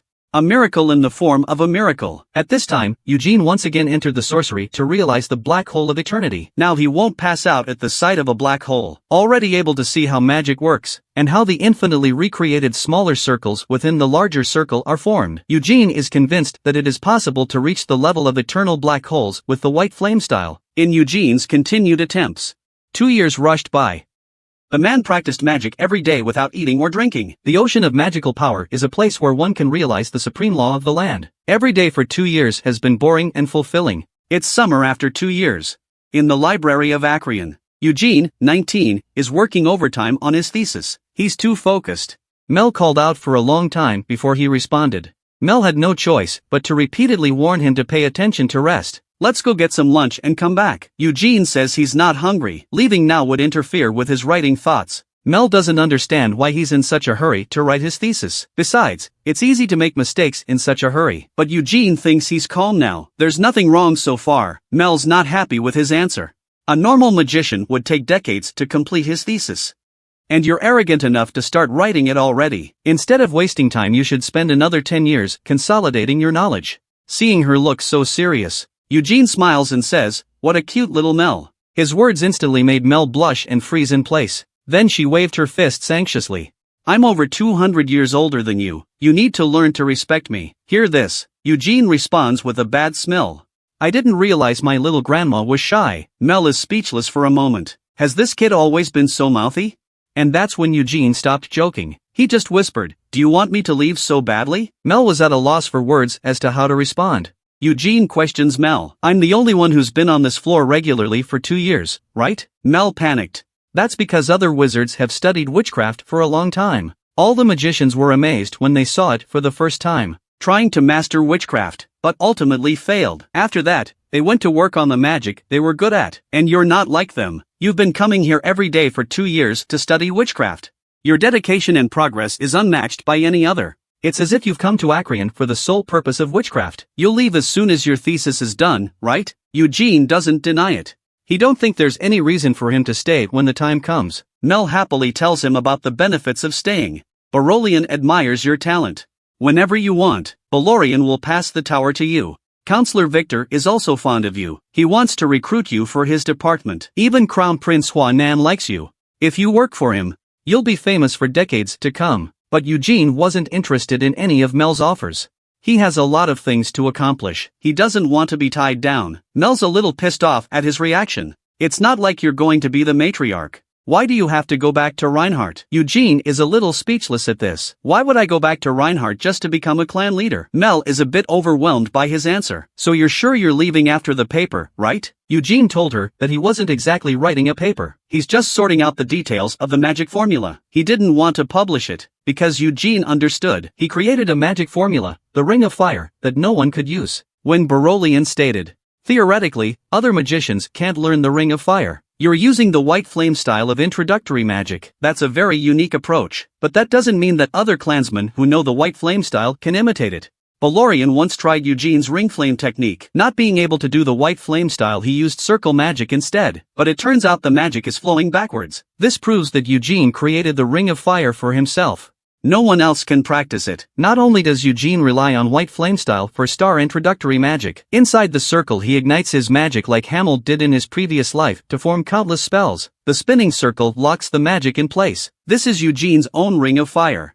In a world where magicians spend half their lives trying to achieve something, a man creates his own unique practice in only 2 years. Even the esteemed master of the magic tower was full of praise for him. But he was not complacent. Instead, he tried to learn more about magic every day. From there, he utilized more fire magic to perfect his own ring of fire technique. After he studied under Barolian, Barolian helped him refine his ring of fire technique from time to time, assisted him in completing his dissertation. For 2 years, Barolian was very strict with him, but it also benefited him. End of memories. Eugene asks Mel, "Are you angry because I'm leaving?" "Why would I be angry? You're free to go wherever you want. I have no right to stop you." Mel spreads her small hands in mock indifference. "I never wanted to leave. But I couldn't leave Acreon even if I wanted to. That's why I'm not angry at you for leaving. Though it makes me feel lonely. I'm not technically human, but I do know that humans like to be free." Eugene is at peace with Mel's true feelings. As he puts away his papers, he asks Mel if he really thinks so. Mel states firmly, "I've been alive for over 200 years, certainly very sure of that, but at least..." At this point, Mel is unusually depressed. "But can you at least come and say goodbye to me when you leave? Don't leave without a word like Lord Xenia." Stupid Eugene casually agrees to Mel's request. Mel, whose emotions were just halfway brewing, choked on his words.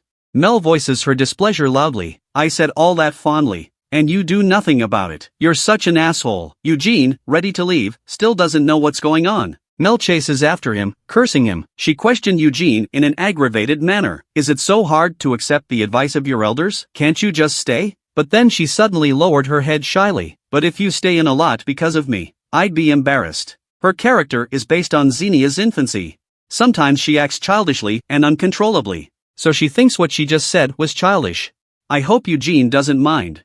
Eugene remains calm and says he understands. Mel is embarrassed by this. She doesn't think Xenia would do such a thing. She feels her behavior is an insult to Xenia. Yet Eugene smiles gently at her. "The real Xenia would have done the same thing you did." Mel was a little happy to hear that. But she didn't think it was possible. "You've never even met Lord Xenia. How did you know she'd do something as childish as me?" But Eugene still responds to him with tenderness. "I'm sure of that." Mel thinks he got this ridiculous idea because he read that adventure book. Eugene does not continue to argue with her about this. He said he would leave a lot after he finished his dissertation. "If I wasn't greedy, I'll finish my dissertation by the end of the summer." For his behavior of forcibly changing the subject, Mel does not condemn, turn around and ignore him, but Eugene doesn't care. "I'll come and say goodbye before I leave. I might have something to say to you then." "Hear this," Mel warned him. "I'll kick your ass if you try to trick me." Eugene ignored her threat. He just smiled and watched her for a long time, as Mel waited blearily for him to say something. Instead, he turned around with a flourish. "Don't be hasty. I'll let you know when the time comes." A 200-something-year-old girl is mean and cute. But the man doesn't care about her threats. He smiles at her with tenderness. While the young girl waits with bated breath for his response, the man turns away in style. He says he'll tell her on his next visit. Eugene just ran into Victor as soon as he left the halls of Xenia. Looking at his incredibly bright smile, Eugene got a shit-eating look on his face all of a sudden. This guy is a real creep. He knows exactly what he's doing here.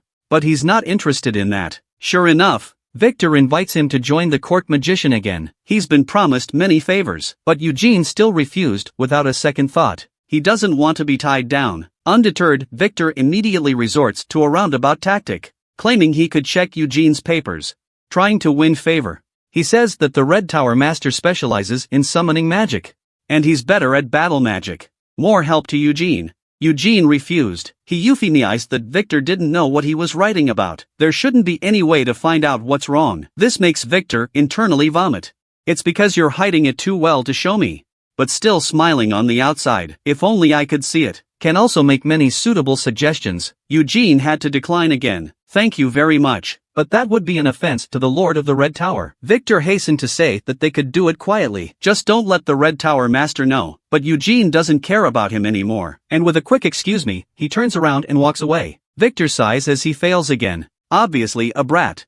Why is it so hard to fool? And at this point Eugene is annoyed as well. If Victor realizes that he has formed an eternal black hole, Eugene is certain that in the days to come, even in his sleep, he is haunted by Victor. The thought of that scenario makes Eugene black with disgust. However, the appearance when performing the circle flame technique is not much different from when performing the white flame style. If you don't pay attention, even Victor couldn't spot it. This means that in the presence of a high-level magician, Eugene can also hide his strength. At this point, smoke is rising from the underground lab. Barolian is silently observing something. Soon he gives his assessment. Putting aside the magic you used, if you only look at the strength of your magic, you've reached the 5th circle. But Eugene says he's still at the top of lap 4. And higher level magic can't fit into an eternal black hole either. Is this because I don't understand them well enough? To which Barolian argues that it should be a capacity issue. After all, Eugene's ring of fire can't perfectly replicate sorcery. You're replacing the circle with a white flame style star core. You can't use normal measures of strength. Simply put, for every star you raise in your white flame style, your eternal black hole, I should say that the ring of fire technique becomes stronger.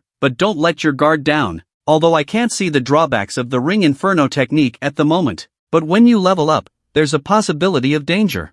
At this point, Barolian is about to stop talking. Eugene inquired if he wanted to keep himself from using advanced magic. Barolian warns him not to use 6th circle magic, because the circle flame trick is not a popularized circle magic. There are many hidden dangers. Seeing how serious Barolian is, Eugene understands the risks. He says he won't use advanced magic recklessly.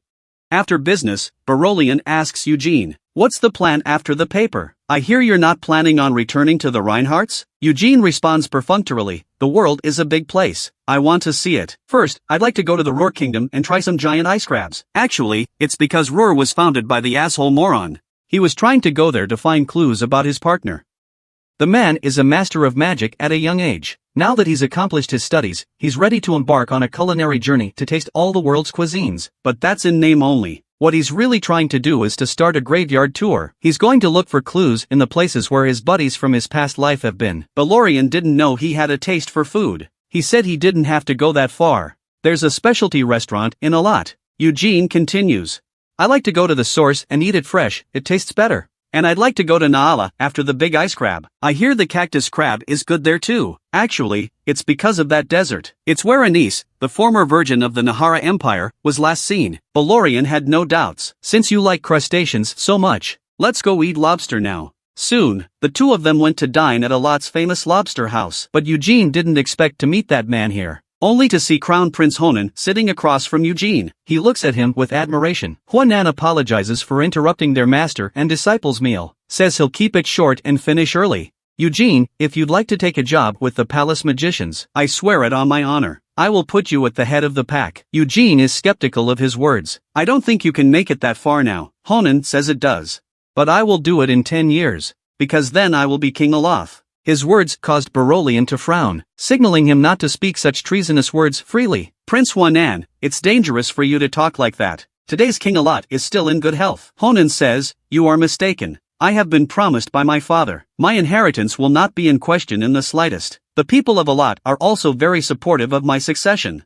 He then continues where he left off. "The court magician takes orders from the king, and in 10 years you'll be eligible to be their leader."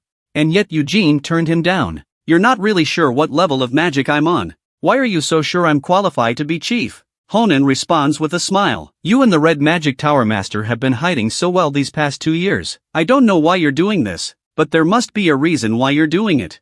I don't think you're going to tell me. Well, I guess I'll just have to speculate." With that, his eyes instantly sharpened to focus on Eugene. In his eyes, Eugene was full of magic. "The total amount is staggering. 5 circles of magicians can't reach this level. You're working on the eternal black hole of magicianry, right? And it looks like you've succeeded in comprehending it?" His insight surprised Eugene a bit. Honan said helplessly, "You could at least answer a question. Consider it as satisfying my curiosity." Seeing this, Eugene states bluntly, "Though I wouldn't lie to you, Prince, but I'm not going to tell the truth either. Just answer your previous question first. The location of the chief court magician. Not that I'm pretentious. It's true that I don't want it." Honan understands this. After all, given Eugene's talents, Have a great deal anywhere you go. He changed his tune. And would the last 2 volumes on sorcery interest you? Xenia is known to have created the witchcraft trilogy, but Acreon only preserved the first one. The last 2 volumes are in the palace. I wonder if this is worth staying for. Both Eugene and Berolian are shocked at these words. Eugene clearly remembers Mel saying, the last 2 volumes of witchcraft disappeared along with Xenia. Berolian also nervously inquired about mixed Honan. When did the royal family come into possession of those 2 volumes? Do you know the whereabouts of Lord Xenia? Honan frowns. That was the copy Lord Xenia gifted to the royal family. The royal family doesn't know the whereabouts of Lord Xenia and the main text. That's when Eugene asked him, you mean you're willing to show me a copy of the royal collection?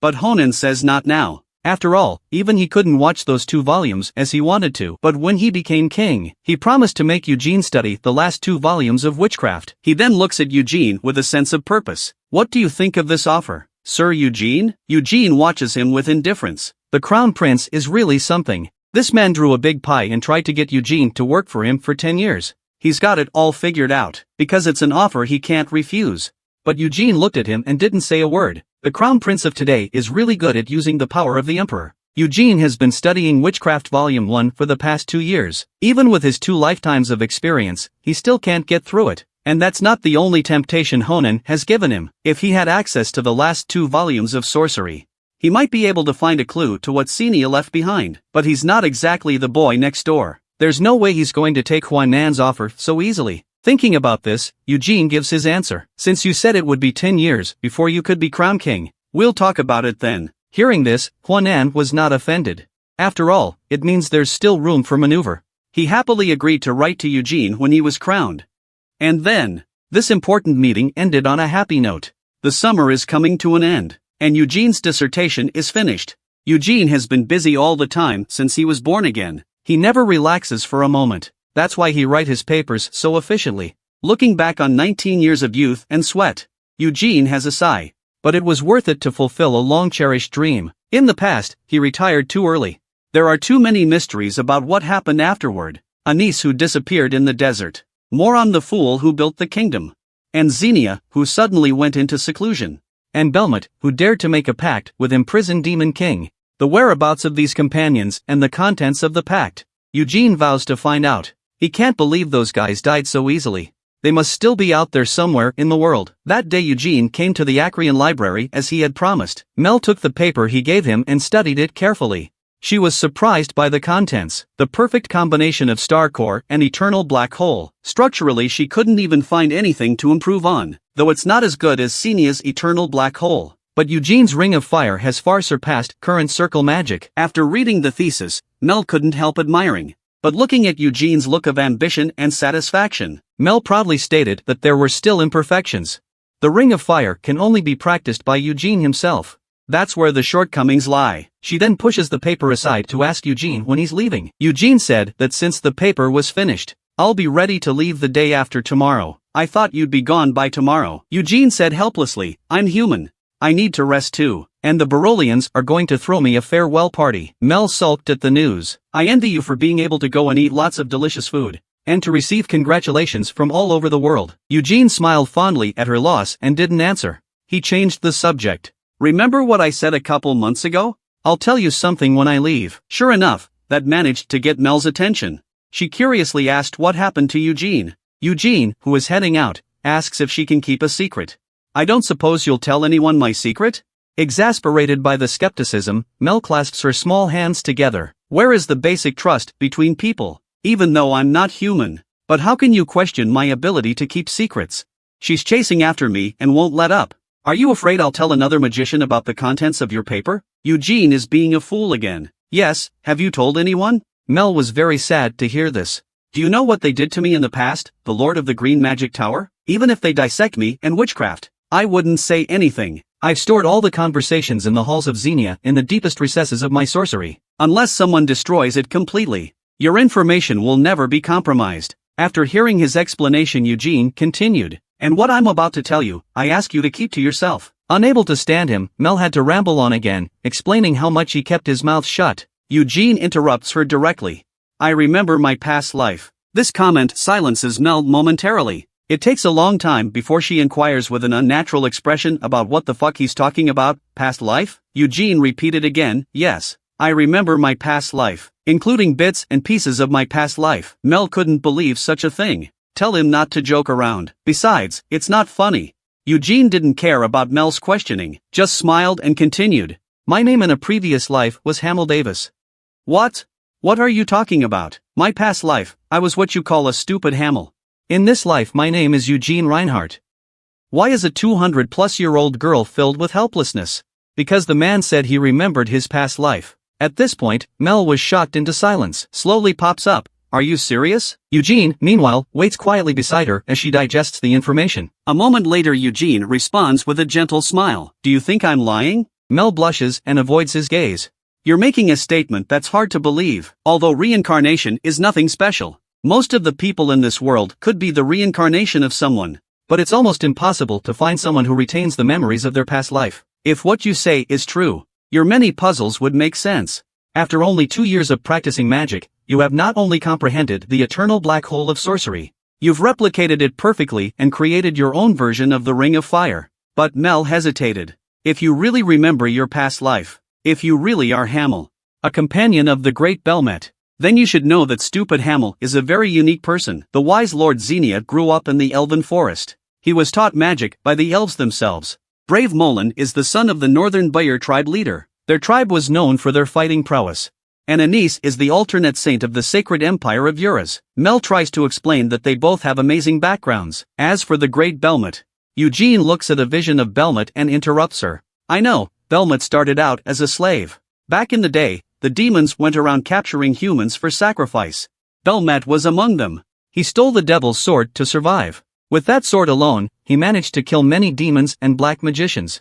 Later, when leading the slaves to escape from Helmud, slaying hundreds of powerful beasts along the way. After hearing his account, Mel thought the legend was overblown. Because that's where a lot of the myths come from. Eugene said that although he had never seen that scene, but he thinks it's real. Because Belmet was that kind of monster. At this point Mel didn't answer. Just hesitates to talk about Hamill. Stupid Hamill doesn't have a strong background like they do. The village he lived in as a child was destroyed by the Wraith. Only the young him survived in the whole village. He became a mercenary and hated both the beasts and the Lich King. But even without a good background, he still worked his way up to the level where he could compete with his partners. So if you're really the reincarnation of Hamill, I can understand your incredible growth rate. Eugene says Mel's not entirely right. He's not that talented. When he focused on weapons because he had no magical talent, mastered the sword and spear through constant hard training. Even then, he never once defeated Belmet. Mel dragged his little chin in a serious, contemplative manner. Even so, Hamill is also an extraordinary genius. Eugene, however, spreads his hands in disinterest. I don't care if people think I'm a genius. I just want to beat fucking Belmet. Even if it's just once. Though I never got my wish till the day I died. At this point Mel suddenly interrupts him talking to himself. Pointing at Hamill's phantom with a black face, he said, "Then you kept praising Hamill's handsomeness before. You were praising yourself. Why are you so shameless?" To which Eugene continued to brag shamelessly. I did have a lot of charisma in my past life. What, wasn't he attractive? After the playfulness, Mel is worried. You're telling me this out of the blue. Is it to find out the whereabouts of Lord Xenia? But I do not know. I don't really have that in mind. The reason I'm telling you this, it's just because every time I've looked at you for the past 2 years, I've thought of Xenia. Eugene looked at her favorably. You really do look like her, both in looks and personality. His gentle gaze makes Mel a little uncomfortable. After all, I was created using the infant Xenia-sama as a template. Dear little Mel, did I cross the line? You crossed the line. Sir Eugene, I'm over 200 years older than you. You should respect me. I'll forgive you this time. After all, you are Lord Xenia's partner. Eugene looked at Mel as if he saw Xenia. A moment of emotion. At this point Eugene suddenly asked a question. Do you think Xenia is still alive? Mel yells in excitement, Lord Xenia must be alive. Eugene is convinced of this as well. Xenia is not the type to die silently. That's why he's so obsessed with finding his partner's tracks. It's also one of his main goals since he was reborn. Bits and pieces of his past life with his buddies came to mind. The way they bickered beside each other is still fresh in my mind. Eugene believed that they must be alive somewhere in the world. He swore firmly to Mel. I will find them, no matter how long it takes. 300 years ago, this man and his companion ventured into the Hall of the Lich King to save his partner from a sneak attack. he blocked the fatal blow with his body, leaving his companions to look at his body with empty sorrow. The woman who quarrels the most with him is the saddest. Now that he's returned from his reincarnation, he's learned a great deal, but he doesn't see his former companion. He swore to Mel that he would find her, no matter how long it took him. His vow struck a chord with Mel. Sir Eugene, are you telling the truth? Will you really bring back Lord Xenia? Eugene smiles and asks Mel, don't you trust me? Mel says of course he believes. I'm looking forward to that day. That being the case, I want to get that bastard back. How dare she abandon her lovely Mel for 200 years? The warm and fuzzy atmosphere was gone with these words. Annoyed, Mel told him not to insult Xenia. But Eugene looked even more offended. Do you know how many times she insulted me 300 years ago? I think you remember that adventure book. The person who wrote that book was either Xenia or Anise. How dare she name me Hamel the Fool? Don't she want me to be a stinker for the rest of my life? Hearing that, Mel stared at Eugene and the phantom of Hamel behind him with a strange expression for a long time. So do you remember that Hamel in the book also said, Xenia? I like you. This is driving Eugene crazy. I never said anything like that. That's totally slanderous. So you're saying Lord Xenia said you like her? What did she do that for? Eugene questioned Mel with displeasure. Are you shitting me? How do I know why she wrote that? Mel said breathlessly. Lord Xenia couldn't possibly put adjectives like beautiful or elegant on herself either. Eugene was also a bit shaken by this. I think that's what Arnie's wrote. That's the most likely thing that woman could have written. Mel didn't argue with him. Instead, she asked with slight concern, about you being the reincarnation of stupid Hamel. Can you swear before witchcraft? Listen to her call Hamel that again. Eugene is a little helpless. I'll swear to it. But can you please stop adding that damn nickname? Mel inquired as to what he would have to call it to get it right. Is it okay for asshole Hamel? Eugene said straight. Call me the Great Hamel. Or the Charismatic Hamel. The title makes Mel look disgusted. Looks like you really envy the title of Bell Knight. Eugene was a little embarrassed to see his mind being pierced. Mel ignores Eugene. Instead, she brought him before witchcraft to wait for his vows.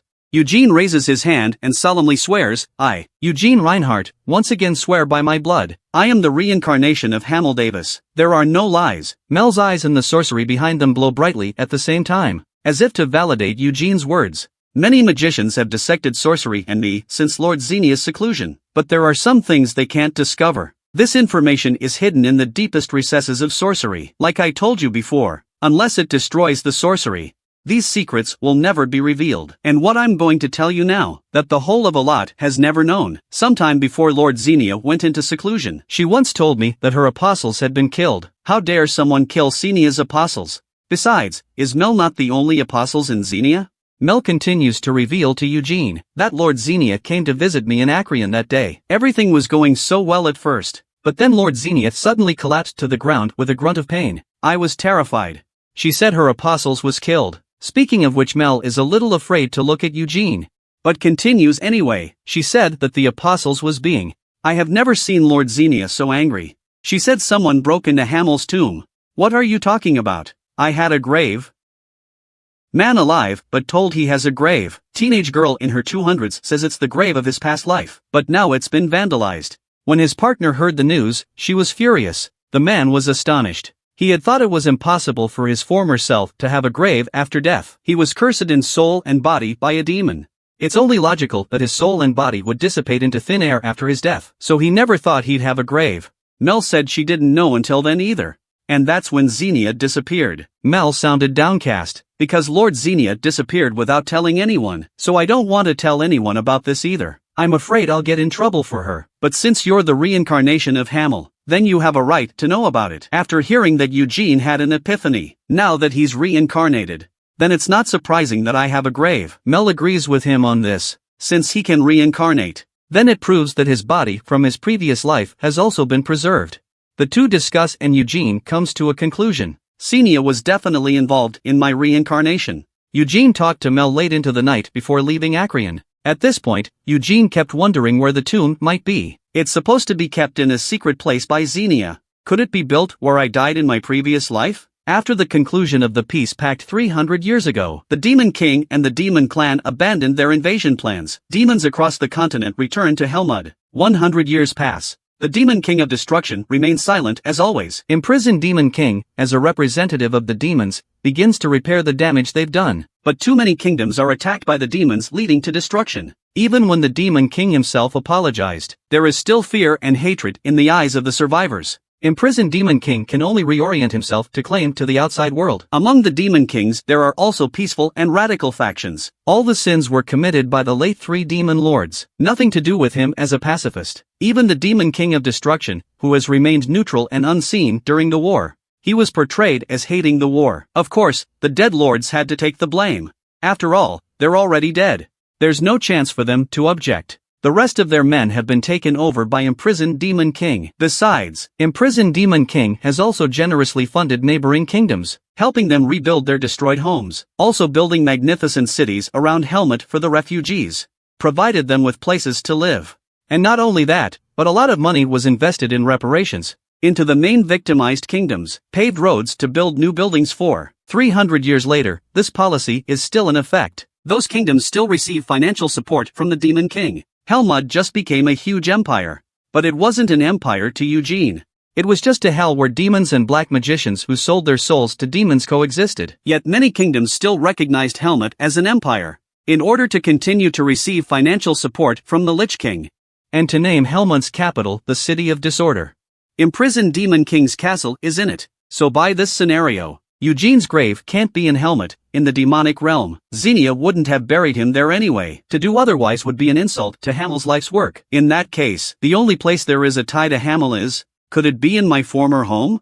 Just then Clock appears behind Eugene. Eugene, interrupted in his thoughts, is quite upset. Impatiently, he turns back to Clock and asks him what's up. Why did you make a surprise visit at midnight? Clock feels a little innocent. It seems like every time I see you, it's when you're in a bad mood. Is it because of me? Eugene dislikes him back in a low tone. What do you think? But Croc didn't answer and kept talking. I hear you're leaving Aloth, is that right? But you should know that the northern kingdom of Roar is very close to Helmet. It would be dangerous for you to go there. Eugene doesn't want to tangle with him too much, impatiently asking what he really meant. Croc speaks bluntly. House Reinhardt's influence doesn't reach there. The kingdom of Roar once banned demons from its borders, but now the situation has changed. And there's a lot of demonic presence in Helmut, but not all of them take orders from imprisoned Demon King.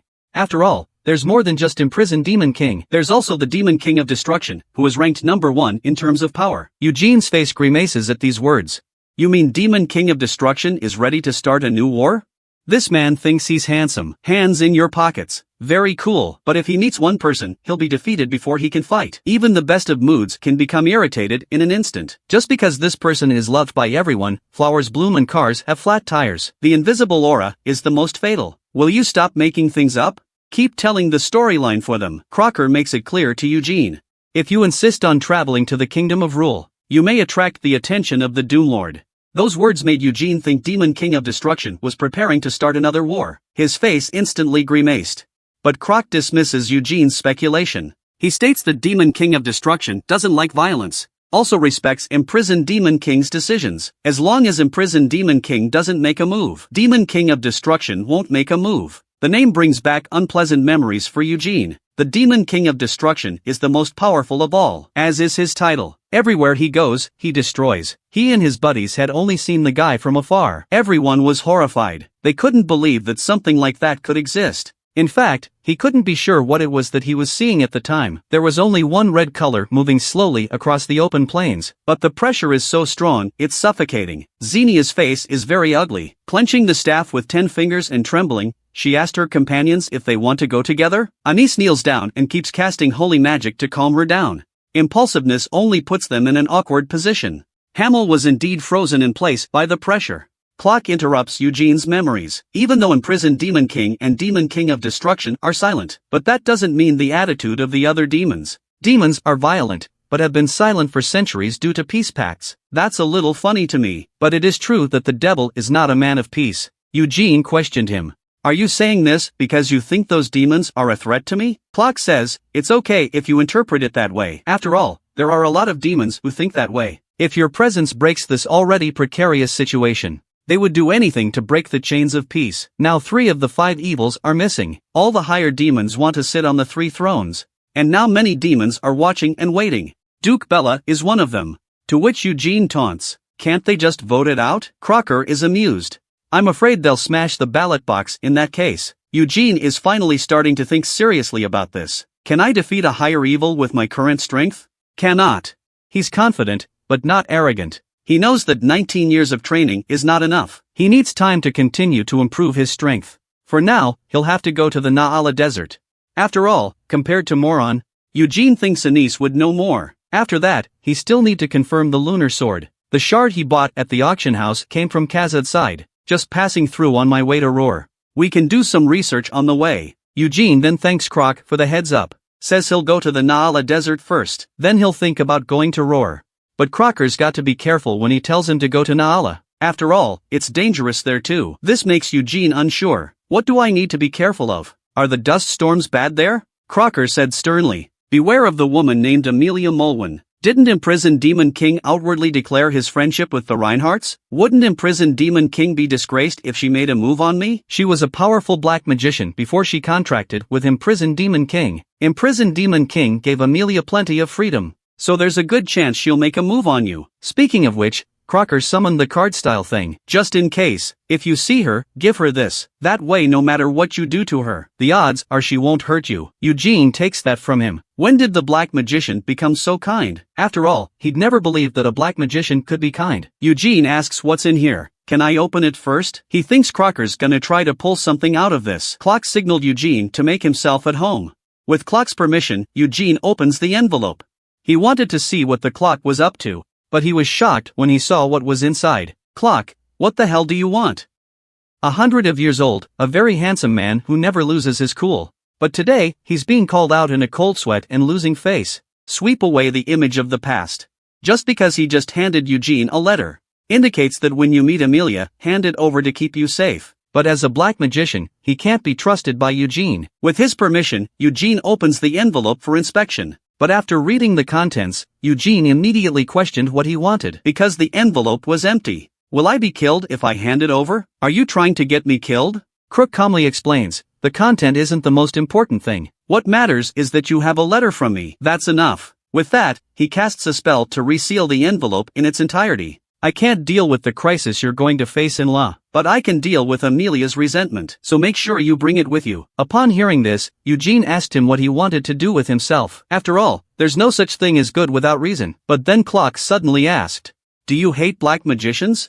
Eugene says that's for sure. After all, I am a Reinhardt. Can't manage not to hate black magicians. Clock shows that he understands his feelings. That kind of hatred is unavoidable. But if you could just be a little bit nice to me, I think I'd be very happy. This comment alerts Eugene instantly. Favorable feelings? Could it be that you're the legendary gay? Clock didn't realize his brain was so new. He was so speechless that he froze in place for a long time. Eugene continued. After all, you've been suspiciously kind to me, though I'm not that way inclined. I'm a little saddened and worried to see you like this. You can't be obsessed with me just because I'm handsome. After all, I really don't have that kind of interest. Clock interrupts at this point. Says he's a little panicked and needs to slow down. He's really afraid that Eugene, who is full of confidence, will say something stupid again. And then, sweating profusely, he told Eugene not to take it the wrong way. He's just trying to establish a friendly relationship with Eugene. Many of the people in Alat had this idea. After all, you're so young and talented. Realizing the misunderstanding, Eugene changed the subject. He thanks Croc for his kindness, and said he'd love to invite Croc to his farewell party tomorrow. But told Croc not to come over just because he said so. I'd be upset if you did show up. Although I have a slight crush on you. But I still hate black magicians.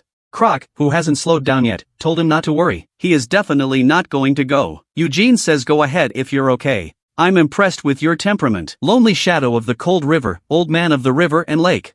Why should we ever meet each other? You and I are destined to meet again. Clock didn't expect to get some recognition from Eugene before he left. Looking at Eugene's distant back in deep thought. The next day, a few people invited to the farewell party showed up on time. Everyone is happy to see each other. The party is going well. Pippi would also like to wish you who are watching the video. I wish you all the best, peace and joy. At this time, Blue Magic Tower Master Duress asked the question in his mind. Why did you invite me to your farewell party? I don't seem to know you very well. Eugene said that couldn't say he was completely unfamiliar with it. At least we've seen each other a couple times in the past 2 years, haven't we? Duress still doesn't quite get it.